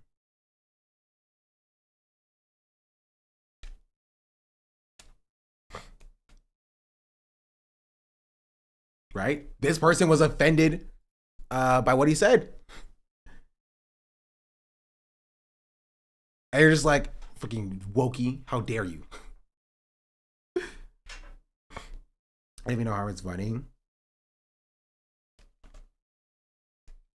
explaining this poorly, but yeah, screenshots are forever. It comes off as a lack of comprehension. Hood Genius clearly doesn't believe any homophobic nonsense, so why posture make it seem like he does? Nobody's posturing to make it seem like he does, Chatter. You are allowed to be mad by people saying shit in the past. I'm sorry. If it comes out that a person said the N-word 5 years ago, I'm allowed to be mad at that. I don't give a fuck if they're the most hardened anti-black racist now. You apologize for that shit. You say, I'm sorry, shouldn't have said that. You know, my bad. And people are allowed to not forgive you.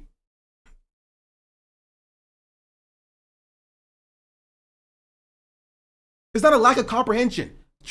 Like, queer people are allowed to be upset that this person is saying that being gay and a preference is a disability in 2021.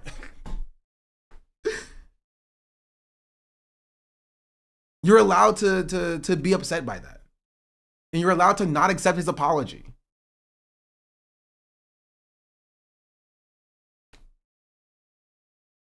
This isn't crazy. Like, people understand that you can be upset at someone and move on at the same time, right? Emotions are not static. Yeah. You can be frustrated by that. You can be like, oh, I hate that he said this. I wanted to apologize. You should apologize for this. This is gross. Right? Because honestly, what has Hood Genius done to show that he's not homophobic? Genuinely. I think people are projecting that onto him because he's like anti-ICE. You know? Show me where he's been a started anti-homophobe, a started person for gay rights. You know what I mean? People are like, oh, because he's good on this area, he must not be homophobic. You know, he's proven he's not homophobic. Where? Even if he was, he should still apologize, right? But I think people are projecting because they see themselves in this. They know they got shit in their closets. They know they said shitty stuff in the past.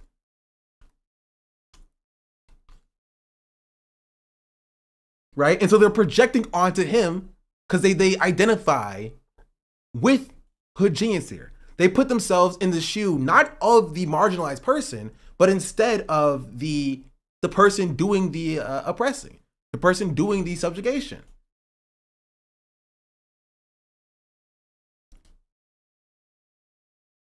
That's it.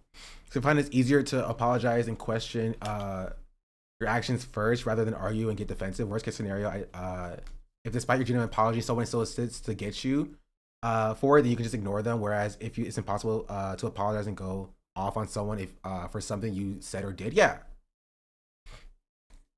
exactly, right. And I think Hood Genius, yeah, I think his apology was genuine. I don't think Hood Genius is like a homophobe personally, right? But I'm not gonna sit there and tell queer people that they're wrong for being mad at this. You know, it's not crazy to want a movement for people who were not previously homophobic. Right? It's not crazy to want like the people who are the most prominent members of the movement now, which apparently Hood Genius is, right? To not be homophobic. And it's your job to just keep doing the work anyway. That's it. It's your job to see those people, understand you're doing what you were doing for those people, and to keep it pushing. I don't know why there's some idea on the left that like we're gonna try to stick it to the marginalized people. You know, we're gonna stick it to them. We're gonna show them what's good. Like why? What does that do for us? Genuinely. What does that do? You put your head down and you keep it pushing.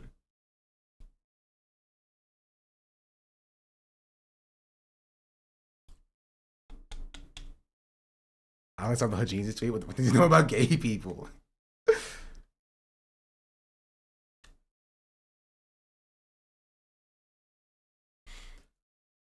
That's it. That's what I saw that frustrated me about the Hood Genius tweet. I think people are just, I think, very committed to dunking on like the woke scolds.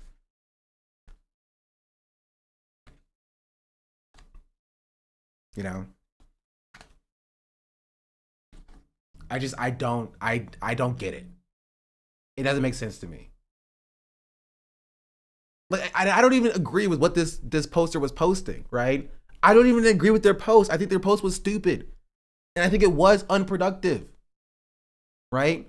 But I'm not going to spend my precious time crying about how the woke scolds are ruining the left. Right? I'm going to keep it pushing and doing the work. And if Hood Genius is with us, he will also keep it pushing. And he will also start doing the work. And we will all do the work together.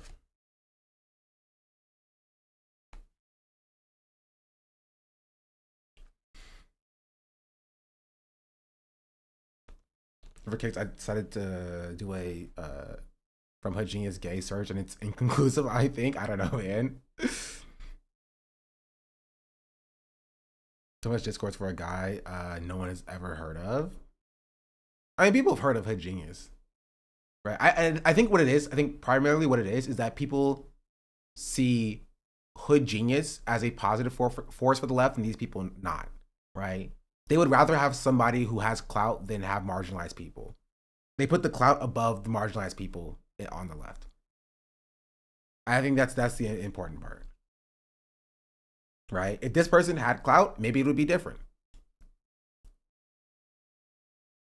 Right? If Hood Genius had 15 followers and this person had 30,000, you bet your bottom dollar it would be a different situation.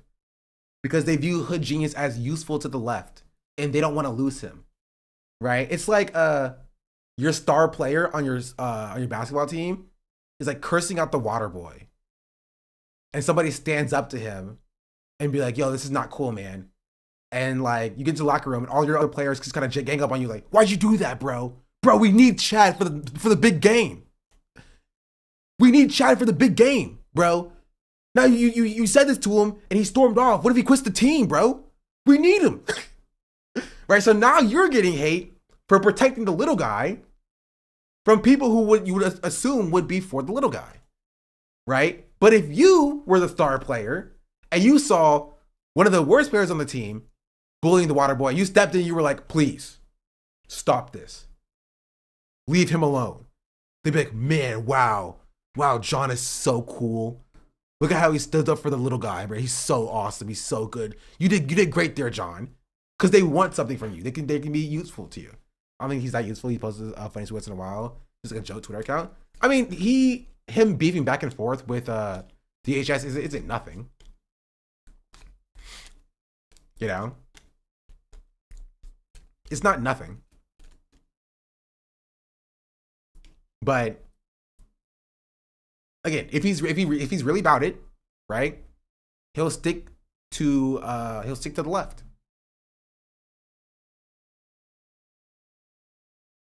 I think it's genuinely like almost nothing. I mean, maybe. I think Hood Genius is like a good example of like what the normie position was. When Hood Genius turned, it showed that like, oh, people are turning holistically. But you know, he has big number, so also that's it.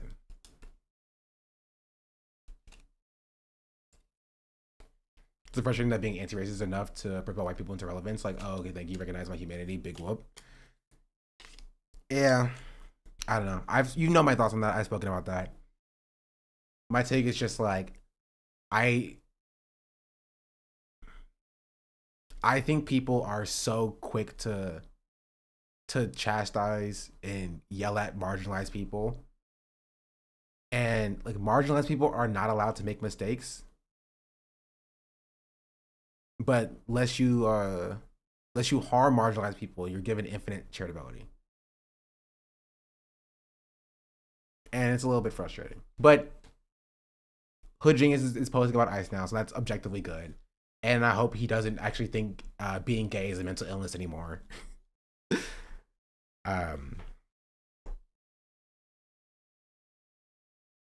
But, you know, I guess time will tell.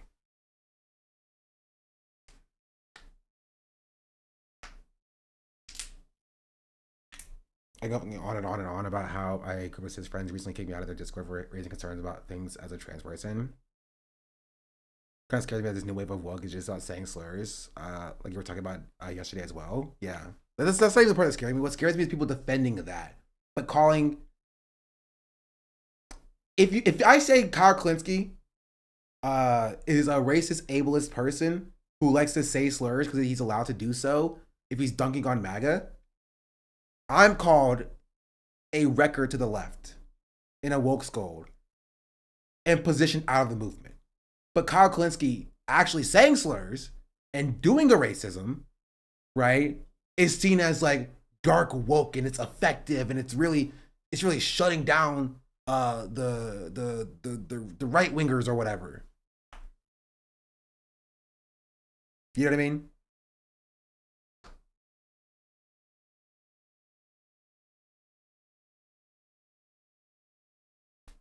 I don't know. I'm not gonna stop though. By the way, I'm gonna be more woke. This is happening.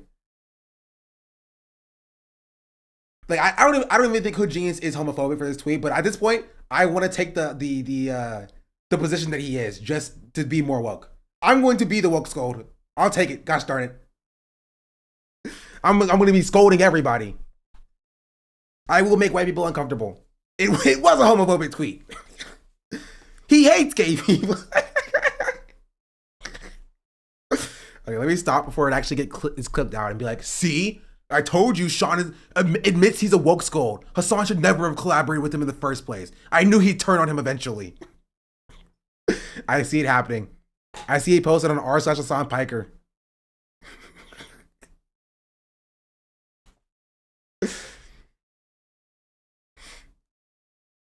The writing is on the wall. Can we have a woke scold party? Yes, but none of you will be invited because I'm scolding all of you too hard too.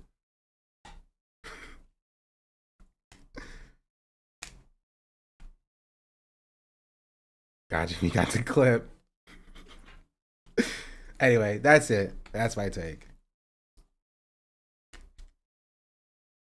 You think you are woke? Black people were born in the woke, molded by it. True. We made the woke.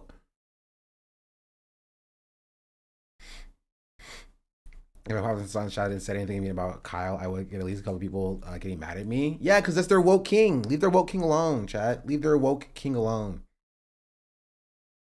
I will say, it is kind of funny watching Hassan talk about Grand Platter. It is kind of funny watching Hassan talk about Grand Platter. And just seeing how the chat just is divided. What is he saying? As Kenneth is saying, he gets very scared. He gets notified. He gets mortified. He tiptoes around the subject so much. Just because of how aggressive the chat gets. Chat is divided. Chat is divided on Grand Platter. Like, he's divided. They're divided on Grand Platter. Why? Honestly, it's because he's one of the few politicians that have positioned themselves to be better than the Democrats. So again, it's like white man, low bar kind of thing. And on the other side of it, he freaking, was a guard at a CIA black site and worked at Blackwater and had a Nazi tattoo. And it was anti-black and that and all those things.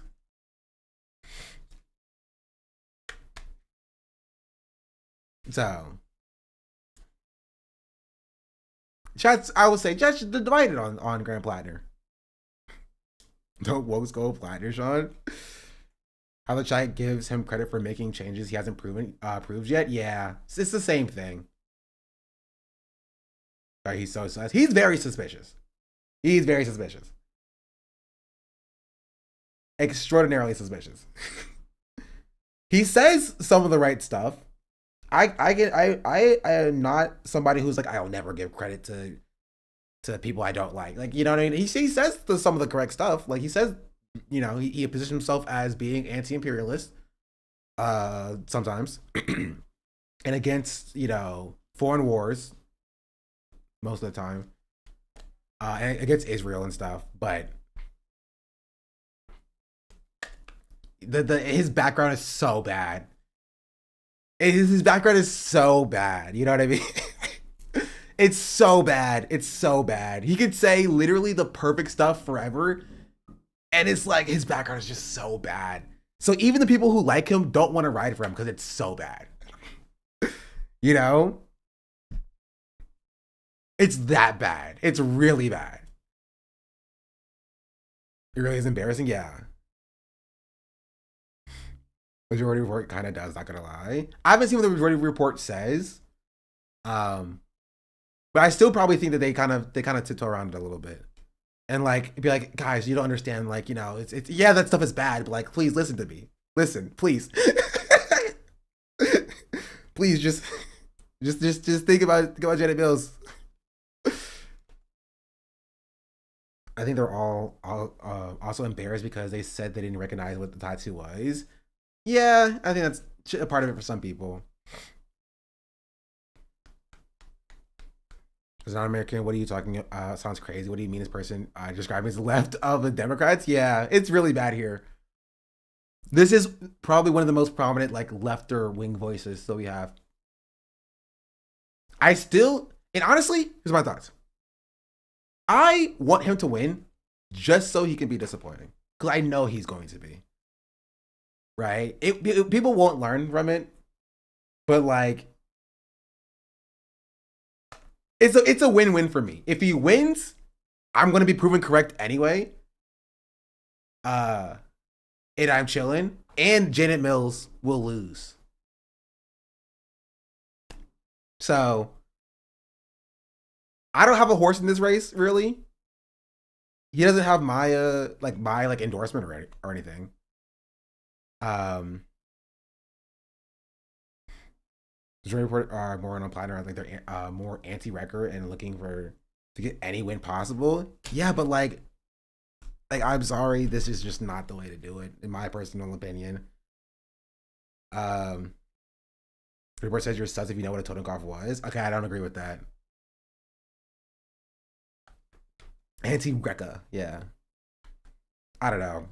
It's just legitimately, it's really bad. Not even just optics wise, but like, it's a really bad candidate. I wish there was literally anybody else. Anybody else.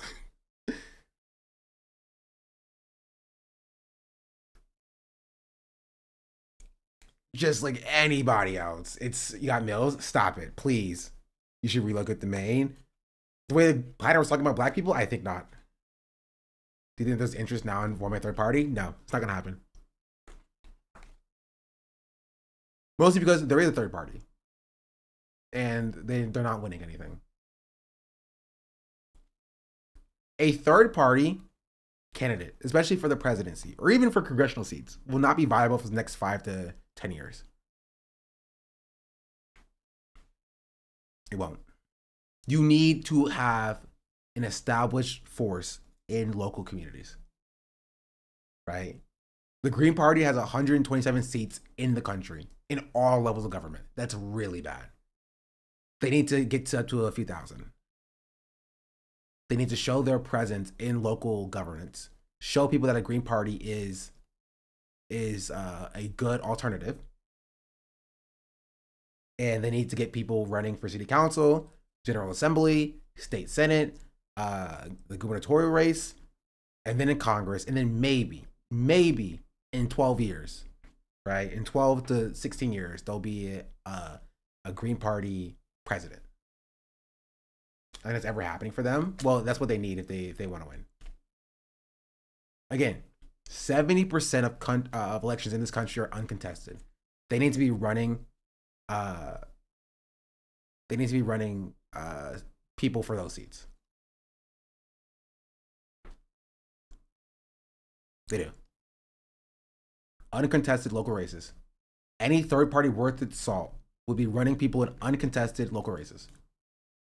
Get young, jaded people, get them running on the Green Party ticket for uncontested local races. What are your opinions on the uptick on racism against Rakai? I haven't necessarily seen an uptick of racism. Why do they do it now? What's stopping them? It's hard. The main critique of PSL is that they're running a candidate for governor here in California and not in local races at all. It takes a lot of resources. it's not just that they're lazy and that it's hard. It takes a lot of resources to do that. And it takes long to get that infrastructure started. They get national attention when running for the presidency. They won't getting people on, school boards or city councils or getting people into comptroller seats. You know, they can fundraise off of the national attention of losing an election and for the presidency. It takes resources and time and effort to run people in local office. It's expensive, to be honest. It is expensive. It's expensive. It's hard to do. It's not easy, but it's necessary. Someone needs to do it. If you want to break the two-party duopoly, you need to win seats. Just win seats somewhere. You need to show people that it can be done.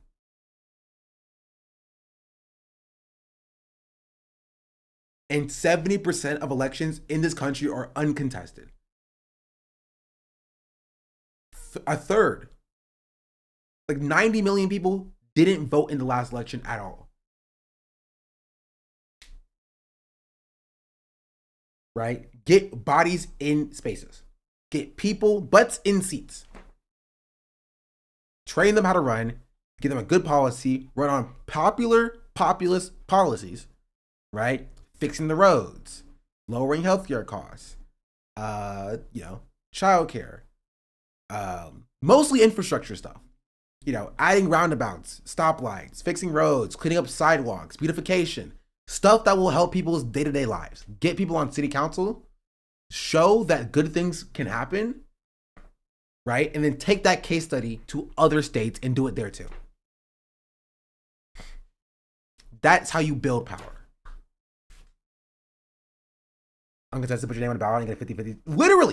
Literally.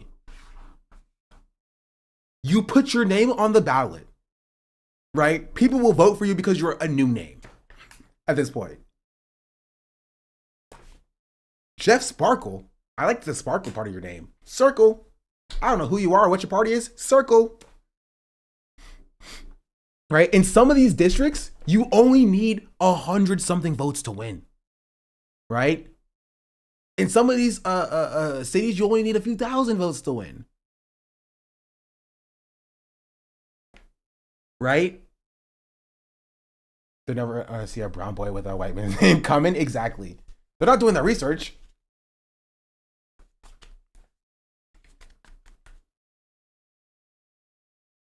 You should make it like Brazil, where they fine you for not voting when it's just $1, so you vote to avoid it and going through all the trouble of paying $1. Huge big brain moves. Yeah. I love Jeff Sparkle. True that. Anyway, that's my take.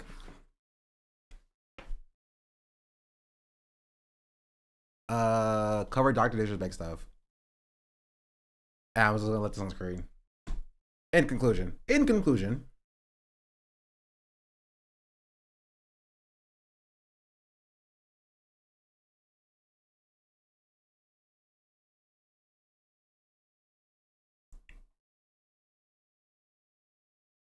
Hutch is stupid and dumb. And I am now a Hutch hater, and I will be every chance I get a chance to shitting on Hutch because he deserves it. That is my take, and that's what I'm going to call it. Dorky One, thank you for the 30 months. Jeez Louise, it's crazy. Mash Ketchup, thank you for the tier 1. Argent Sickle, thank you for the 2 months. Much appreciated. Much appreciated. New video is up. Oh yeah, there is a new video up, by the way. I posted it. It's called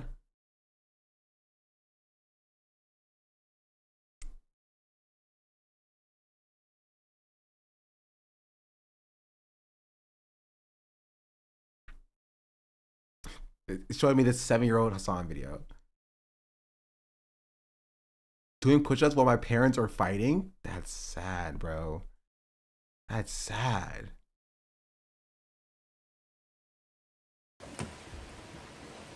Why? Why is it so difficult?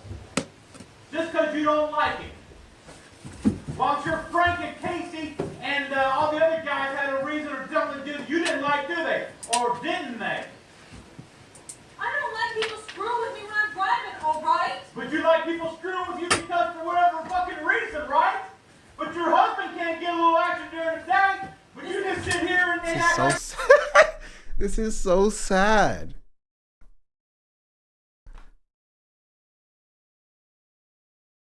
The audio is for OG kids playing Minecraft while his parents are fighting. Oh man, this is a fake audio. I should have known.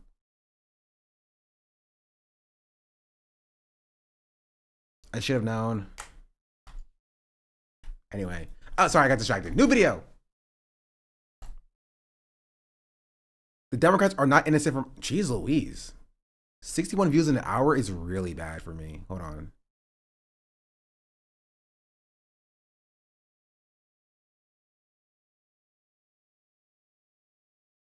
That's really bad. All right, chat. Maybe it's because when I posted it. We're all here. Go watch the video. Or put it on in the background. Post it in chat.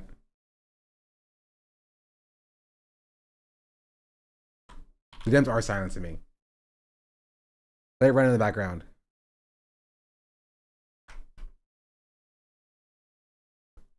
And in conclusion, Hutch is dumb. Fuck Hutch. He can suck my nuts. But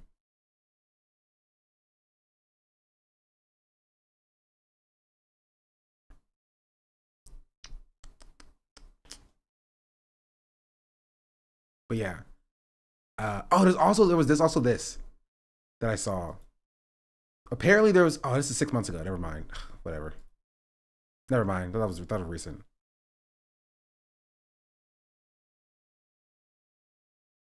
But yeah. Any final thoughts? Oh, also bye YouTube chat.